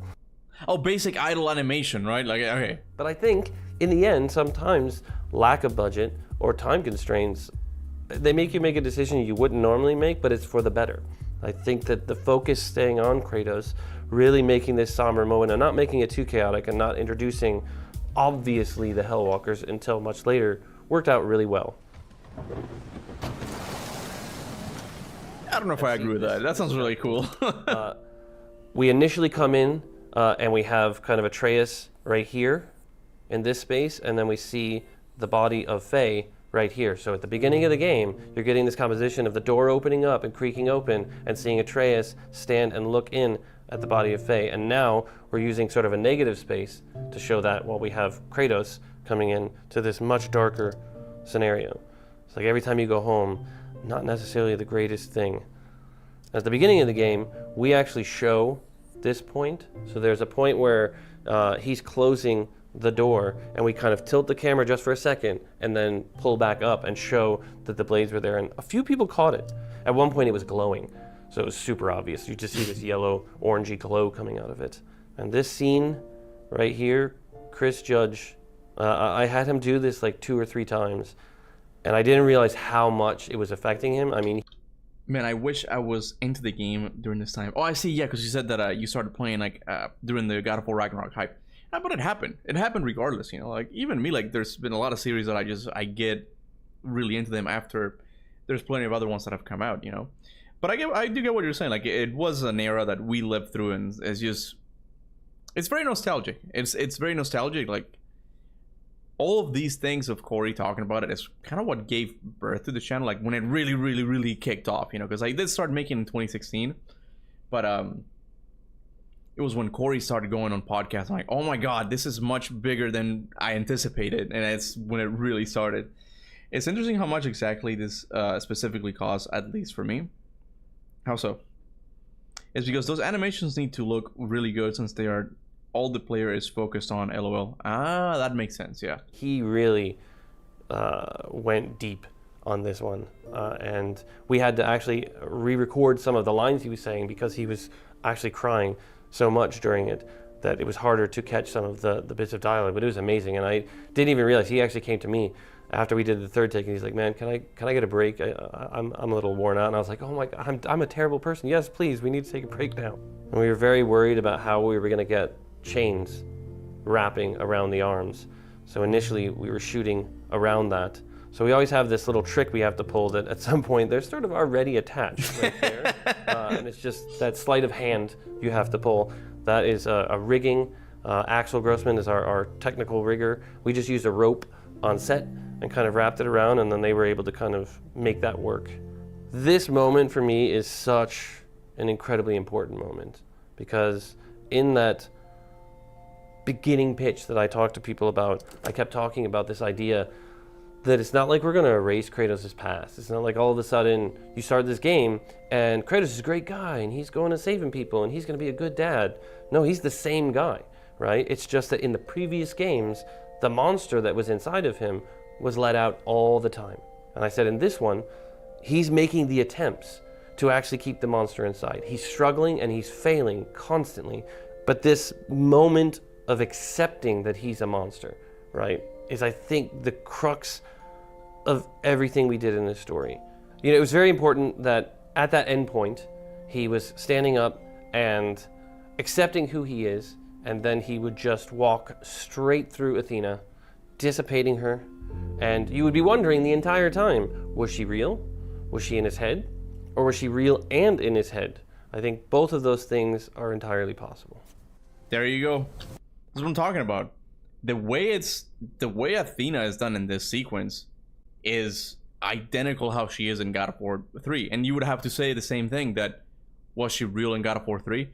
I think we have to, because of one scene only. There is one scene where Athena is interacting with Pandora. So it just goes to show that it's not just inside of Kratos' mind. She's interacting with the outside world as well. So we have to say that she was real.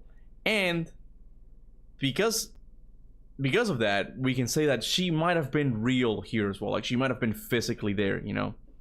I meant the whole models that Corey was talking about, the moments. Yeah. I remember the blades got spoiled for me because my older brother started screaming from his room, "Holy shit, the blades!" LOL. It was a big moment, man. It was really a big moment. I don't remember if I got spoiled the blades either. But I guess by the time of the moments, the blades moment happened in the game, I was so like into the game that I had forgotten about it, like the story, and it just kind of naturally led me to them. So it kind of worked out at the end, you know. If I could draw what if I could draw, I would use the audio from Kratos getting the blades over an animatic of my original character. It would be amazing if I could do that, man.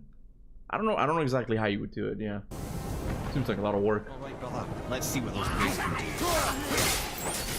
do. Who the hell plays God of War like a Souls? Like, who's playing this game? He had the lock on there. That is heresy. You don't do that. You don't look. Just how dare this person? This is my favorite moment to watch on the streams. I really like watching the moments that, you know, emotionally will get to people.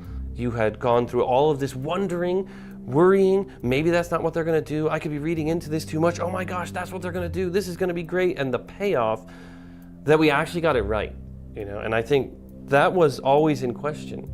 You know, we did not do the blades until probably the last year. We worked on the axe for so long that there was a possibility the blades were gonna have to get cut because they were just taking so long to get online that everybody said, look, if you took 3.5 to 4 years to do the blades or the axe, you're never going to be able to do the blades in time. So we had a good year of animated chain moves that were just like, that doesn't feel right, that doesn't work. And with this new camera angle where you have the camera behind him, it's very different. With blades coming out this way and sweeping out this way, sometimes even across his horizon line, you don't get the same visual as when you sort of have, you know, a side view of Kratos shooting the chain blades out. I'm a really great artist, by the way. I'm jealous of my skills. But seeing this from like an isometric view, seeing it from a side view, you get a better view of the line of action for the chain blades. And we really had to figure out how to take the old moves and make them work much better in this camera angle. Because so much of the game was built on this revelation, this realization from Kratos that the blades were going to be something he'd have to return to.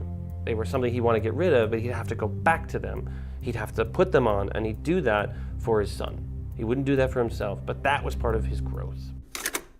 This was a very important scene to me, and I think to the entire team to nail and get right. This was a pivotal moment within the game, a huge sort of crux for the character of Kratos. You know, we put so much into this that seeing the reactions was really when it hit home what we had done. You know, because you work for so long, you work for 5 years with your head down, hoping that what you do actually connects to people, and to see the variety of reactions, the way that it connects to people is amazing. It's why I love... Man, no offense to Eric, but Cory Barlog is just a much better director. It's a difference in directors as well. Eric Williams is more of the combat guy, you know, and I'm not saying that he can't have like likes and dislikes about storytelling, but it does seem like Cory's more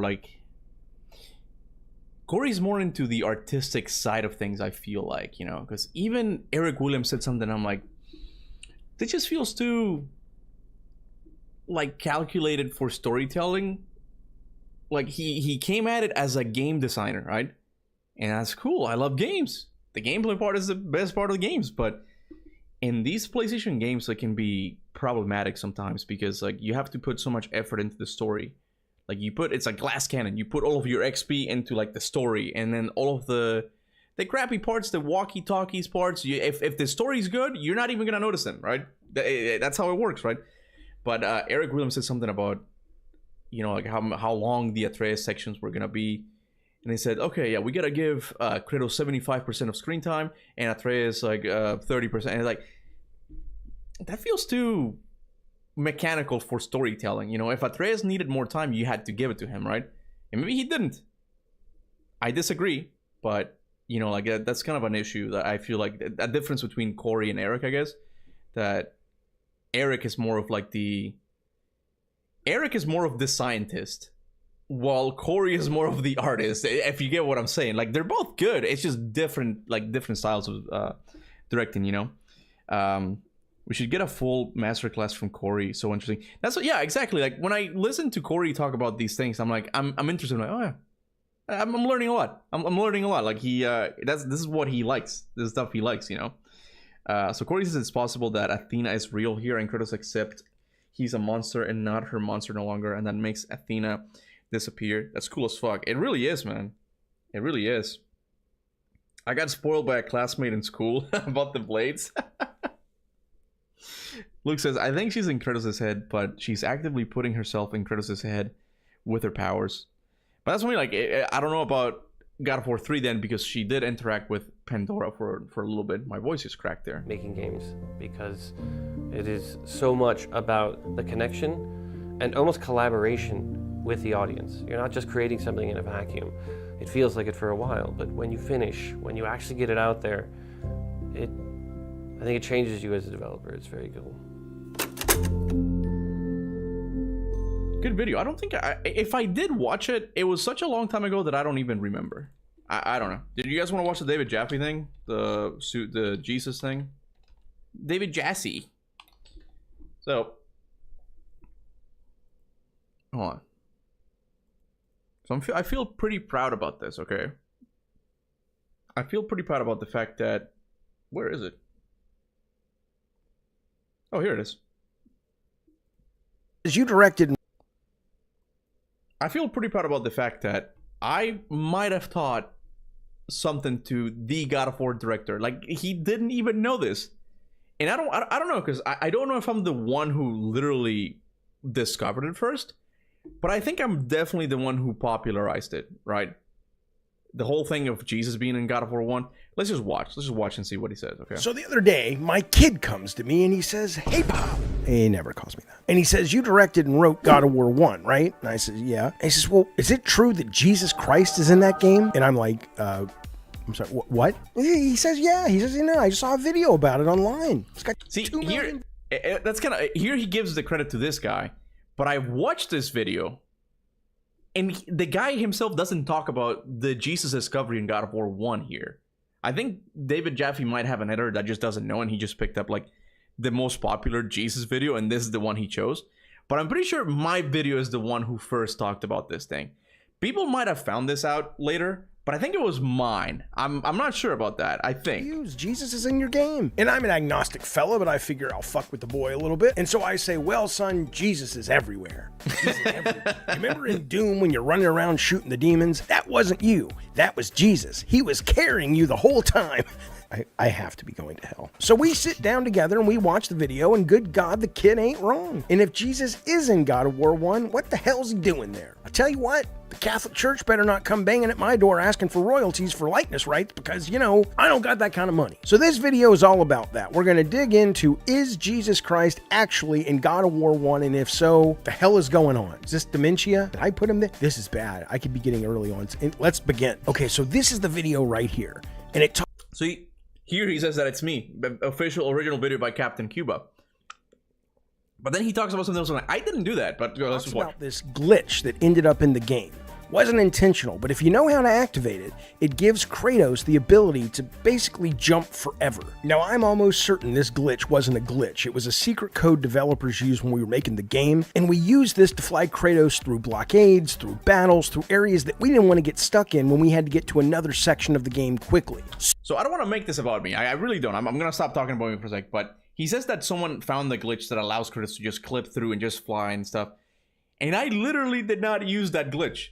I was playing God of War 1 one day, and I jumped from the balcony, and it was like a glimpse. I'm like, was that what I think it was? It was like, it was blurry, like it didn't make any sense. Is that Jesus? And then I went back, recorded it, and I slowed down the video, and I noticed that it was Jesus, man.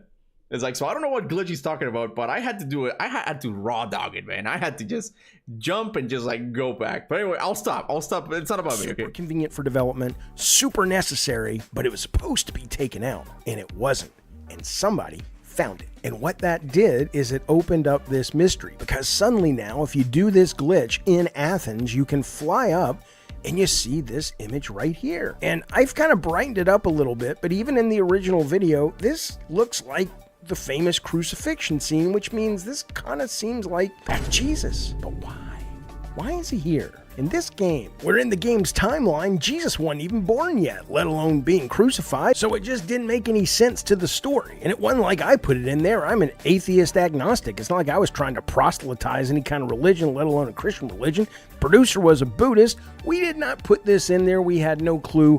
Why is he there? Why are you there? What's he doing there? What are you doing there? And here's a little inside baseball to the way we made games at PlayStation. Nothing, and I mean nothing, goes into the game if legal doesn't approve it. Every texture map, every model goes through legal to make sure that we're not accidentally, or sometimes I guess intentionally, I don't know anything, ripping somebody off, putting something in the background that's going to get Sony sued or get Sony's PR hit bad because somebody wrote the word fuck in the sky. Any of that shit, that all goes through legal. They would have seen this. They didn't see this, because if they would have, we would have heard about it. Certainly, it wouldn't have gotten past Shannon Studstill, the producer. I reached out to her. I said, hey, do you know anything about this? And she said, I'm reading it right now. I just texted her. She says, it's the first I've heard about it. Are you sure it wasn't video composite and somebody's fucking with you? I said, no, this is a real deal. And you have to understand, making games at PlayStation, everything goes through legal. The texture maps, the models, every voiceover line, they have to make sure that we are not intentionally or unintentionally sneaking something in, something that we don't own the rights to, something. It's just funny hearing him talk about this, because Shannon and David Jaffe are thinking, yeah, we can't put Jesus in it because people are going to freak out. And maybe some people did freak out. But meanwhile, when I found it, I'm like, oh my God, what does this mean? What does this mean for the lore? Does this mean Jesus is in it? And it was just a little thing that someone put in there. Like, it means nothing, but they were thinking, oh my God, we're going to get sued because we're putting out religion in it. And meanwhile, we're like, this is amazing. This is the coolest thing ever. Only old school God of War fans could find stuff like this. Bruno did it. Just can't prove it. Bruno did what? The glitch where he just goes up and stuff? Super offensive that would get Sony in trouble with PR issues, maybe even legal lawsuit issues where people are offended so much they want to take a lot of money out of Sony's pocket. They are on the job like hawks watching this shit. They would have known about it, they would have mentioned it to me, or at least they would have mentioned it to Shannon, the producer. Nothing got by Shannon. So how is it there? Why is it there? Well, how long are you streaming for? Almost done. Why? Okay. Can't sleep? No, I can't.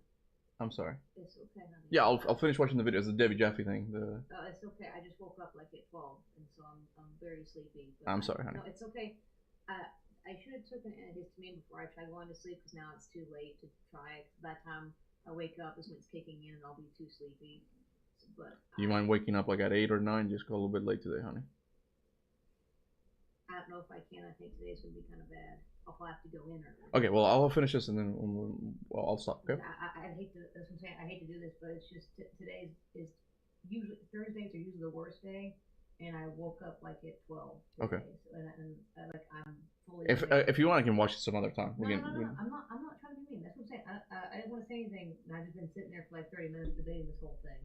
Okay. So that's what I'm saying. Just finish normally. Don't try to do extra. Yeah, okay, I'm all done here. Well, here's what I think. It is Jesus, and it was put in intentionally by an artist who snuck it in and somehow got away with it. Well, look, first of all, you have to know how video games are made. There's this thing called texture space. That's the skin that wraps around the polygon, the 3D model, that gives it the materials, gives it the look of what it is, right? Otherwise, you're just looking at this kind of flat-shaded gray body walking around. And there's only so much that the art team is allowed at any given moment of the game to have loaded into texture space, which means it's at a premium. So unless you are trying to sneak something in intentionally, why would you waste texture space that is very limited on something that is intended never to be seen, except if you know the glitch and the location and that there's something to look for, a secret to look for to begin with?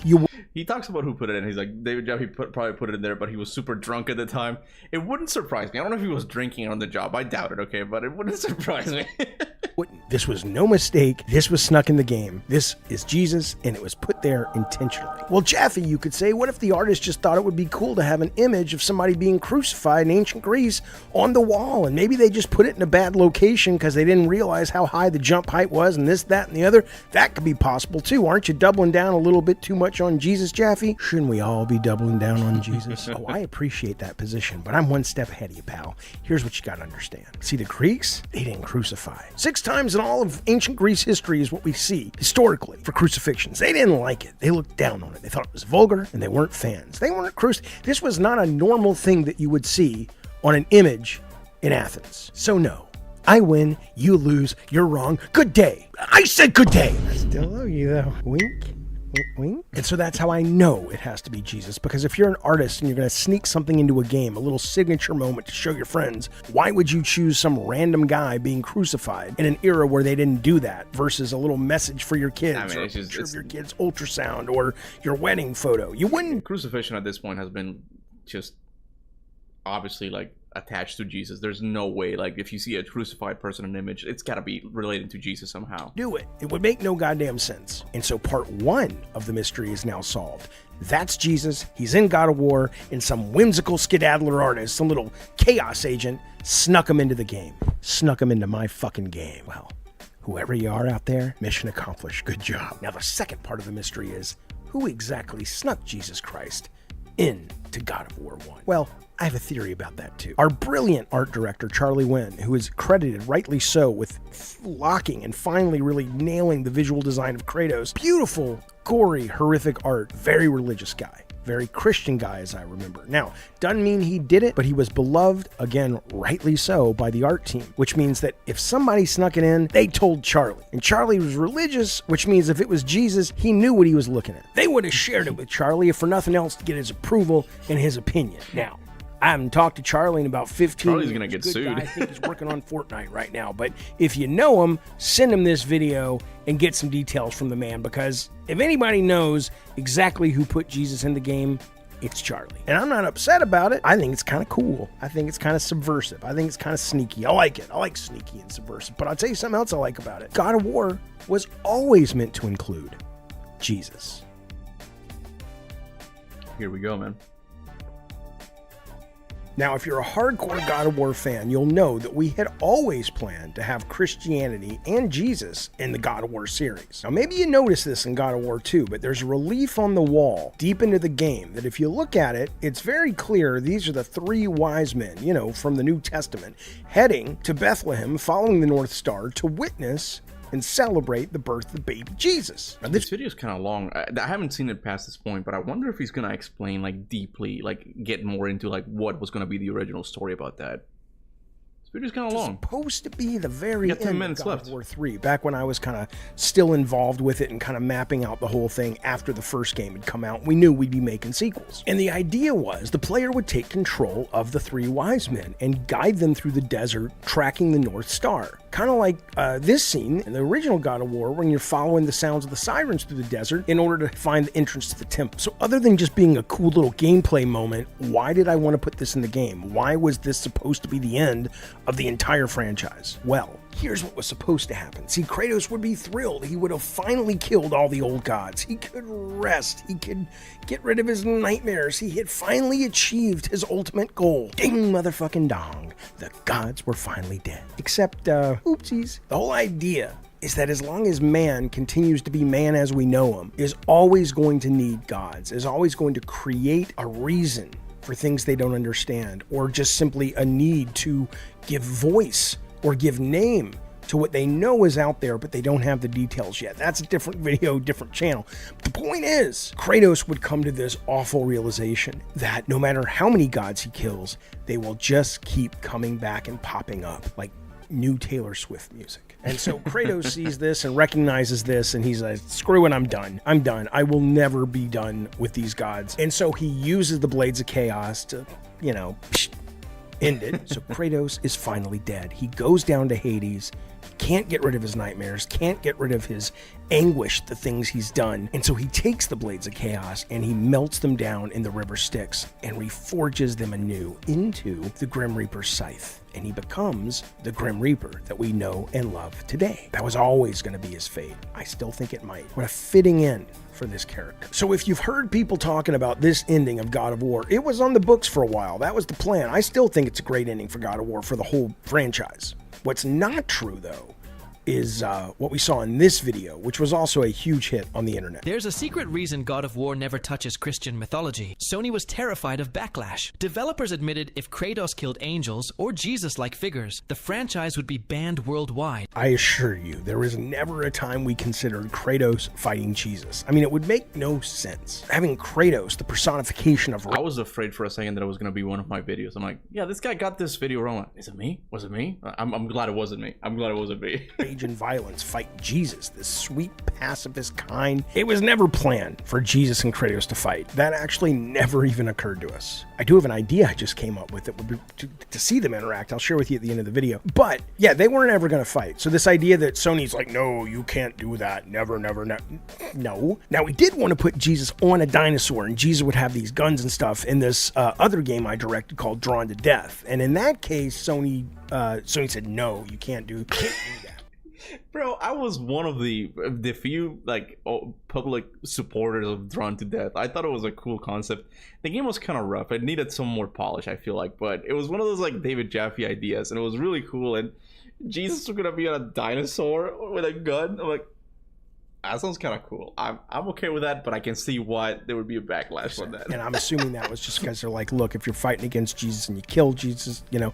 And I says to them, I says, well, if you kill Jesus, though, he's the best character to play, because if you wait like 3 seconds, he gets resurrected. It's fantastic. And they didn't think that was funny, and they said, you really have to take that out.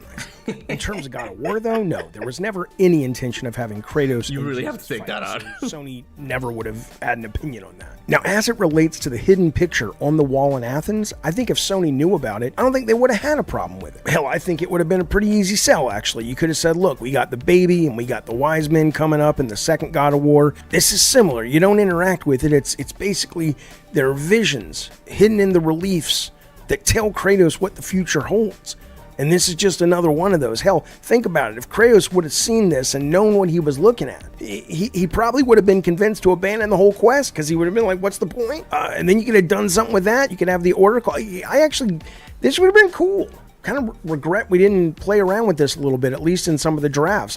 Because think about this. This is what you could have done. You could have done something like Psycho Mantis in Metal Gear Solid on PS1, where he reads your memory card and he's like, hey, you like Castlevania, right? You know, that kind of thing. You could have had the player, if he knew to do this, go up and actually see this relief, and then a little cutscene or something with the Oracle appearing from Athens and going, you have proven yourself a worthy... Stop looking at my tits. Only the most creative and curious would have found this relief, right? So the player's getting a bit of a pat on the back for being a good player, figuring out the glitch and all that, but it's also part of the story where the Oracle is saying to Kratos, you shouldn't be looking at this, because the quest I'm sending you on, it's going to fuck up that quest if you understand what you're looking at. I mean, you could have done some cool things with this, but again, it's not canon. It's never, never part of the story. But now that I think about it, it could be a really cool part of the story. Not so much Kratos and Jesus fighting, but here's what I think we could have done.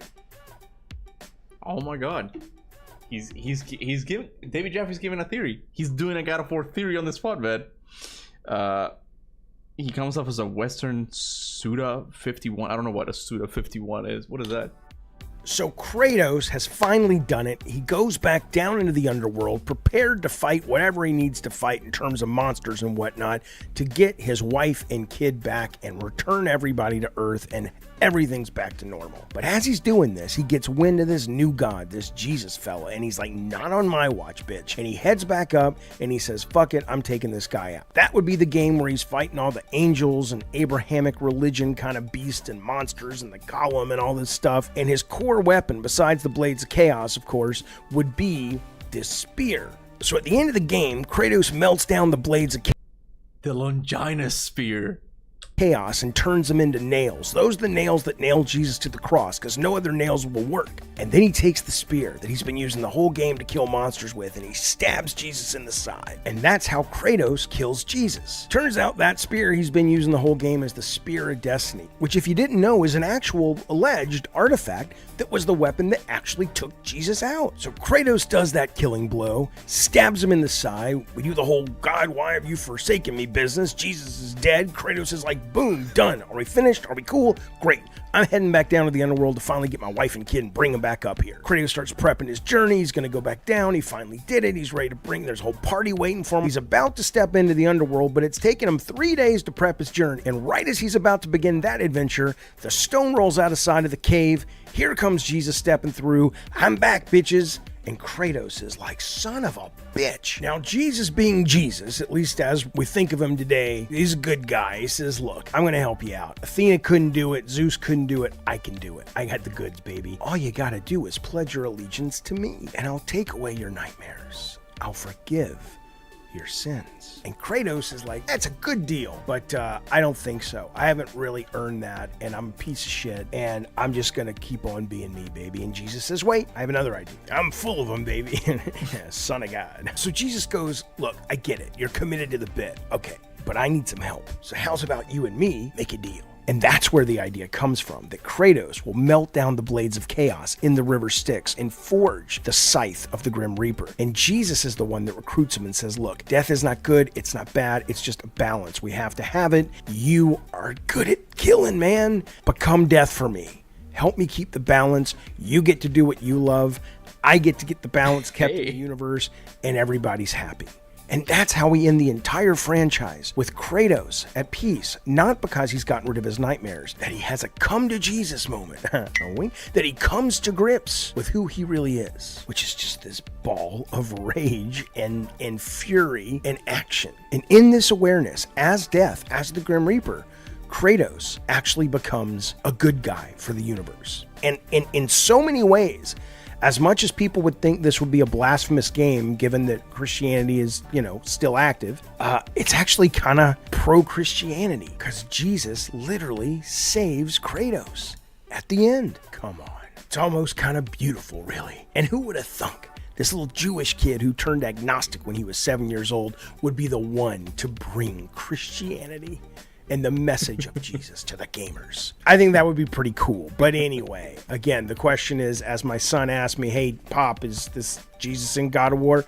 Not officially, but I really like this idea, and I like that there was an artist that said, fuck it, I'm going to do what I want to do, and I'm going to sneak this damn thing in. That's a very, I dig that, I respect that. So, officially, no, there is no Jesus in God of War, but, yeah, unofficially, I think it's a great idea.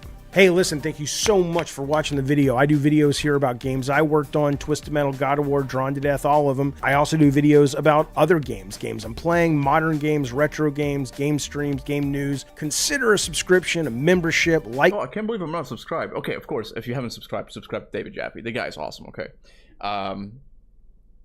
So I kind of like the first part of the theory, like the whole thing that in Kratos' like rage of like wanting to kill every god, he's like, okay, there's this new Jesus guy. I'm going to go kill him. And then he accidentally begins the Christian religion by killing him with a spear, right? Like, I'm like, that's actually pretty cool. I'm not sure about the second part of like Jesus essentially giving Kratos a job because he becomes death. Because in the New Testament, there's some areas where the whole point is that Jesus defeats death. Death is not really a good thing. Like, he's trying to defeat it, and in a way he does, right? I'm not sure about that second part, but the first part is really cool. But man, this was Jaffe. If you're watching, this is a cool video overall, man. I liked it. It was, you gotta do more of these, man. He ended up doing a little theory, and I think it's kind of cool. It's kind of cool. But anyway, I'm gonna end it here, guys, because my wife's gotta go to sleep. I don't want to bother her anymore. Thank you so much to all the members, all of the new members, of course. Everyone who's watched in the background, you guys are awesome. Thank you, guys. I'll see you guys on Saturday for Prince of Persia: The Two Thrones. Until then, remember, go forth in the name of Olympus. Bye.